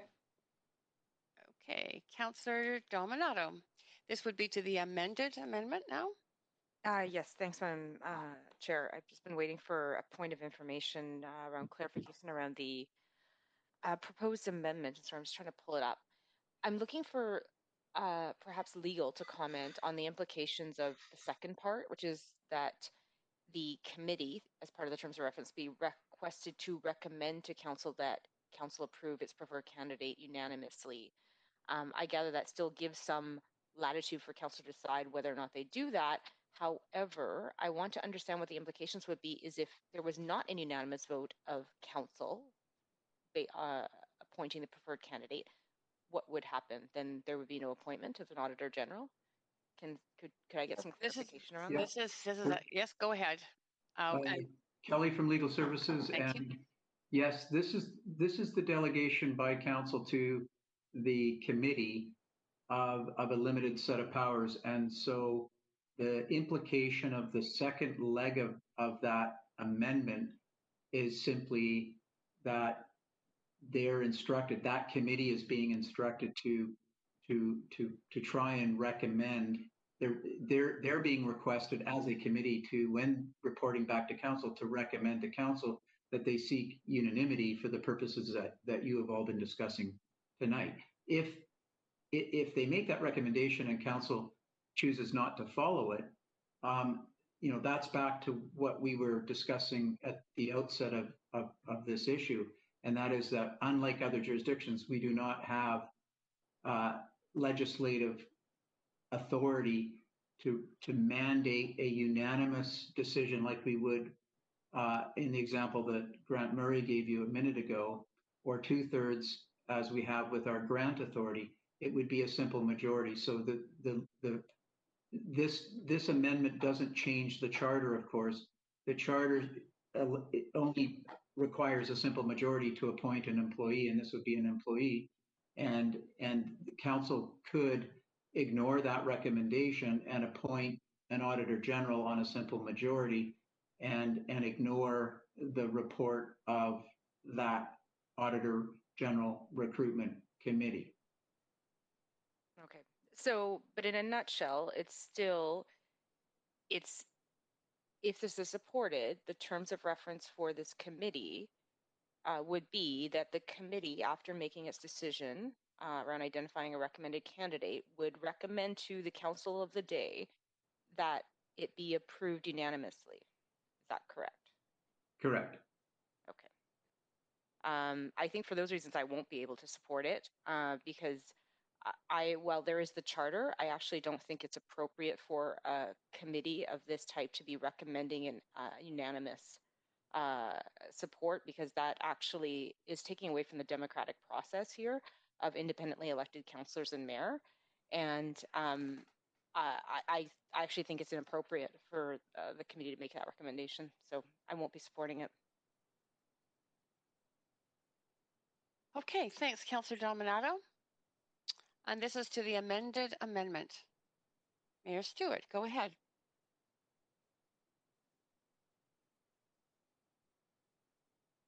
Sorry, that's a holdover. Oh, okay. And Councillor Kirby-Yung to the amended amendment. I'll actually pause and let Councillor Bly go first. Thanks. Okay. Councillor Bly. Thanks, Chair. I don't know if we still have Ms. Bellinger on the line, do we? Madam Clerk, can you inform us? I do believe Ms. Bellinger is still on the line. I just have a question through you, Chair, if I may, and it's regarding the candidate pool that we would likely have. Pardon the interruption. I was incorrect. She has disconnected.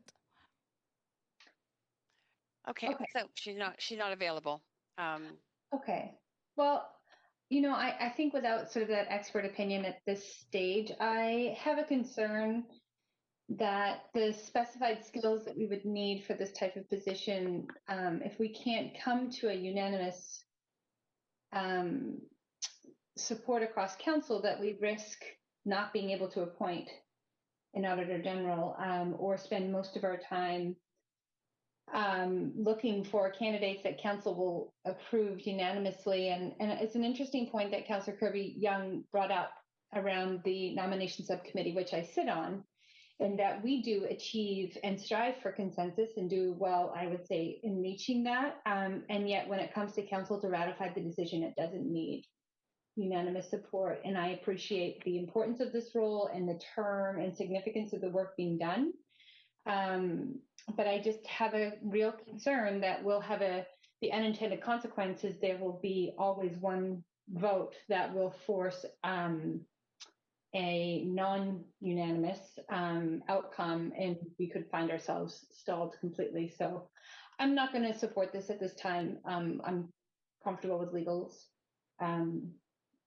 comments as well, and we'll leave it there. Thanks. Thanks, Councillor Bly. Councillor Kirby-Yung. Yeah, thank you, Madam Chair. I've sent in another amendment in response to the feedback from legal and hearing the dialogue and comments from some councillors around the table. I wonder if the clerk could bring that up, please. And it simply strikes that language. I just think based on what we'd heard from legal that it really is a moot point because it's up to council ultimately as to what decision that they choose to take, as whether they choose to take the recommendation of the committee or not. And I think that has been clearly articulated from a legal perspective. And I appreciated Councillor Bly's comments as well with respect to that. So I won't belabor the point because I know we still have other business to get through. But for clarity, it simply strikes that language from the latter part of the paragraph. Okay, I'm going to move us to another amendment queue. And Councillor Boyle, I see you would like to speak to this amendment to the amendment. Go ahead. I would, thanks.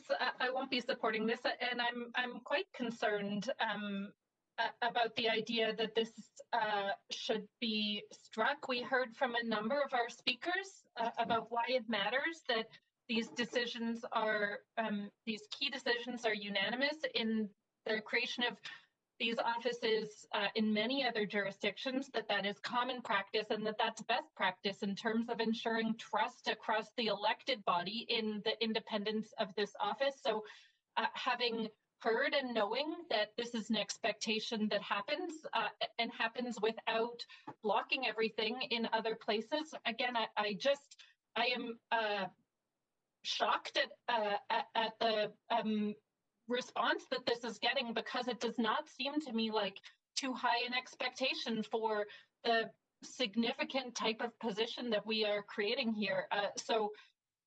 Again, I won't be supporting this.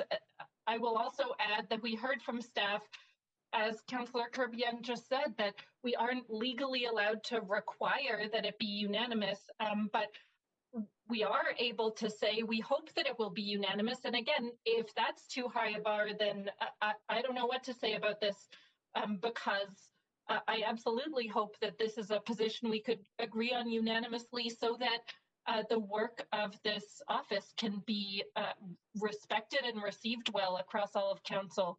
I will leave it there.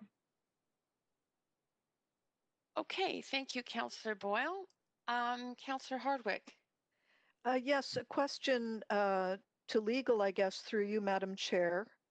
And that is, do we require unanimity in appointing the city manager, which is seemingly as senior and serious a position? Kelly from Law, as an employee, it's the same construct, simple majority.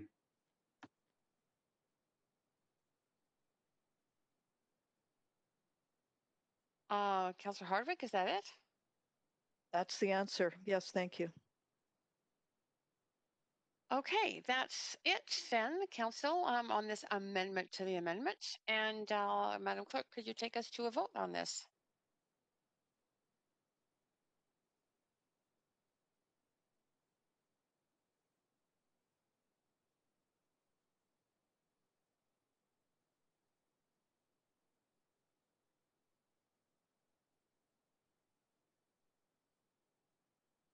Okay, and Council, everyone's voted. And this amendment to the amendment does pass with 5 in opposition. Myself, Mayor Stewart, Councillor Fry, Councillor Swanson, and Councillor Boyle. So moving back to the now amended amendment again. Sorry, just there. Back to that queue, Councillor Kirby-Yung, you had the floor. I'm fine right now, thank you. Okay, Councillor Boyle to the amended amendment. Yeah, I just want to say that I am very disappointed that practice that is common in many other places and that we heard was important from a number of our speakers was not supported. It makes me concerned about political influence in this office, and I will. Point of order, Councillor. Point of order, if I might. Pursuant to section 6.2, Councillor Boyle had been very quick to point out that we should be careful about not impugning motives, and this has been a nonpartisan committee. I don't think you mean 6.2. You might mean 6.1, rules of conduct, but yes. Thank you very much, Madam Chair. But pursuant to 6.1, this has been a nonpartisan committee, and I think it's worked very well together. And I think making a suggestion of partisan influence is not appropriate. Yeah, actually, I think I would caution you, Councillor Boyle, in terms of expressing an opinion that or an allegation that indirectly reflects negatively on a group. Okay, thank you, Chair. I wasn't referring to the past. I wasn't meaning to impugn past motives. I'm just expressing concern about the future direction, noting the language that was cut from this recommendation. Point of order, Swanson.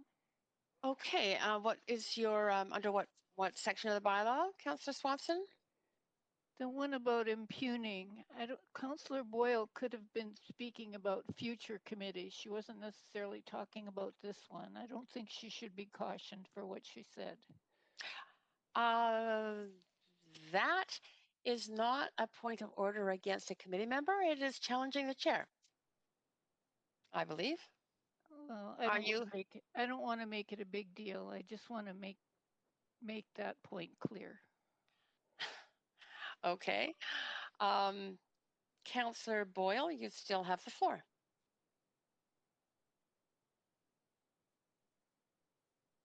Councillor Boyle? Oh, I was muted. I'm done for now. Thank you, Chair. Okay. Councillor Kirby-Yung. Yeah, I just want to provide a final comment, just sort of steering us back to, the big picture and the goal of what we're trying to achieve here, is that I think that this committee has worked very well together.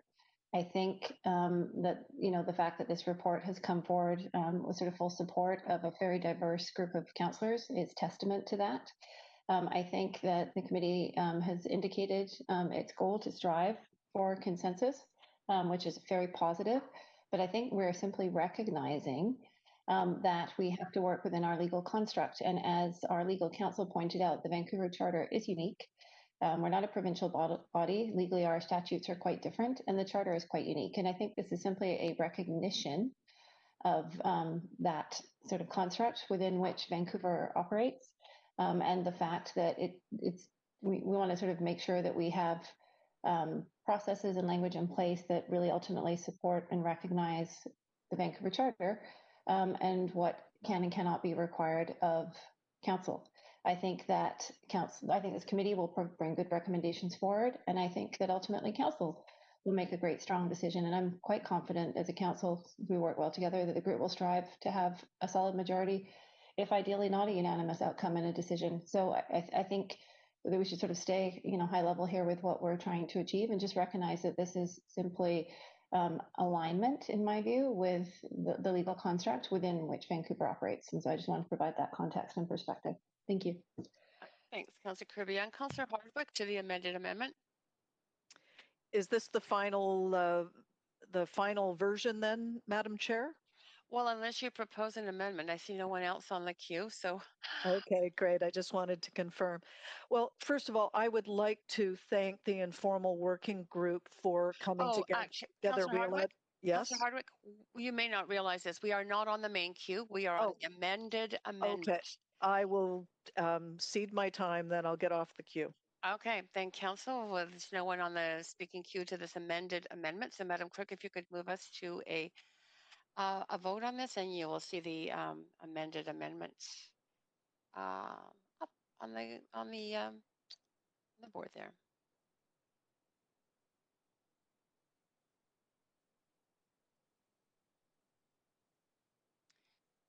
Okay, Council, that does pass unanimously. So great, we'll move back to the main queue, and there is no one on the main queue, but I see that Councillor Hardwick has got right in there. Councillor Hardwick, I don't know if you want to close. You could, if you would like to close, that's good. Then you just add yourself at the end. Councillor Wiebe, you are up first to the amended motion. Yeah, I'll be speaking in support, and I really appreciate the process that this has gone through. I remember we started off early with me, Jean, and Hardwick having some meetings and learning from the Auditor Generals across Canada on this initiative. And it's great to see all the hard work done by the committees afterwards and all the leadership that's gone forward from Councillor Hardwick to bring this to where we saw today. I will be supportive. I think it's a good initiative, and I really appreciate all the work by council to be involved and put their names forward in some of the committees, recognizing that it's a good cross of partisanship and people wanting to work together to deliver something for the community. So I will be supportive. Great, thanks, Councillor Weeb. Councillor DiGenova, go ahead, up to 5. Thanks so much. Can you hear me? Yes, we can. Madam Chair. I just wanted to take a moment to thank the committee, although I did not sit on the informal working group committee and understand that, you know, there was the clear reason that it was 5 council members to make sure that that all of the proper procedures were followed. I really do appreciate the work and understand, aside from the hours put in here, that there was a lot of work and time and dedication. And really want to thank Councillor Hardwick for her work to really champion this and push this forward. I do see this as very important. I wanted to hold my comments to the end because I think that, you know, when I think about many of the different initiatives that council has moved forward, everything from the conflict of interest motion that to look over conflict of interest and the way that we move forward with that, both as a council and looking at the way that that's laid out in the charter.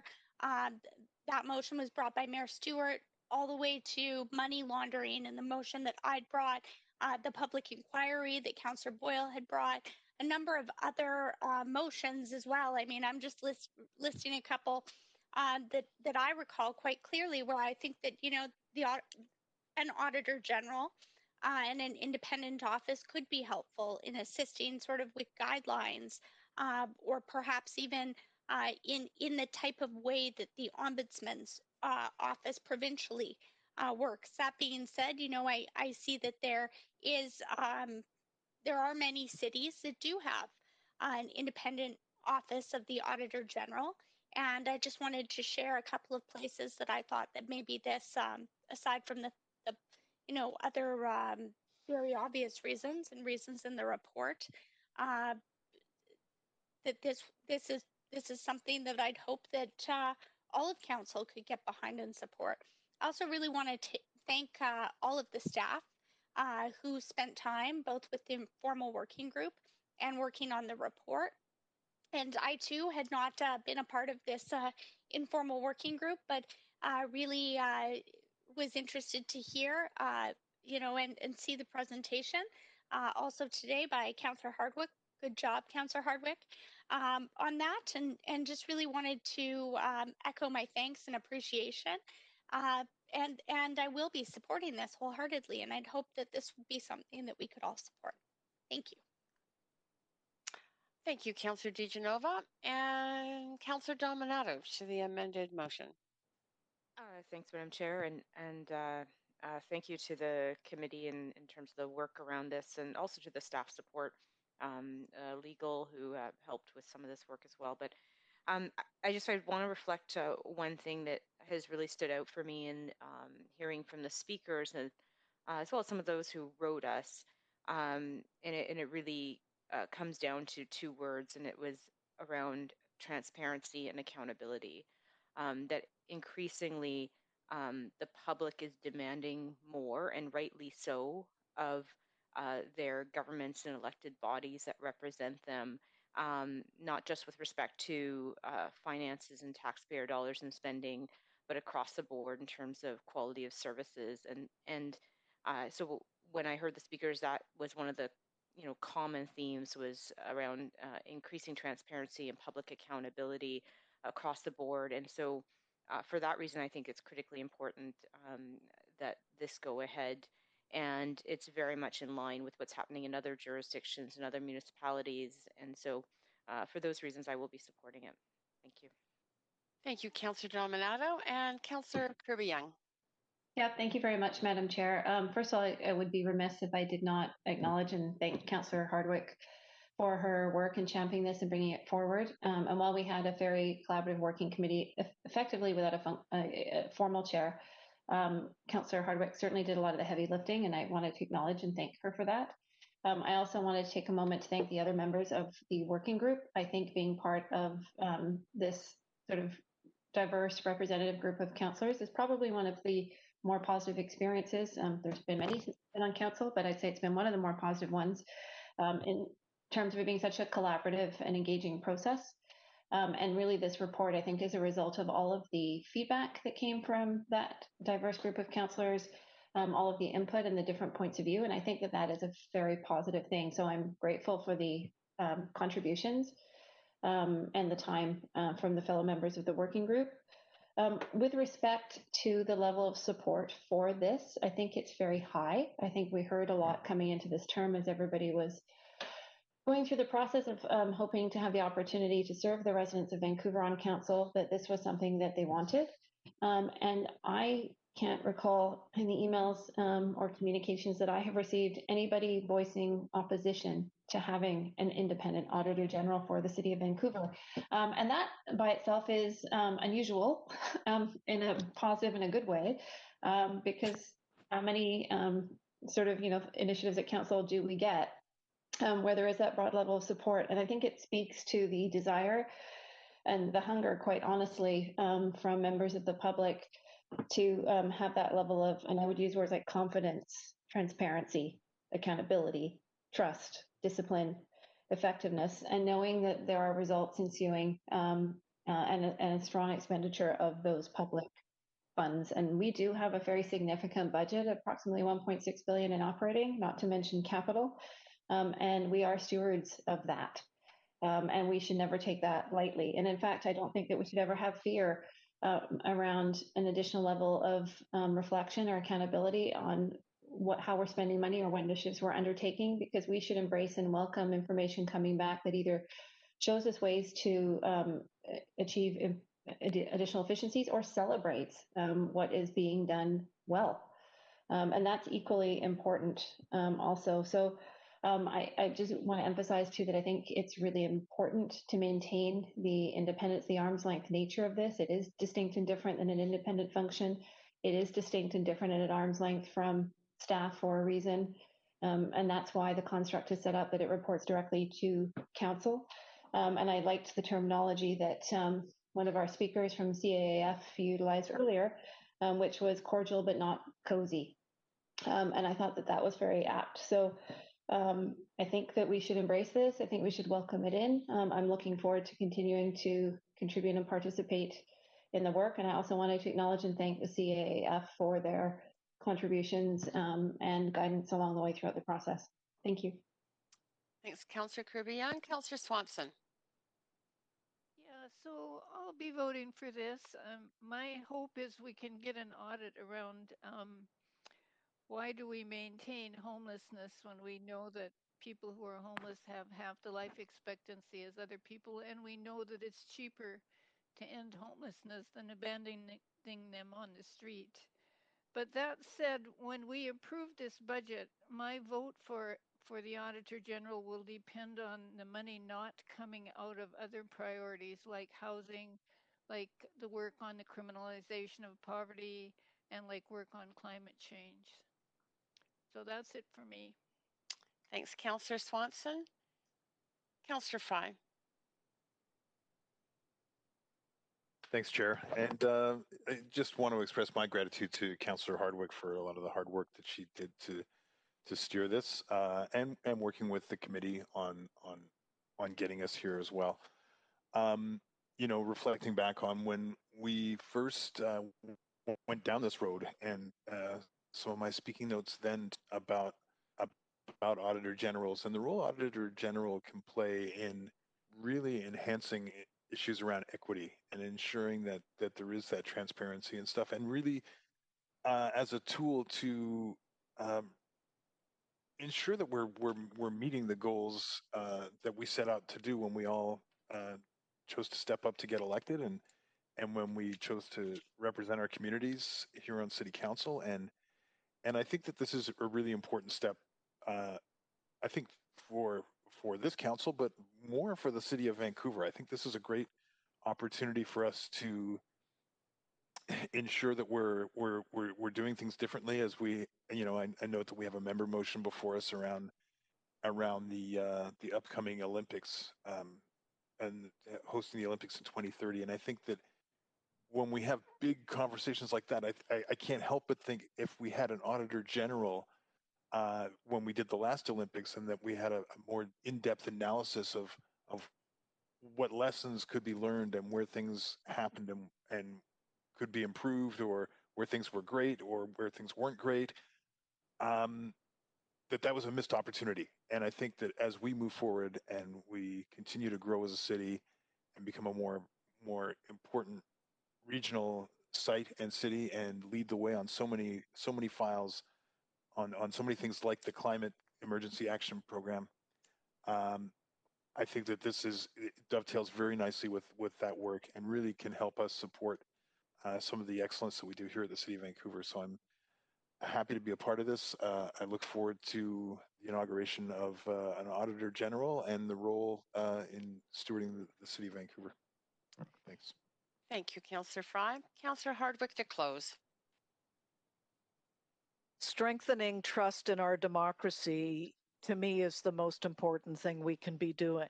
And the role of the Auditor General supports that core value. Taking a line from the CAF report, Auditor Generals play a unique role in fostering public sector accountability. They share a common purpose to provide citizens with independent assurance and objective information about whether governments are appropriately stewarding public money, resources are being spent as intended, and public services are being effectively delivered. As someone said earlier, it's pretty motherhood. And I'd like to think that this is something that we can all get behind. I really would like to thank all of the members of the informal working group. Councillor Carr, I know Chair Carr had tried to move this idea forward in prior councils, and I know that this was a subject near and dear to her heart. As Councillor Wiebe pointed out, we tried to get this started. We've jumped through a variety of different hoops to get to the point where we are today. At the original attempt at a committee, including Councillor Wiebe and Councillor Swanson. But of this group, I'll name them: Councillor Bly, Councillor Carr, Councillor Dominato, Councillor Fry, Councillor Kirby-Yung. Thank you all. And I look forward to working with you on the recruitment process going forward and forming our inaugural Auditor General Committee, which I do believe will be broadly representative. So thank you, everyone. I'm gratitude and hoping that we'll be able to move this forward. Thank you, Councillor Hardwick. And that is it for speakers. You did close. So, Madam Clerk, if you could move us to a vote, please.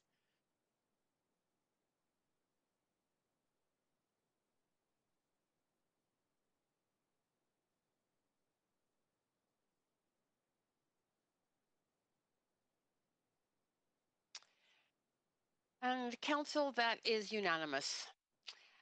Great. So we are now on to our final item under this business. And that is a referred council member motion. We have one member motion that was referred from council, the meeting of March 10th to the Standing Committee on City Finance and Services on April 1st in order to hear from speakers. Subsequently, the Standing Committee on City Finance and Services meeting on April 1st was canceled. This item was placed on today's agenda in order to hear from speakers. These speakers have since withdrawn. Since we have no speakers, we will go directly into discussion on the motion. The motion has been moved and seconded. So, yes, go ahead, Councillor DiGenova. I was just on the queue there, and I'm not sure what happened, Chair Carr. It is, I had moved this motion, and I was on the queue and waiting to speak, and then disappeared and have not touched my mouse. So, Okay, well, actually, we're on a question queue. We should be on a main queue. So I'm going to move us to a main queue, which is where you are. thank you. Okay, so councillors, we are looking to speak to this motion. I'm on the main queue. You are on the main queue. Thank and you. Go ahead. You have up to 5 minutes. Thanks very much. Chair Carr, it's my understanding that, and if you'll just bear with me for one moment, I know that my clock will be running.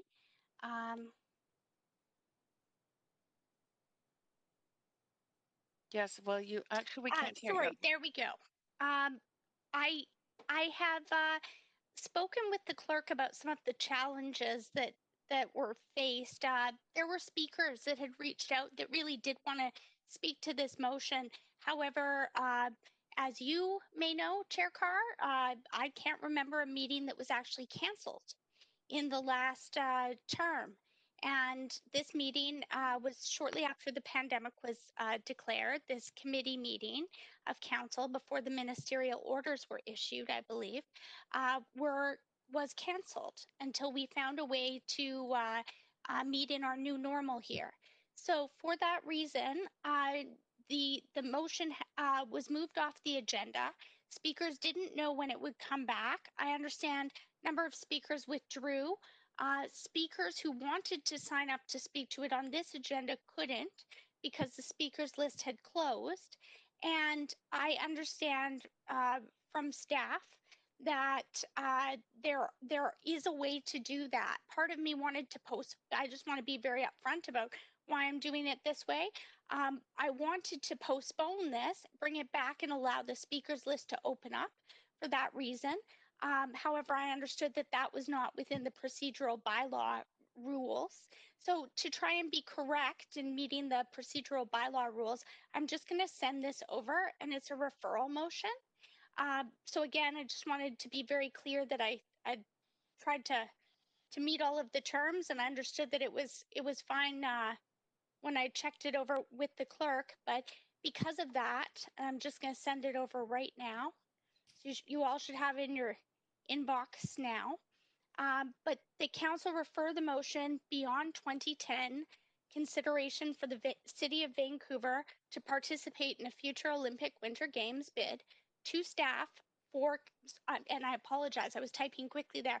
So if you'd indulge me, Chair Carr, and take out the for consideration and a preliminary report back to council in Q1 2021 to provide council with information and enable members of the public to register to speak to council considering the procedural challenges that came with the cancellation of the April 1st, 2020 meeting.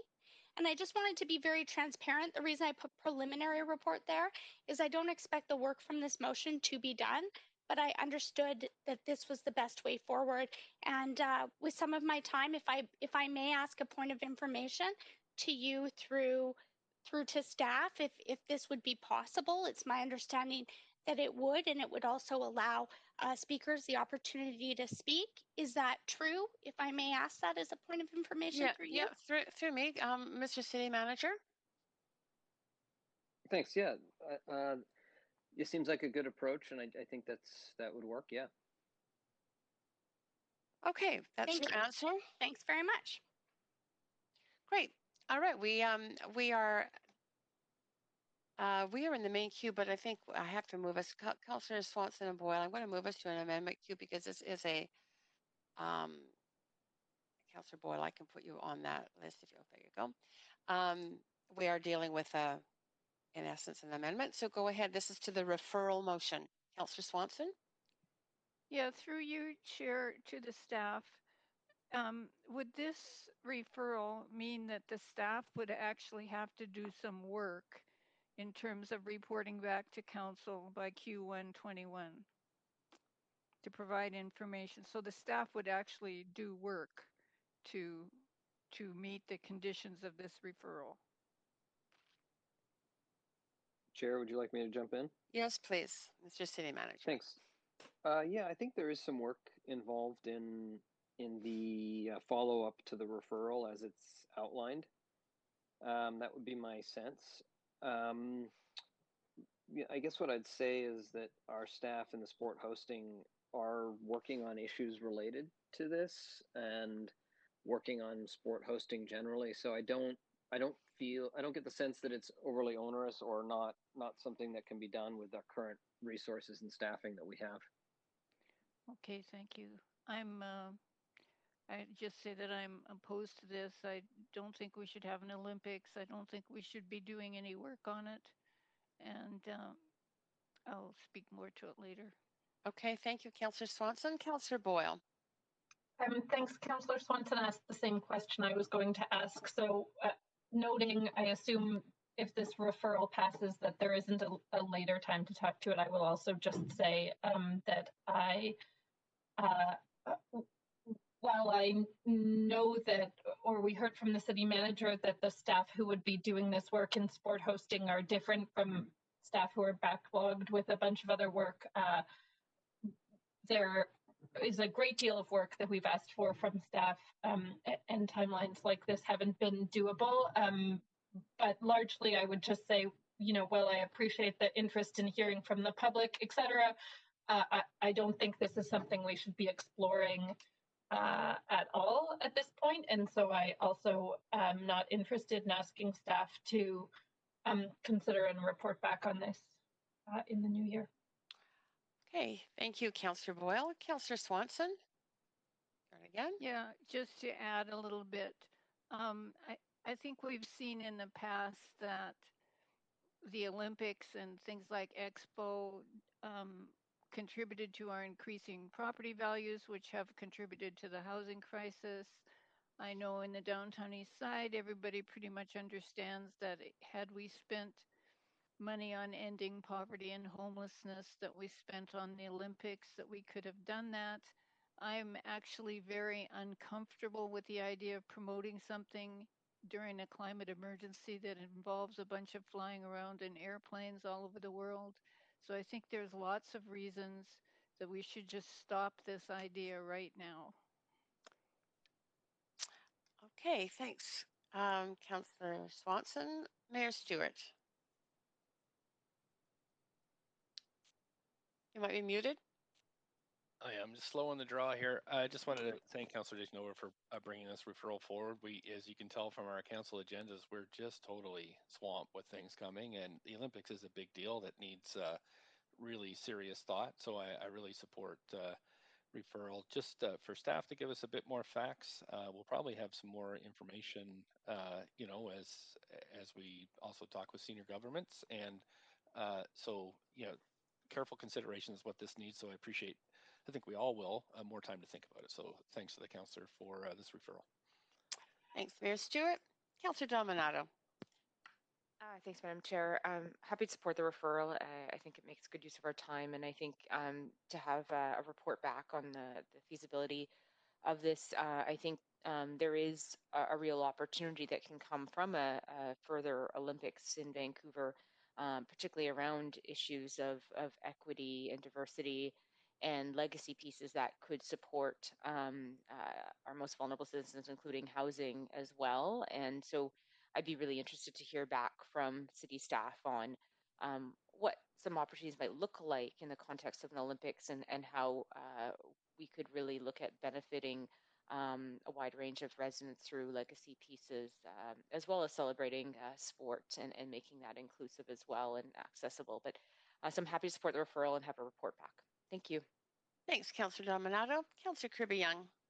Yeah, thank you. I also will be speaking or supporting the referral. I believe that I'm probably more fortunate than most in having more intimate knowledge of how the process developed for the 2010 Olympic Winter Games, having served at Tourism Vancouver and worked in that capacity quite considerably with VANOC, and then worked at other organizations that were impacted by the Games. I think some of the things that I would like to see back, and that I have, probably speaks to a bit of the past perspective, is sort of affirmation of what types of costs typically different levels of government bear and the host committee. For example, I know in past games and in 2010, that all of the cost in the venues and construction, and Vancouver's in a fortunate position for another Winter Olympics that could reuse the venues that are already there, but all the costs of constructing those venues were borne by the games and not a cost to taxpayers. And typically where the investment comes in from other levels of government, and I'd like to hear more about, is in it can be a catalyst for stimulating infrastructure projects. So that's how, after years of sort of stalemate, we're able to move forward on the expansion of the Vancouver Convention Center with a new component, stimulated the Canada Line extension, and a number of other pieces that, you know, whether it's rapid transit, that can be a real benefit. But what I'd like to hear back is the opportunity for really meaningful legacies around our core and deepest needs in the city right now, and that would be things like housing. So, you know, if I look back to 2010 and the Olympic Village came of that, very unique, sustainable community. But I'd like to see a lot more around a potential legacy for social or low income housing. I think if Vancouver was to go into something with a really strong perspective from that, that would be really interesting to me. And I'd like to hear how we could build the success that the 2010 Olympic Winter Games and Paralympic Winter Games had with respect to engaging our 4 First Host Nations. And that was very unique at the time in terms of the pivotal role that they played, and how we could build on that as a legacy piece potentially also.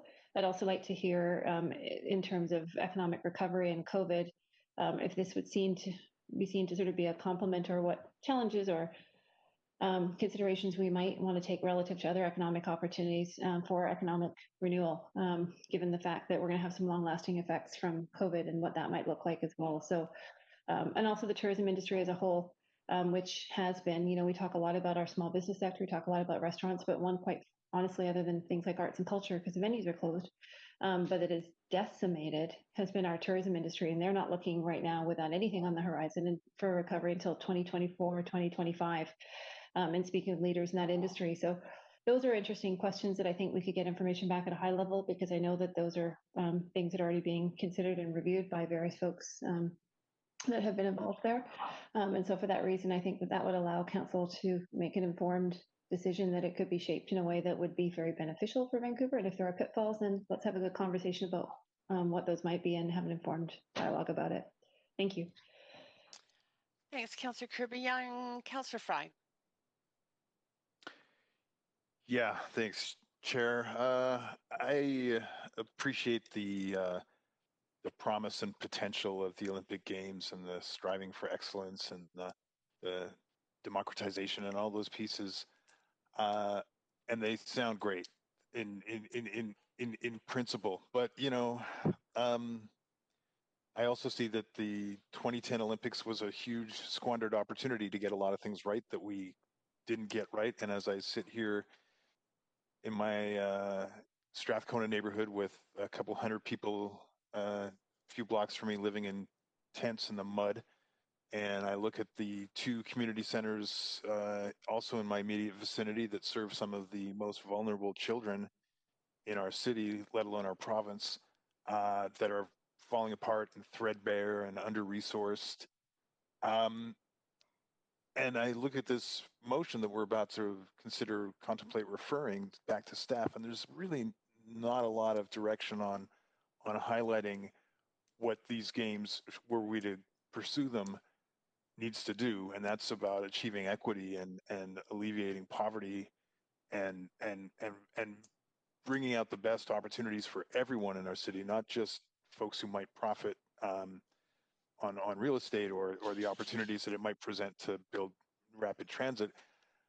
I worry that that's not articulated in this, so I'm not comfortable referring this motion for staff to do the work, because I'm worried that the work we're setting staff to consider and contemplate on this is not grounded in equity and the betterment of all Vancouverites.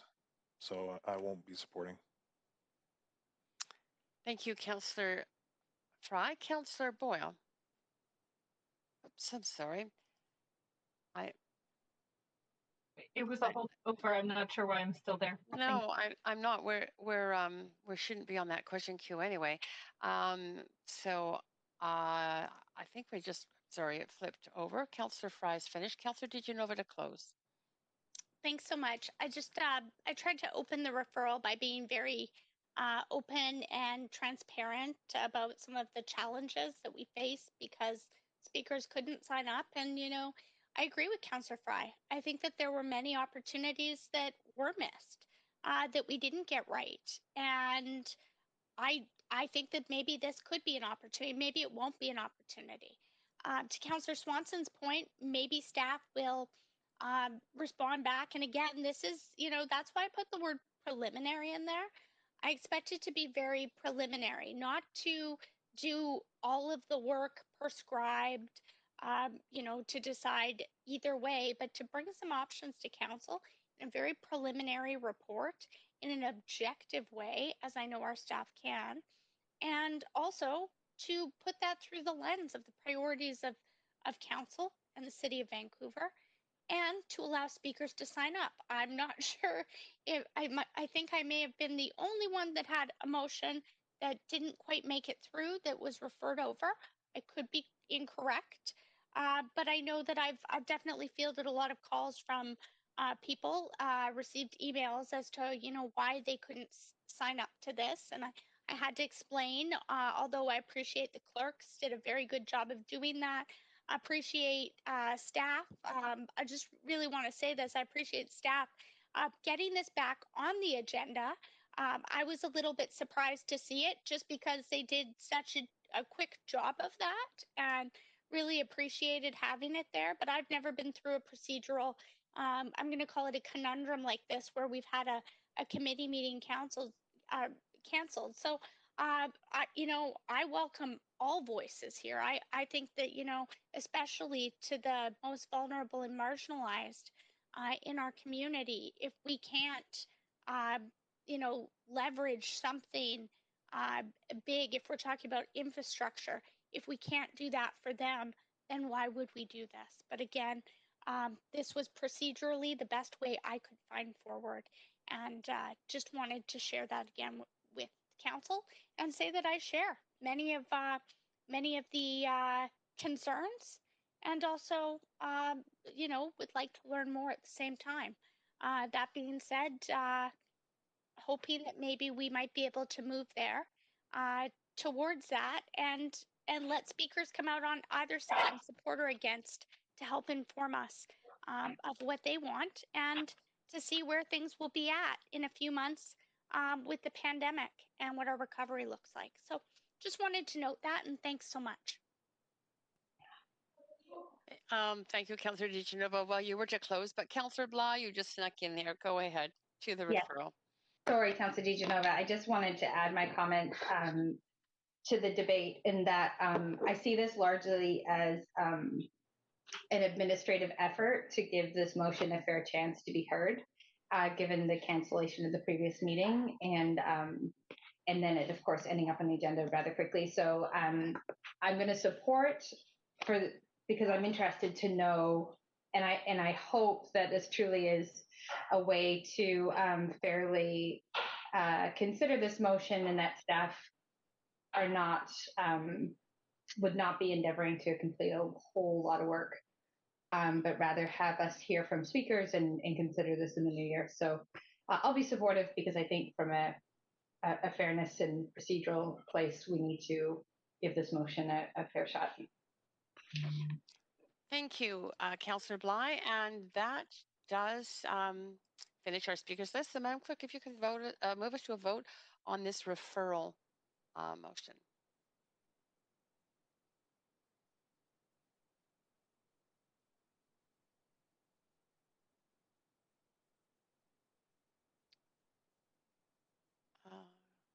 Okay, that does pass. With 4 councillors in opposition, that would be Councillor Fry, Councillor Swanson, Councillor Hardwick, and Councillor Boyle. And yeah, so that takes us to the end of this committee meeting. Council, I just see, just get my messages Motion here. to adjourn? Actually, no, we do not want to adjourn. We are ended. We don't Madam have to, Chair, Chair Carr. we have a motion to adjourn, Chair but we are Carr. going to convene in council. Yes? My apologies. It's I might be missing something here, but I thought there was a CHIP grant that hadn't been approved yet, or one other grant item. Clerk? Yes. Firstly, Chair Carr, there is a two-step vote to the referral. It's considered an amendment, so we do still have a vote to do. Right. And in answer to the city manager's question, we are going into council meeting, and those two items were referred to the unfinished business of council. Sorry, thank you. Appreciate that. No, I just amending my part. But yes, you're absolutely right. We did that referral was an amendment, so we are back to a main queue. Just a point of privilege, if I may. Yes. Just for the referral to pass on the second vote, is it a simple majority? Yes. Okay, thank you. Right. Okay. Councillor DiGenova, I think everybody's closed, but I'm just going to go through the list. Are you speaking again? No, I'm not. I'm not sure how. Councillor Swanson, are you speaking again? No. Okay. Councillor DiGenova up again. So, Madam Clerk, can you take us to a final vote on the amended motion, which is actually a referral motion?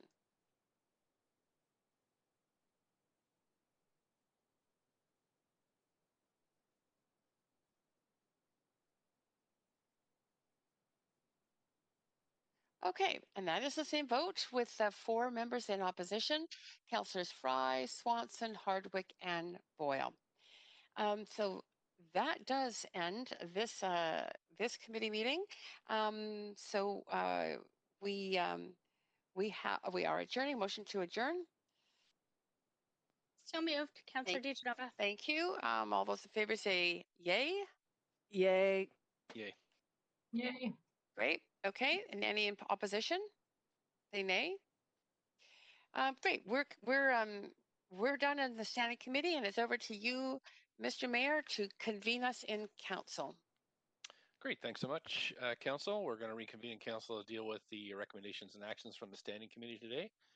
Can we have the roll call, please, clerk? Mayor Stewart in the chair, Councillor Carr. Here. Councillor DiGenova. Present. Councillor Fry. Present. Councillor Swanson. Here. Councillor Hardwick. Present. Councillor Wiebe. Present. Councillor Boyle. Present. Councillor Dominato. Present. Councillor Bly. Present. Councillor Kirby-Yung. Present. Mayor Stewart, the meeting has quorum.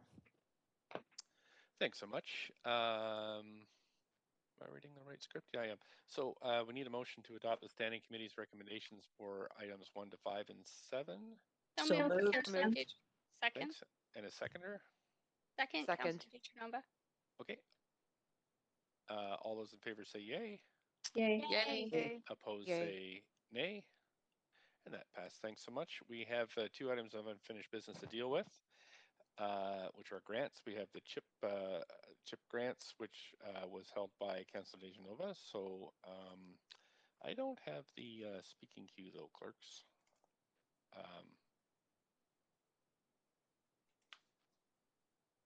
So I don't know if we switch computers or perhaps.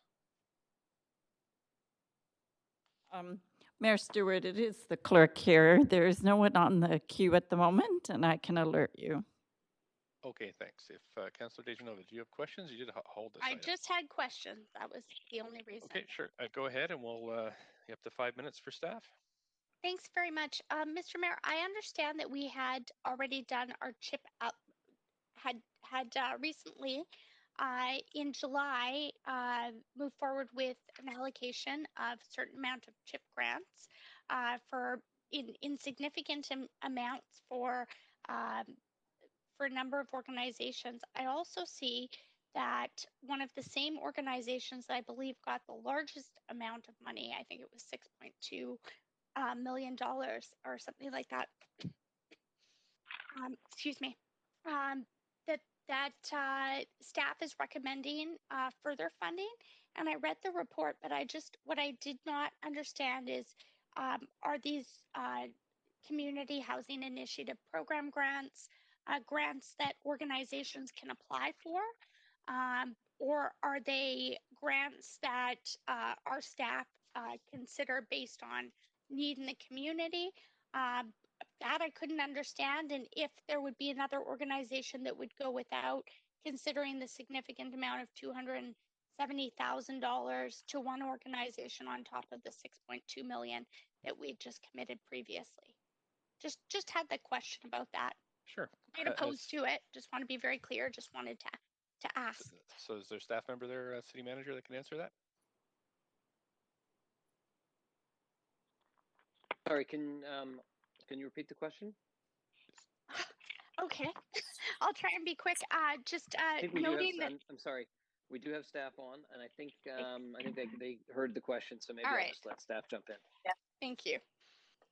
Hi, this is Joyce Rautenberg, Housing Planner with Arts, Culture and Community Services. So that is correct. There was a grant put forward by the Aboriginal Land Trust, which is a larger organization, and LUMA was the housing operator that was selected to then manage the building.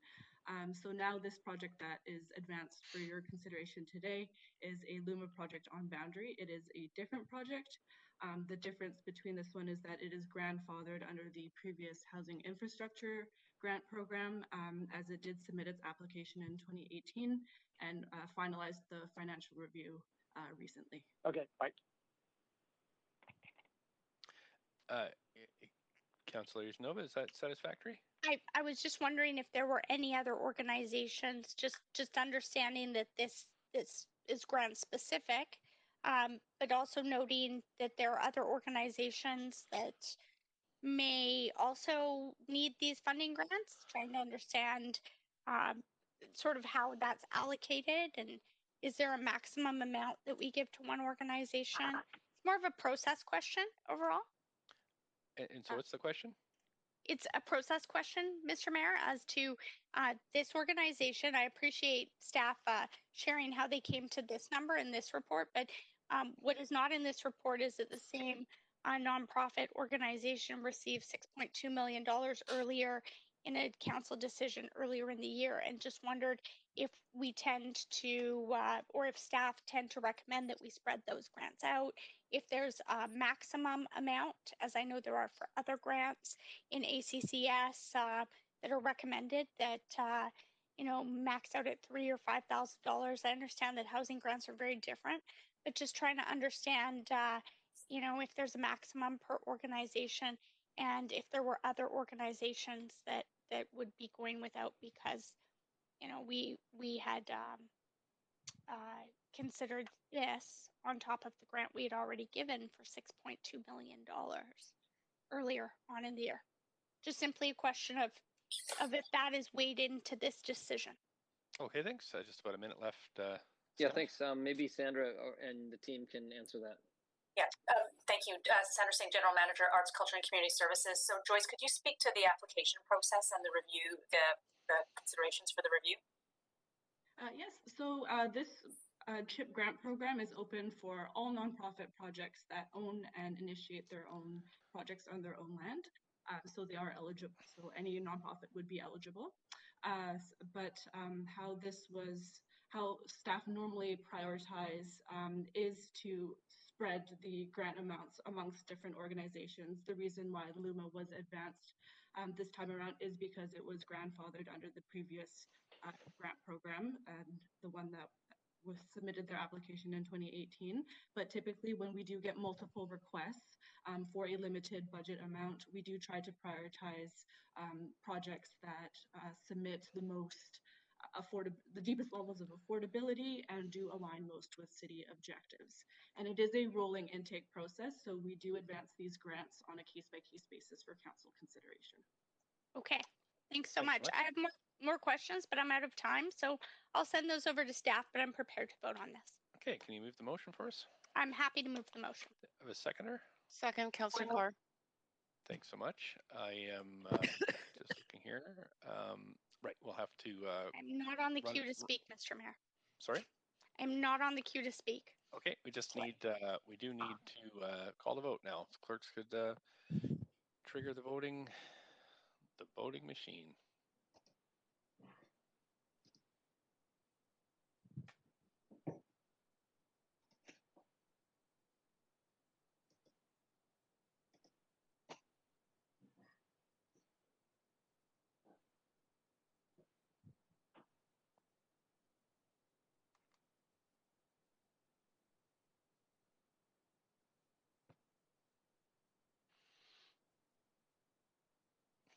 we have the results? There we go. We have none in opposition, so that has passed. Thanks so much, Council. And now we're on to the second item, which is the 2020 social grants.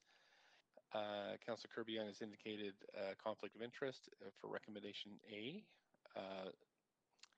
So let's see, we're moving the recommendations with revised recommendations for A, and we're going to put those on screen. Yeah, I might. Point of privilege. Yep, go ahead, Councillor Kirby-Yung. Yeah, thank you. I just wanted to state for the record that I have a family member who serves as the volunteer chair of Success.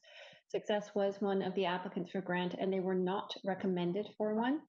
But in the interest of clear transparency, I spoke with City Legal, who have segmented the recommendations in order to allow me to vote on the balance. And so I will be recusing specifically on A1, which relates to the organizations that were not the successful recipients of grants. Okay, thanks. Right, so somebody like to move the revised recommendations? So moved, A1? Councillor DeGenova. Seconder? Second, Councillor Dominato. Thanks. Any discussion? I'll just look at the queue here.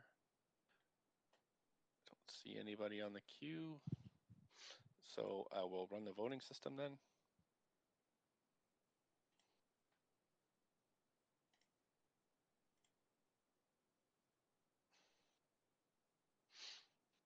And just confirming point of privilege, Mr. Mayor, that you're doing a separate vote on A1 first, is that correct? Yep, you're actually not supposed to be in the meeting when you're in a conflict, but yes, that's right. Okay.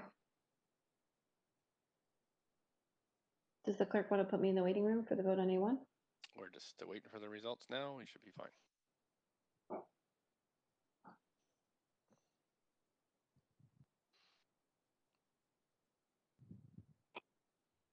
So, Mayor Stewart, yes, the results are in, and we will place it on the screen. Thanks very much. Yeah, Council, that is, we have no opposition to that grant, so that's passed. And now we're moving to the second item. If you can invite Councillor Kirby-Yung back into the room, clerks. Someone like to move recommendations for A2. So moved. Thanks. We have a seconder. Second, Councillor Dominato. Thank you, Councillor Dominato. Any discussion?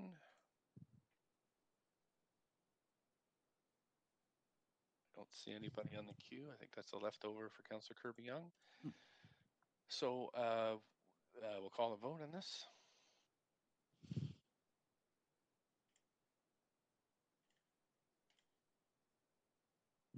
Let's wait for the clerks with the results.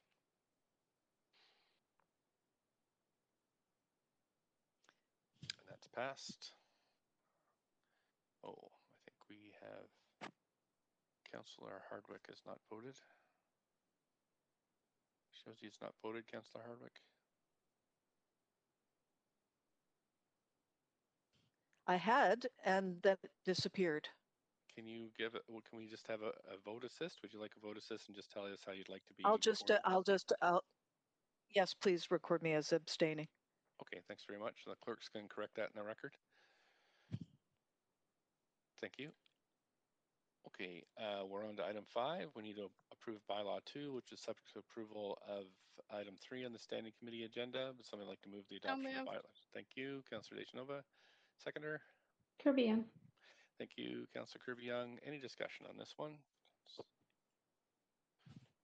I just wanted to, Mr. Mayor, point of privilege. Sure. The bylaw, has that been segregated as well? Nope. I don't know. Wanted to check. So sorry for asking. I'm not sure. I'm just looking at the script. Clerks, do we need to split up the bylaw vote? Mayor Stewart, it is the clerk here. No, the bylaw can be enacted as it is despite the amendments that were made. Okay, thanks very much. So I'm just going to call yays and nays on this. All in favor say yay. Yay. Yay. Yay. Opposed say nay. Yay. Okay, that carries unanimously. Thanks, Council. The list of approved bylaws can be found on the city's website. Now we have a motion to adjourn. Motion to adjourn, please. Okay. Councillor Hardwick, seconded by Councillor DeGenova. And all those in favor say yay. Point of Yay. Opposed say nay. Point of privilege. I'm Yes, sorry. Councillor Kirby-Young. I'm sorry, did we pass bylaw 2 that had to be deferred until after we had passed the We've passed Auditor everything. General report, including the bylaw 2 of the Auditor General?